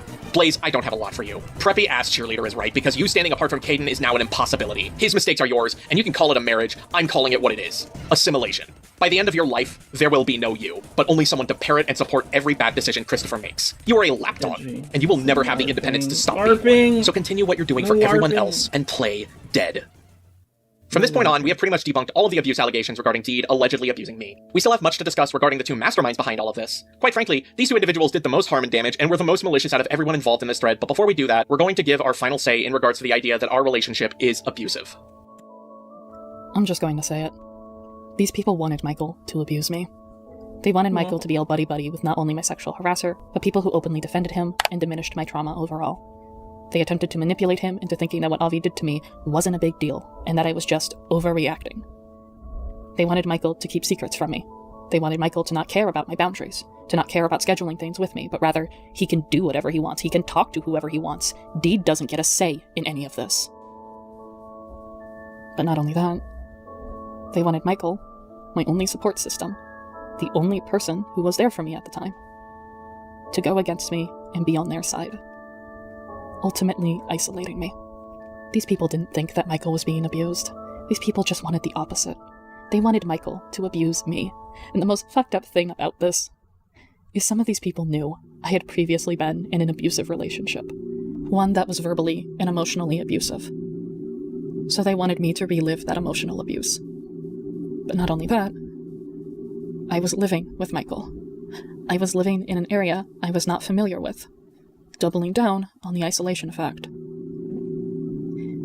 They wanted me to be isolated, abused, and beaten down verbally to the point where I more than likely would have either snapped or succumbed to submission. That's what these people wanted. I have no words other than... it hurts. It's fucked up and literally messing with my head right now. Because again, many of these people are strangers to me. Fucking strangers on the internet wanted my partner to abuse me. I cannot grasp the reality of this because it is so fucking scary to think that this is what could have possibly happened if it wasn't for the fact that Michael stopped talking to these people. These people weren't mad that Michael wasn't talking to them anymore. They were mad he wasn't abusing me. They were mad that they weren't a bad influence on him anymore. These people disgust me. And no wonder I was afraid for years over what these people could do to me. What did I ever do to you to make you want Michael to abuse me? What did I do to be dehumanized like this? Either way, stay the ever-loving fuck away from me and my husband. You heartless, sickening, parasitic deadbeats. I want to make this abundantly clear. Deed does not manipulate, control, or commit domestic abuse on me. Period. Couples fight. Yes. Deed struggles with mental disorders. Yes. And they have been a struggle for me as well. But nothing, even at her lowest, would I ever paint her as abusing me. I left the Cloud Palace at my own accord. I chose to quit slideshow commentaries myself. I talk about horror because I fucking like horror. I call Deed my wife because I am damn well making her one. And I stopped talking to you fucks for a good reason. For multiple good reasons. What in God's name would make you think that I would want to speak to you after seeing, well, all this? Unless you think I'm a deadbeat, haha, my wife chains me down shit husband. Truthfully, that says more about how the SEC thinks what healthy is and how you should treat the person you claim to love. Regardless, what's crazy is, for as much as you say Deed is speaking for me, you fucks sure as hell speak for me a lot in this thread. From painting mundane tweets as cries for help, to treating me like I can't fucking think for myself, hence why it's so easy for Deed to apparently manipulate me. Sir, I am nearing my fucking 30s. I am not a damn child, but you sure as hell are all cowards. Not a single person in this thread contacted me. Not Donnie, not Blaze, not Tippy, not Jace, not Scarlet, not Sarah. Nobody contacted me. Rather, they let a BBEG disguised as a hero do all the dirty work by making a call to action and just demanding me to break up with Deed, sprinkled in with flat-out bullying and harassment towards me and Deed. Yes, that is what these spineless fucks did, and they genuinely thought it would work. I am not going to break up with Deed anytime soon, and this idea of having control of who I date or not is controlling in of itself. This is not a group of friends who are concerned about me. It's a bunch of rabid, self-centered abusers who are losing their shit over the fact that they don't have me in their grasp anymore. Good. If anything, Deed has been nothing more than a good influence, and the fact you all disrespected her to oblivion, mocking her trauma, painting her as delusional, and flat-out dehumanizing her makes me sick. You honest to God thought I'd be okay with that. Hey buddy, open up a dictionary and go to page fuck you. We are now going to segue into the rest of the allegations and the actions behind two individuals that we have yet to talk about. You have probably already guessed who these two individuals are by now. But before we do that, there is technically a third person we must discuss. This individual was not involved at all. This person is someone Michael and I since have no correlation with for years now. However, the two masterminds behind this whole ordeal thought it was very important to bring this individual up. For malicious reasoning, of course. It's why this individual has been brought up time and time again throughout this video. So it's finally time to explain their connection to all this. It's time we talk about Rachel. Rachel. The bitch came back the very next day. Oh, the bitch came back. Thought she was a goner, but the bitch came back. She couldn't stay away. Don't you know the bitch came back? The reason we are dedicating a segment to Rachel is because she is, in a way, intertwined with all of this merely by name. But it's also because Michael and I have had personal experiences with her, like many others within the SEC. So let's give a brief breakdown on who Rachel Kohai Mills is. Rachel was a very prominent figure within the SEC. Oh my god, it's Rachel. Hi. Oh, look at you guys. Why you keep swapping the names? Anything, she was one of the biggest people within the SEC. Many folks looked up to her, and she was even one of the founding members to create BOP. She started making commentaries in 2013 up until her departure in 2019. Quite frankly, neither of us know what happened for Rachel to have a disdain towards the SEC. More than likely it was infighting and arguments with others within the SEC that caused it, but regardless. Rachel went from someone who enjoyed commentaries to someone who loathed the SEC, to the point you could consider her anti-SEC. There's a lot more in regards to Rachel and the SEC's relationship, but we will save that for later. For now, all you need to know is that just like with Rachel, the SEC hated her back just as much, to the point where they treated her as the starting grounds of what makes someone a morally good person, which is utterly fucked if you think about it. Basically, anything Rachel believed in, they believed in the opposite. Anyone who associated with Rachel, anyone who talked to Rachel, they were despised amongst the SEC, which is ironic given that Rachel knew a lot of these people. These people were once friends with Rachel, and they tend to forget that. As edgy as it sounds to say, the SEC treated Rachel as if she was worse than Hitler. And that's sadly not an understatement. In fact, it got so bad that Rachel started calling the SEC a cult and vice versa. In retaliation for Rachel doing it, the SEC called her a cult leader, which neither of which are true. I'm gonna save my explanation and well-awaited tirade on this ordeal for later, but the hatred was mutual, suffice to say. I think it's appropriate for Michael and I now to explain our former relationship with Rachel and how that friendship corroded and died. I'll be the one to start us off. My friendship with Rachel spanned from 2017 to 2020, and it was messy, suffice to say. Looking back, it was pretty telling that Rachel wasn't a good pal, but one thing everyone can agree on is that she is charismatic. She will be nice, but once you've befriended her, she'll spend moments breaking you down like it's nothing. For example, one thing that Rachel and I both had in common was that we had PTSD. In 2018, after I had moved out of my parents' place, I started to have physical symptoms of PTSD, and it scared me. In a way, I looked up to Rachel as an example of what someone who struggles with PTSD is like. This was a mistake. The reason I say that is because Rachel and I's PTSD and overall trauma was vastly different. I am not stating that to one-up her, I'm stating that as a fact. Her PTSD stemmed from the loss of a family pet. Mine stemmed from years' worth of multiple types of abuse I endured both at home and at school. It led to me being stalked and afraid of going out, so I became a hermit when I first lived on my own. Rachel, throughout our friendship, would joke about, mock, and disregard my trauma, going as far as defending my ex who abused me. I'll show a screenshot with details censored, but this is essentially what Rachel would do. Who knows what they're gonna do? They're waiting for it.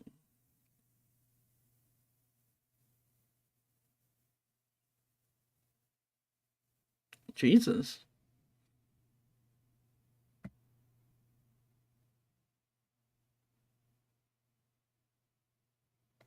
I would have panic attacks, and she would tell me to shut up and get the fuck over myself. Despite me living in an area where my life was in danger, she consistently told me, "It's been years, they've forgotten about you. Get over it." Mind you, Rachel.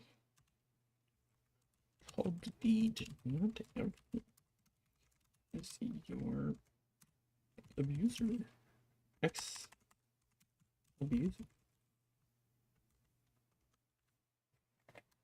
it had been less than 5 years since what had happened to me happened. The abuse, the rape, all of it was only a mere few years ago. And even then, it doesn't matter how long it had been. If you're having to change your number to get the threats of bodily harm and promises of "I'll kill you if I ever find you," it doesn't matter how many years it's been. If you still live in the same area as those who wish to harm you, that's all it takes, because it is unsafe. You're still currently living in that traumatic moment. Not to mention my rapist making the promise of, if I could, I'd do it again, alluding to the idea that if she had the opportunity to rape me, she would, without any hesitation. Rachel didn't seem to understand that, because when I actually had finally reported the rape in 2019, I was on edge, waiting for a phone call. And when I finally received it, they told me there was little to no chance that I could convince a group of strangers that what happened to me happened, said that the case would be on hold for about a decade, and then hung up. I was very clearly distraught, and what did Rachel tell me? Well, you got it out of your way now, so let's just move on from it. I never once said anything as belittling as Rachel would to me. Never did I fucking tell her, "It's been years now, you need to get over it, Rachel," or "You just need to accept the fact your dog is gone." Nope, never once. But oh boy, did Rachel love telling me that. Mind you, this was during the time I was slowly coming to terms with what I'd gone through as a child, and I was still living in an area where my abusers resided as well. I didn't escape that cesspit until 2021. I remember a time where I had a really bad episode, and Rachel was very dismissive of my emotions, to the point she told me, "Honestly, I don't know how to help you because I can't relate to this, so you're on your own." I get it's no one's responsibility to help me through my trauma, but the hypocrisy and double standard runs deep within Rachel. She expected everyone to be careful around her. She expected everyone to be respectful of her trauma and triggers, and if she found out you made fun of any dog's death, then oh boy, would you be hearing from her. I still remember the outburst she had, and you weren't allowed to say how it hurt because she was emotional. She let her PTSD run rampant in that moment, as if that excuses it at all. Oh, but that's the fun part. She expected you rampant in that moment, as if that excuses it at all. Oh, but that's the fun part. She expected you to be her support system, but when you needed her, she'd miraculously be busy. Rachel and I became sort of this safe place to vent to and overall be a support system for each other. Well, rather, I was always there for her more than she was ever there for me, looking back. See, I would hop on Discord either through text or call with her in a heartbeat. Didn't matter if I was busy, didn't matter if I was late, even at work, I did this. However, 90% of the time, when I tried to reach out to her, she would say, "I'm busy," or "I'm already with someone." Now, I can't hold that over her head too much, because it's not like she's my therapist. But there was very clearly an imbalance to the point it felt like my kindness was being taken advantage of by her. Because even when she was there for me, she would tend to say very insensitive things, i.e. the examples that I talked about previously.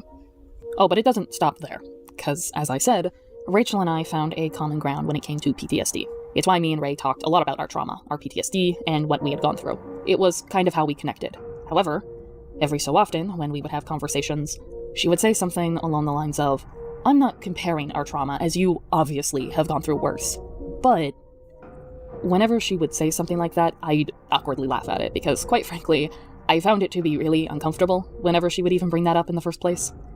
While she never tried to make it a competition of sorts, or even tell me she's gone through worse than me, in fact she'd say the opposite, going as far as saying, I wouldn't even know how to handle trauma like that, it still doesn't change the fact she would make comments like that, and it made me uncomfortable to hear it. I never talked about my trauma to out-trauma someone or out-victim them. As I stated before, it is just... Oh my god. Oh my god. Oh my god. Trauma actually would make comments going as far as saying, I wouldn't even know how to handle trauma like that. It still doesn't change the fact she would make comments like that, and it made me uncomfortable. But did you tell her that? You laughed, so... You can't really see. Deed secretly was uncomfy with Joel.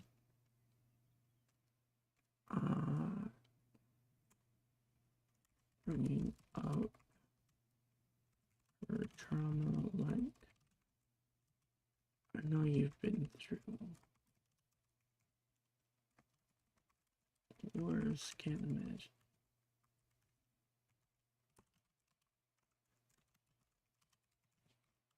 And then I'll put did Deed tell Rachel that she was uncomfy to hear it. I never talked about my trauma to out-trauma someone or out-victim them. As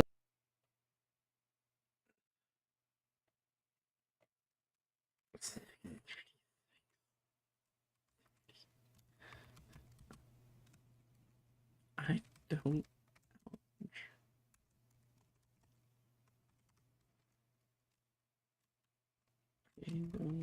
out.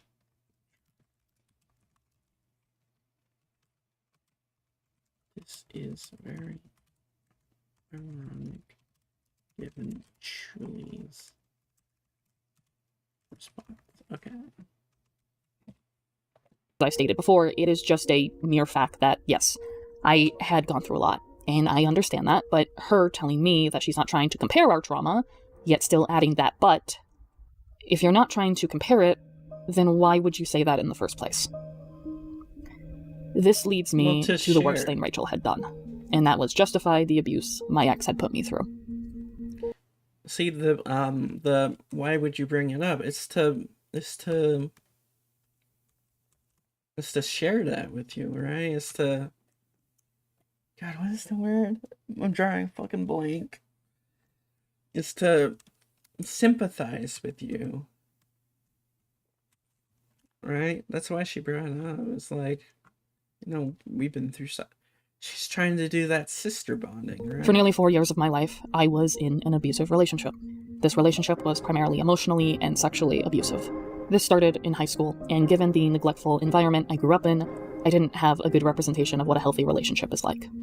So when I ended up in a relationship where I was love-bombed, was told I am the only person who could ever love nor understand you, and was then told that sex was a love language, therefore, this is how you show your love to me, and if you don't have sex with me whenever I ask, that means you don't love me. Suffice to say, I didn't get a say in a lot of things. And while my ex did label me as his girlfriend, over the years it became very apparent that I was actually just a personal prostitute, given the on and off status we had. That's the TLDR of how I was treated. Rachel was actually one of the few people who knew that the abuse was going on. I remember we were in a call, and while I don't recall what it was that caused it, Rachel could tell something was wrong, and I assured Rachel that everything was fine, as my ex and I had worked things out, and she left it at that. My ex officially left me around August of 2018, but in May of 2019, they showed up out of nowhere trying to make amends with me, and gave me a half-ass apology. The, you treated me like a king, but I treated you like trash, manipulative bullshit.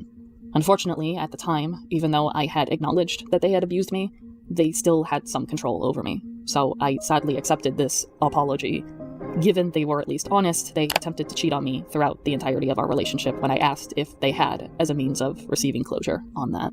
They then attempted to coerce me into a friends with benefits relationship, and them asking for disgusting details about my rape and completely ignoring me when I was venting about my self-harm and suicide attempts is what led me to finally blocking them and never speaking to them again. There is, however, one detail I left out.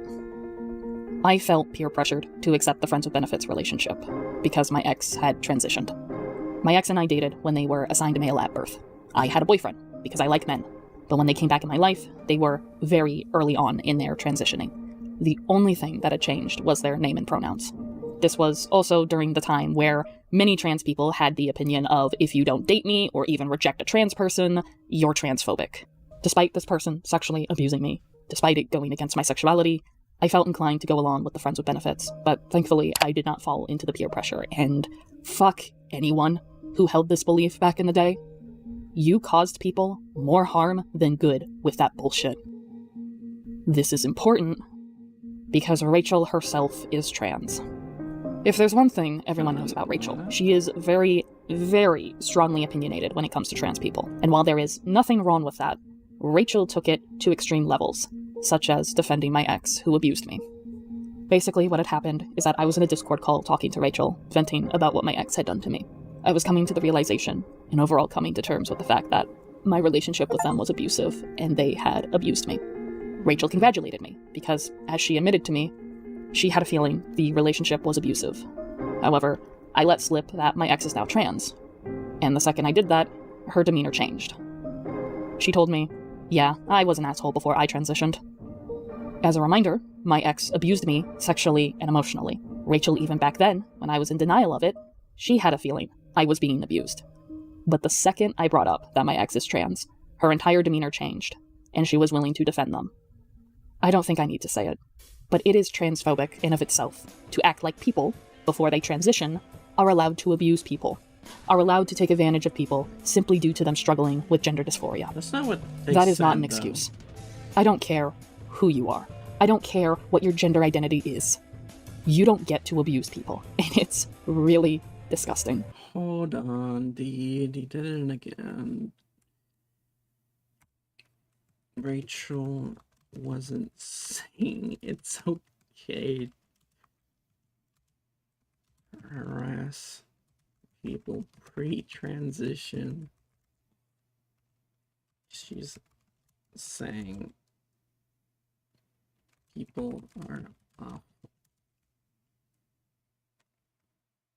She's not excusing what did, just assuming they will get English. There's a difference in perspective. Because as the years went on, it turned out I had repressed memories. And the more I thought about my sexual relationship with my ex, it wasn't entirely consensual a good chunk of the time. In fact, there was a time where my ex blatantly raped me. So thanks, Rachel. You're such a good ally for defending a rapist's name. Oh, and you can't say that. What the fuck is this? Okay, this is the worst thing Deed has done in this video. This is the worst part of the video. By the way, being an asshole and sexually abusing people are two completely different things. But what do I know, given you share the same mindset as my ex? If it walks, then I can disregard its consent and fuck it if I please. No, you know what? I'm going to say this now. I am mad at everyone who despised Rachel, because for as much as they hated Rachel, they made no effort on protecting people. For all the years that I had known Rachel, the only thing I ever heard was she was an asshole, which is why Rachel herself even admitted she was an asshole. Being an asshole is not illegal. Being an asshole is not criminal. There is a difference between being a shitty pal and doing something that crosses boundaries, that goes against people's consent. Being toxic doesn't always equal abuse. But Rachel was a massive pervert, and people knew that. People knew really? Rachel sexually assaulted someone, and they kept it under wraps for years. People were going around warning people about Rachel being a womanizer, and me, the person who is a rape survivor, the person who has had a lot of sexual abuse revolving around women, was not told this. If I had been warned about this, I wouldn't have spoken to Rachel, but I wasn't. So you know what I ended up doing? I ended up telling Rachel that she was one of the few women that I felt comfortable being around. And little did I know, I said that to a fucking rapist. And it sickens me. It sickens me that no one protected me. It sickens me that no one warned me.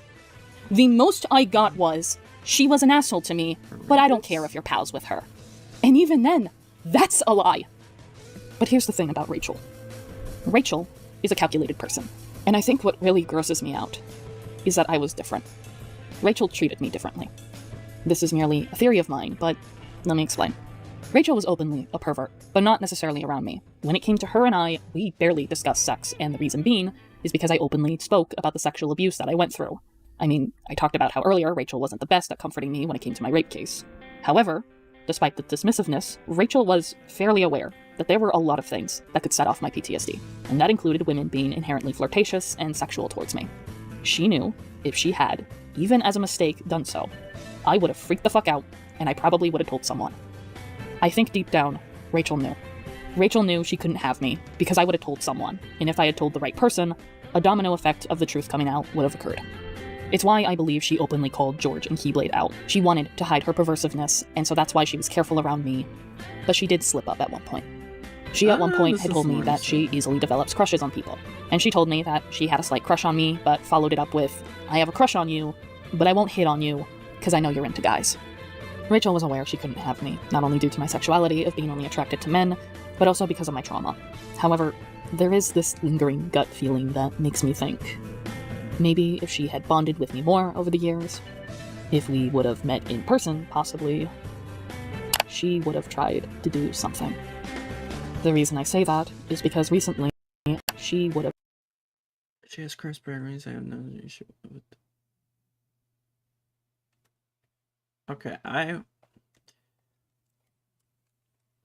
want more information.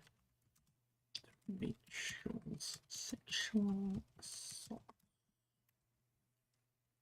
A little crush.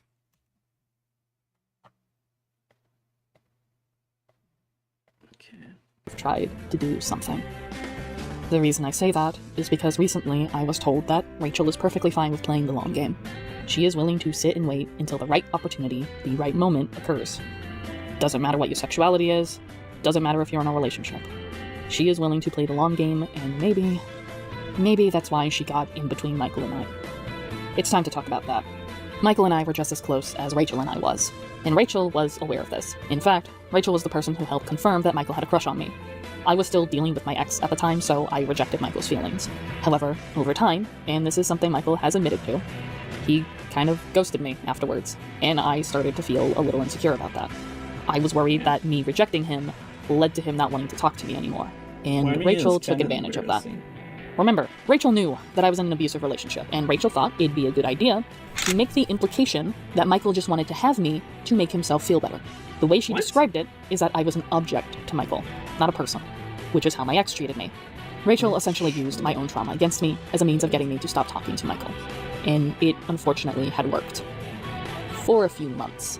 Because shortly after, Rachel and I stopped talking. And then the false allegations Rachel placed upon Michael happened, which led me to reaching out to Michael and apologizing for the fallout we had. Blaze and Chris were actually the ones to help me get in contact with Michael. That's why I said Blaze is a fucking liar in regards to the Michael's social circle dwindling ever since he met me bullshit. It disgusts me that Rachel painted Michael as my ex when, after actually dating Michael for over 5 years now, not only did he help me come to terms with how abusive my ex truly was, but he has helped me realize what a healthy relationship actually looks like. Rachel is a manipulative-ass liar, and you know what? I'm glad you stopped talking to me. You did me a solid by doing the job for me. So let's finally talk about the dumpster fire that is Rachel and I's falling out, and the aftermath of that. Because yes, Similar to Avi, instead of people comforting me, it was people essentially telling me I deserve it. I'll summarize it best I can, but context. I was living in an area where I felt my life was in danger. I developed paranoia. While the threat was real, I started to second-guess things and had a habit of spiraling and jumping to conclusions. As I've stated before, Rachel is trans, and her opinions on trans rights can go to the extreme side of things. She was the type of person to do the whole die cis scum meme back when that was popular. Her justification for this was fighting fire with fire. She thought wishing death upon cisgendered people was a good way of fighting bigotry. I think it goes without saying, but the whole die cis scum thing was never funny to begin with. All it really did was make people not want to be allies for trans folks, because wishing death upon people, solely due to something they cannot control, which is their gender identity, does not help your cause. That's goofy. So, how do I play into this? Well, I was a victim of death threats. And Rachel was actively wishing death upon people. You can guess where this is going. Oh, truly I should have just confronted Rachel about this, but I didn't. I had been falsely accused of being homophobic and transphobic in the past, and me not having the queer card made me very reluctant to share my opinion, even if it was valid. It didn't help that I was being told I wasn't allowed to have an opinion on this discussion because I'm not trans. I wanted to, in a way, talk to her about it, but I didn't want to come off as transphobic. I basically was just trying to find a way to tell her, hey, wishing death upon people, even in a joking manner, is not funny to me, because, due to where I live currently, my life is already in danger. I don't need a so-called pal telling me I deserve to die due to my gender identity. So please stop. So, I decided to have a trans person go over a Google document I wrote for approval. That person was Donnie. After I had shared it, I was worried Rachel was secretly mad at me, so the guilt ate me alive, and so I told her that document was partially written because of the stuff she was doing on Twitter. She was not happy about this. She freaked out and proceeded to berate me and say a lot of stuff towards me. Yes, I should have just been upfront and honest with her. Back in the day, I had a really hard time setting boundaries. I had a hard time telling people how I felt, and this was a learning process for me. I certainly learned something from it. Rachel and I did talk things out in the end. Or so I thought. Time had passed, and I quickly found out Rachel had blocked me. I began freaking out. It is then that Donnie himself relayed to me that Rachel isn't mad at me, she just needs some space. I never heard from her again after that. I was not a mentally sound person from 2018 to 2022. I panicked because I was scared Rachel was going to do things behind my back. That was a deep-rooted fear I had for a very long time. Yeah, remember that. So, suffice to say, I freaked out, I began spiraling, and I ended up doing some pretty unhinged things that I have since regretted doing. Rachel's timing was also awful, given that during this time I had a multitude of people disrespect, belittle, and disregard my triggers, so I snapped. I ended up recording an audio file where I belittled myself, blamed myself for everything, and even mentioned how I shouldn't be respected at all and should be continuously triggered and abused, and that I am undeserving of life. I was essentially having a breakdown. Something in me mentally snapped, and I did end up becoming suicidal. I had no desire to live anymore, but I did not harm myself. Instead, during the time, I was laying on the floor, completely numb and broken. It genuinely felt like my body itself was decomposing. I do regret making this audio file. I vaguely remember doing this solely because I was not mentally there, but it still was unhinged to do. Something to take of note is that I vented quite often, and whenever I had vented or even sent out a cry for help because I had suicidal thoughts and was afraid to be alone, nobody would respond to me. But this incident was different, because Rachel was involved. I had uploaded that rambling audio to my private Discord server. The moment I did, I was sent messages by several folks, one of which being Blaze. Blaze was asking me to get into a call. I refused, but she insisted we talked. I joined a call with her, laying on the floor completely motionless, hardly wanting to speak. And on the other end was Blaze simply telling me, "We warned you." She then went on, implying that I deserved whatever Rachel had done to me with this "I told you so" attitude, and then asked me, "Are you going to listen to us now?" After that call, I was expected to apologize to everyone. Who said that? On the other end was Blaze simply telling me, on the floor completely motionless, hardly wanting to speak. And on the other end was Blaze simply telling me, "We warned you." Okay, it was Blaze. Okay, so T and a mental breakdown.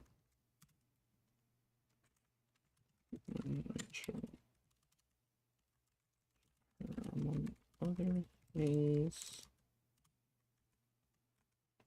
plays just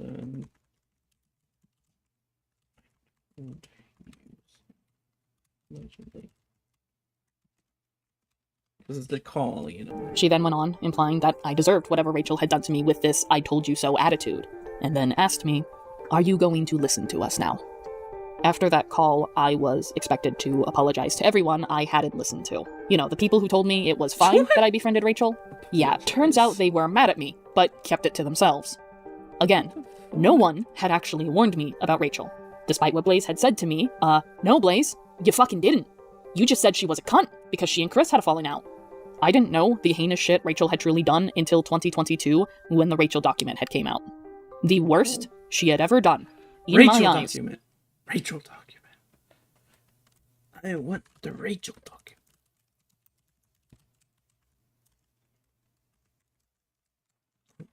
Rachel document. Was the treatment she gave me and making false abuse allegations. I was left feeling guilt forever associating with Rachel, and a part of me held on to that for a long time because I genuinely felt like a bad person. I thought I had truly hurt people without even knowing it. I was taught by everyone, it's okay if you hang around Rachel, but in actuality, it wasn't okay. So, I learned from it and told myself, if anyone tells me not to hang around someone, they must be bad news. I should respect people's boundaries. Well, it turns out that's a lie as well, because it's perfectly fine for them to turn around and secretly hang around my sexual harasser. So, rules for me, but not for thee, I suppose. I have come to terms with what Rachel had done to me. She made my journey of healing harder than it needed to be. She gave me unnecessary anxiety due to how she treated me. Certain triggers of mine now caused even worse reactions than before, thanks to her, so overall, I do not like her. And I really wish I had known sooner how much of a vile person she is. But Michael and I are together, she's a fucking loser and continues to be. I'm better off, and I'm glad. A part of me never wanted to publicly speak about how Rachel treated me, because I was close with Rachel, and I trusted her with a lot of information about me, including my fears.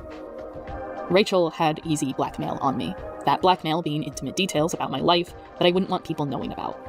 But you know what? Someone had already beaten her to it. I should have never been afraid of Rachel. Instead, I should have been afraid of the people who instilled guilt into me. I should have been afraid of the people behind the Rachel document, because those are the people who went on to betray me. Those are the people who went on to stalk me. Those are the people who outed things about me without my consent. So congratulations. For as much as you hate Rachel, you were willing to go to lengths to hurt me that Rachel never went. Don't get me wrong, I despise Rachel, and she did go behind my back. I remember being told she was telling people not to watch my commentaries back in the day. But what I can't stand more are people who act like they are better when they are far from better. They are worse than you could ever imagine. That's what you get for treating Rachel as the baseline for your morals, dumbass. I hope after all of this is said and done, Rachel becomes nothing more than a distant memory, because after fumbling any form of justice, at the very least, her victims deserve peace, goddammit. Catchphrase? So I knew Ray for quite a long time. I'd say since about 2015. We didn't have the strongest friendship at first, but eventually we did click and get along really well, and through her, I met quite a number of people. Funny enough, I do actually also remember having conversations with her as well as Deed at the same time. Ray was very charismatic, and I felt like we were close friends during the time I had gotten to know her. I showed up in her streams often, I would help edit some of her videos, and she also cameoed in some of my own commentaries. However, things would begin to change when I began to date another person, who I will simply refer to as Elle. Elle was someone who I had dated for about 2 years if I recall correctly. If anyone has any recollection of this, Elle had cheated on me, and this is relevant to my experiences with Ray. Now at the time, I had a very bad self-deprecation problem alongside self-esteem issues and suicidal ideation. I'm not going to act like I treated either Elle or Ray the best, or that I was truly ready for a romantic relationship given my issues. However, after I had found out Elle had cheated on me, this was around the same time Ray had cut me off, saying that anything I said can be used against me, and effectively told me to go fuck myself. This combined had led to a suicide attempt that would land me into a psych ward.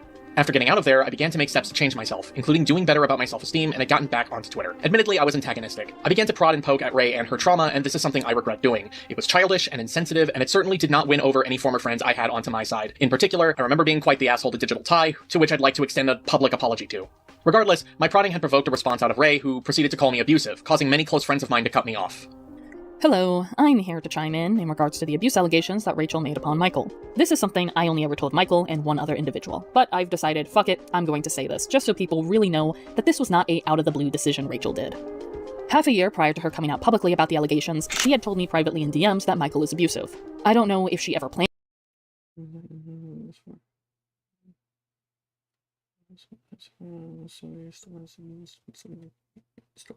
Give a fucking book to get something else specifically non-numbered.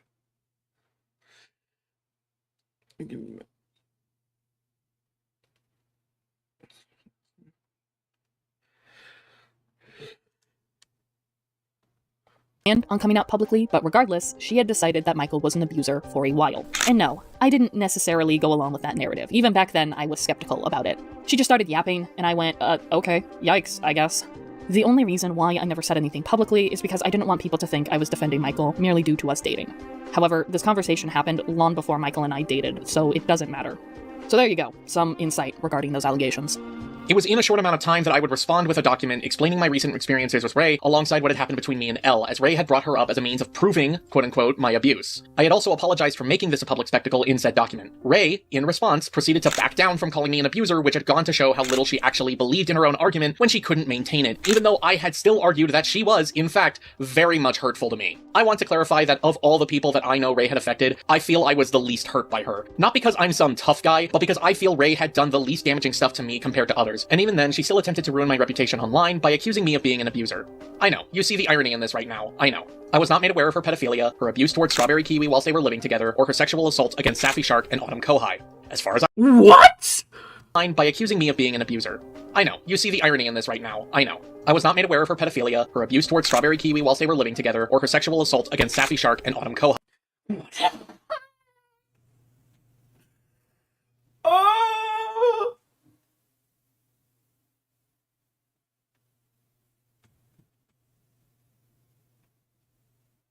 Holy fucking shit!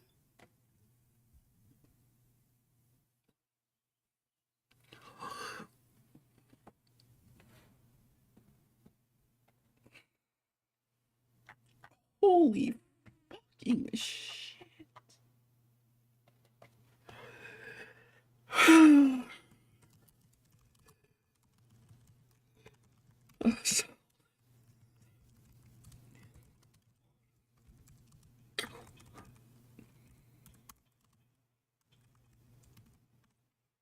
Okay. As far as I was aware, and to be frank, as far as people had made me believe at the time, Rachel Mills Kohai was an asshole who had abused some others, something far lighter than what I learned she truly was today. While we may not have known at the time how vile Rachel is, we do now. From fabricating abuse allegations to being an abuser herself. From manipulation tactics to using someone's trauma against them to destroy relationships. From objectifying people to seeing them nothing more than, if it walks and is the legal age of consent in my home state, then I can fuck it, to her literally admitting to indulging in lolicon. Her and many others' excuse for this, then I can fuck it, to her literally— My girlfriend, she looks at child porn, what?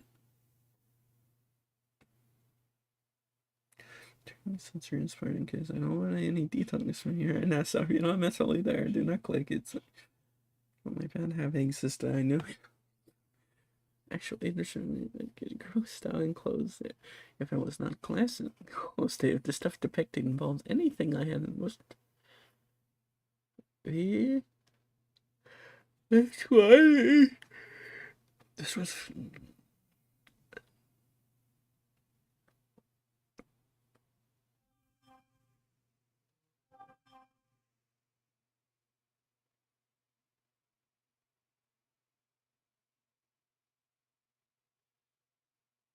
What?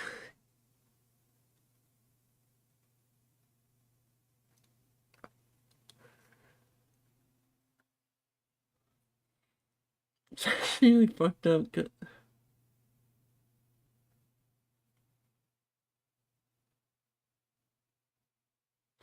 So.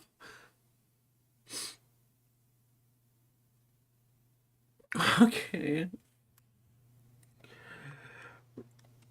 Rachel self-harmed by looking at lolicon? Thank you. Admitting to indulging in lolicon. Her and many others' excuse for this was that it was merely a form of self-harm, when Rachel does not have any history with sexual abuse, both as an adult nor a child. She wasn't called the rat bitch for nothing. Rachel should be behind bars. End of. However, because of the SEC and how they handled things, they let her get away with shit. In fact, that chart that I just showed? Why, it was in the Cloud Palace Rachel was openly being a creep. And no one said a damn word. This was never brought up by anyone. For as much as the slideshow commentary community hates Rachel, they protected her. And I can prove that with the diseased-ridden making of the Rachel Kohai Google document.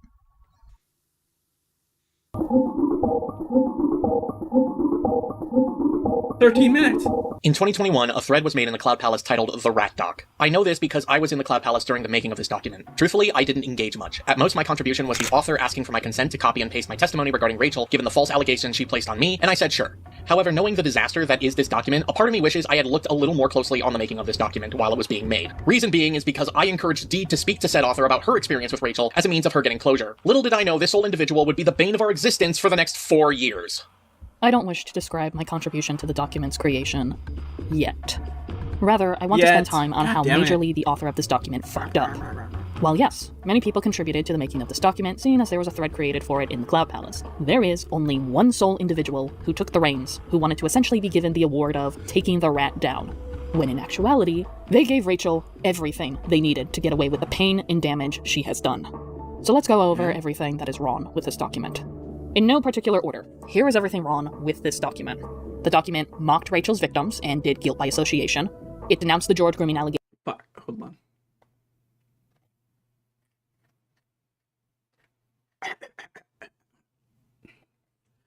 Rachel doc info mocked Rachel's victims by association, denounced George Raccoon allegations. When it's supposed to be about Rachel, it allowed predators to write testimonies such as Alvy Haltman, Kata Monroe. Allowed Avi, Kaylin, and George to write in it. Oh wait.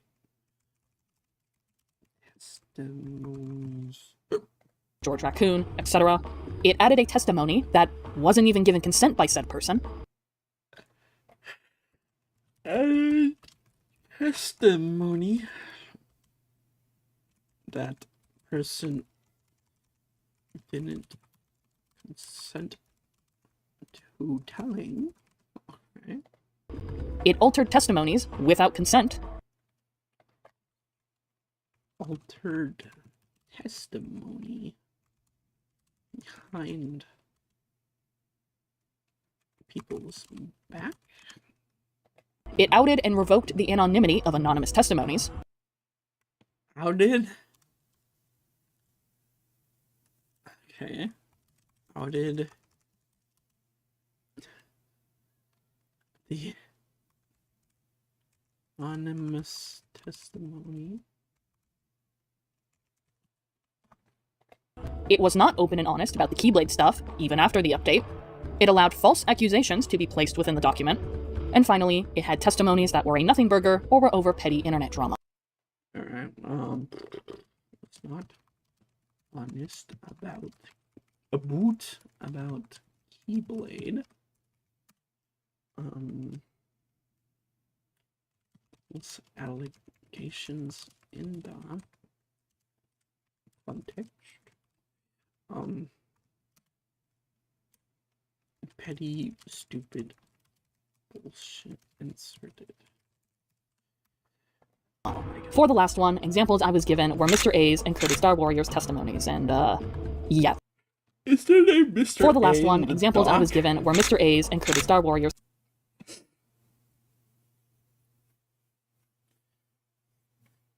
Is it Mr. Wait, what? Or did you edit that in? Because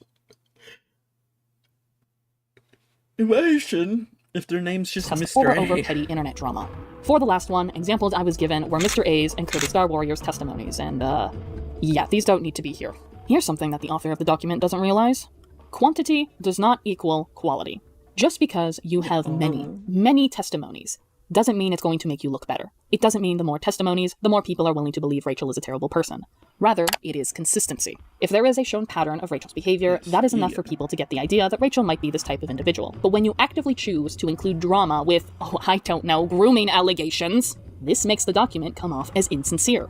This does not make you look good. This makes people not want to take you, nor the allegations, seriously.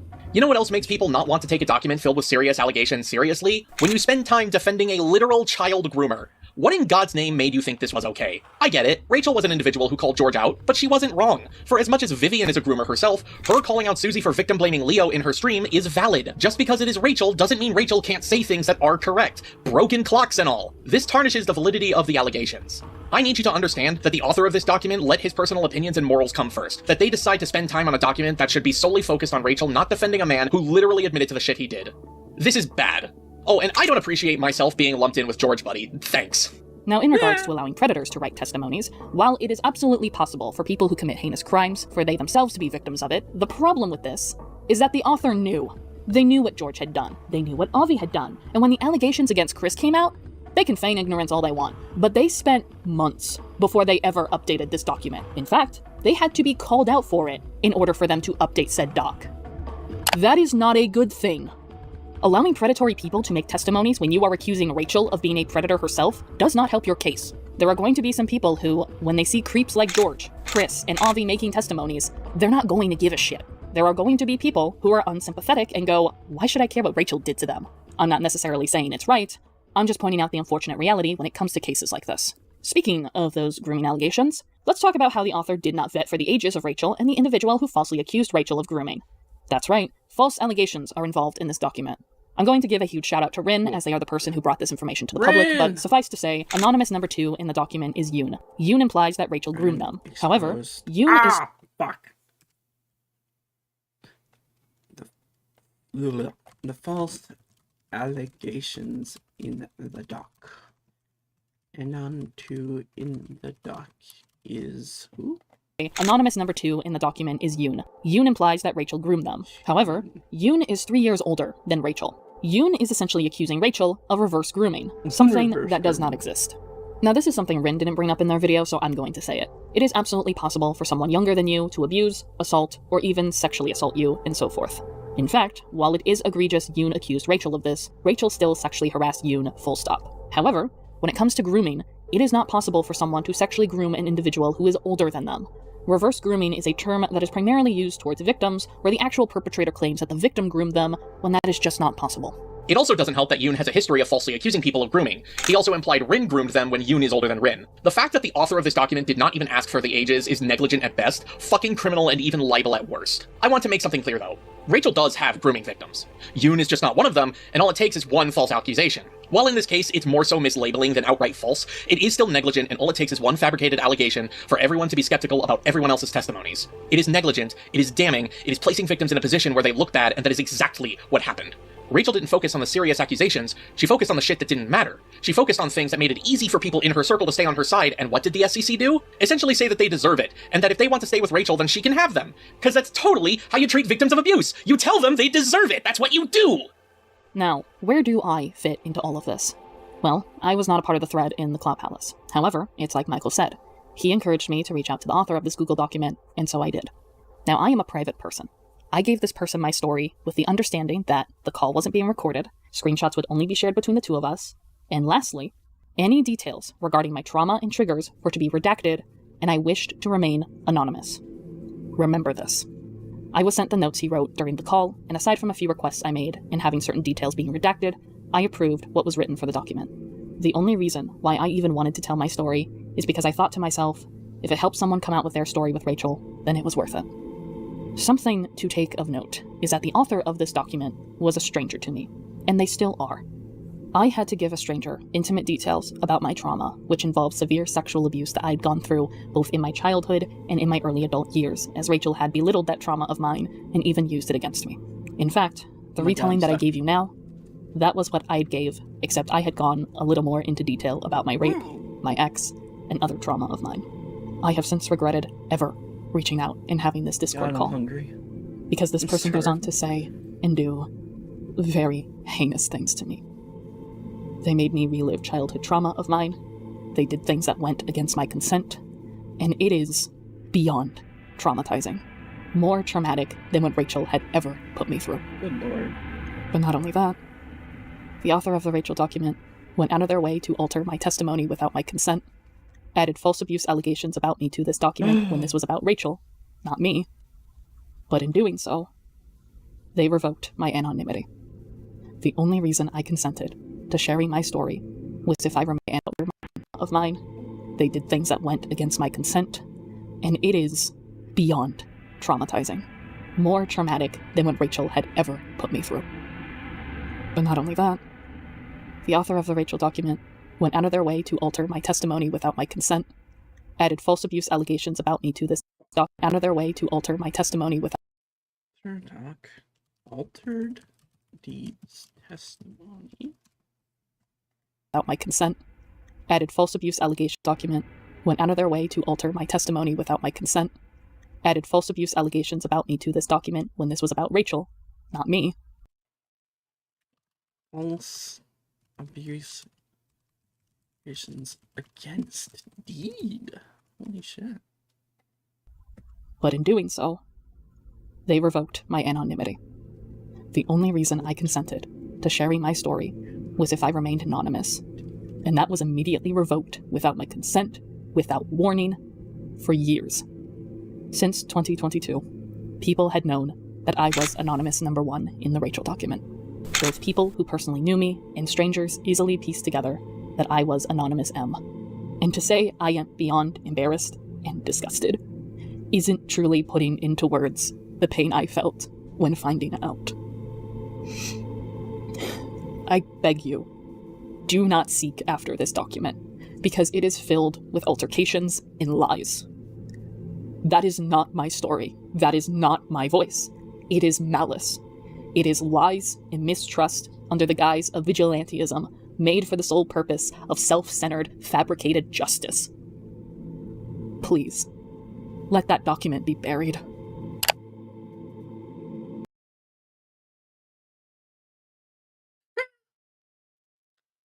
Oh, with testimony. I want you to understand that this Google document, even to this day, was shared around for years without me knowing that my anonymity was not only revoked, but false allegations about me were placed in this document.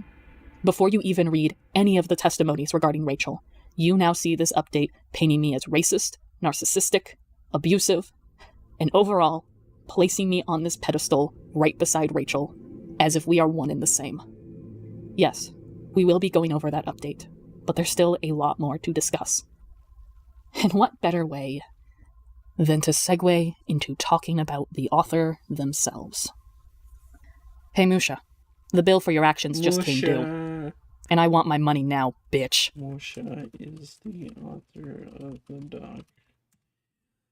Guys, we fucking did it. Altman, the guy who has a reputation for grooming minors and being sexually untoward to 99 towards so many fucking people in the SEC. Just got this reputation of being a sex freak. With hard one fucking time he actually got consent is from this fucking crazy bitch. Oh my god. Deserves to know everything. Despite my request being, they do not know until I am ready. C was going to know, but when I was ready to talk about it. Not only that, but when I mentioned what C had said, B replied saying that I simply misinterpreted what they had stated. Because I was not mentally stable and distraught at the time. You. Okay. Is she still alive? That's for that long, dude? It doesn't take that long to read 2 words. Is she still on the fucking 3R mark? Are you fucking on crack? Are these people on fucking drugs? It took you that long. Absolutely every single individual I can think of has covered this fucker. We're just gonna get straight into it. It did feel like No, this is mentally deranged. How are you this far behind still? What the fuck? I haven't gotten any response. So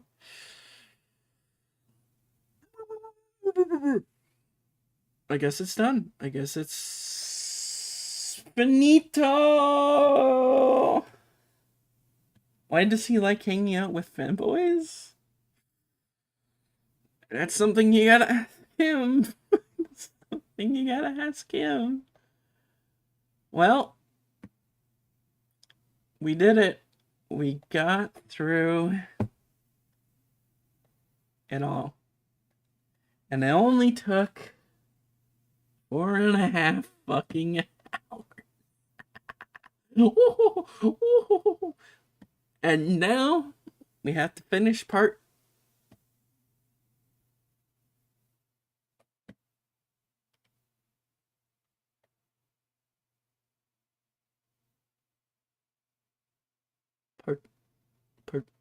2's gone. But part 2's gone. Are you gonna do the rest of it? Yeah, I am forced. I am part of this, okay? I am commentary right now, okay? I'm one of the commentary bros.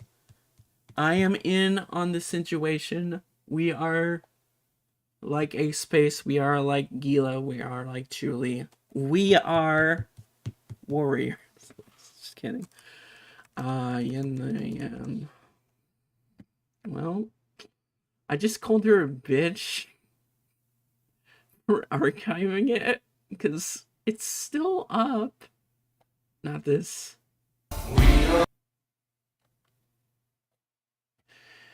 Not this. 9 hours, so it's even longer. If you're watching, start like, fuck you, kill yours. Just kidding.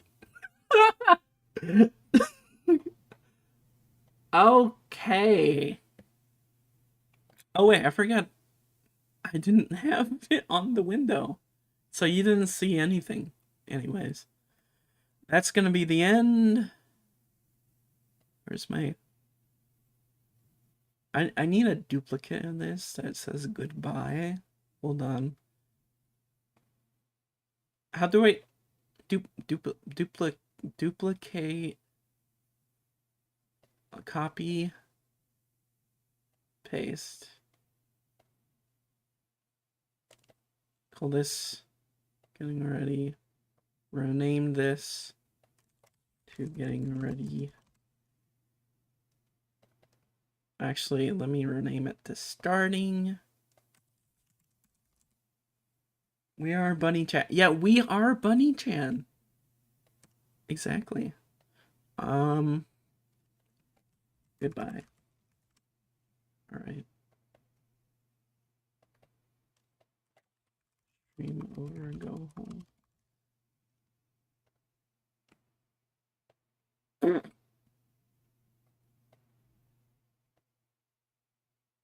Stream over, go home. Stream over.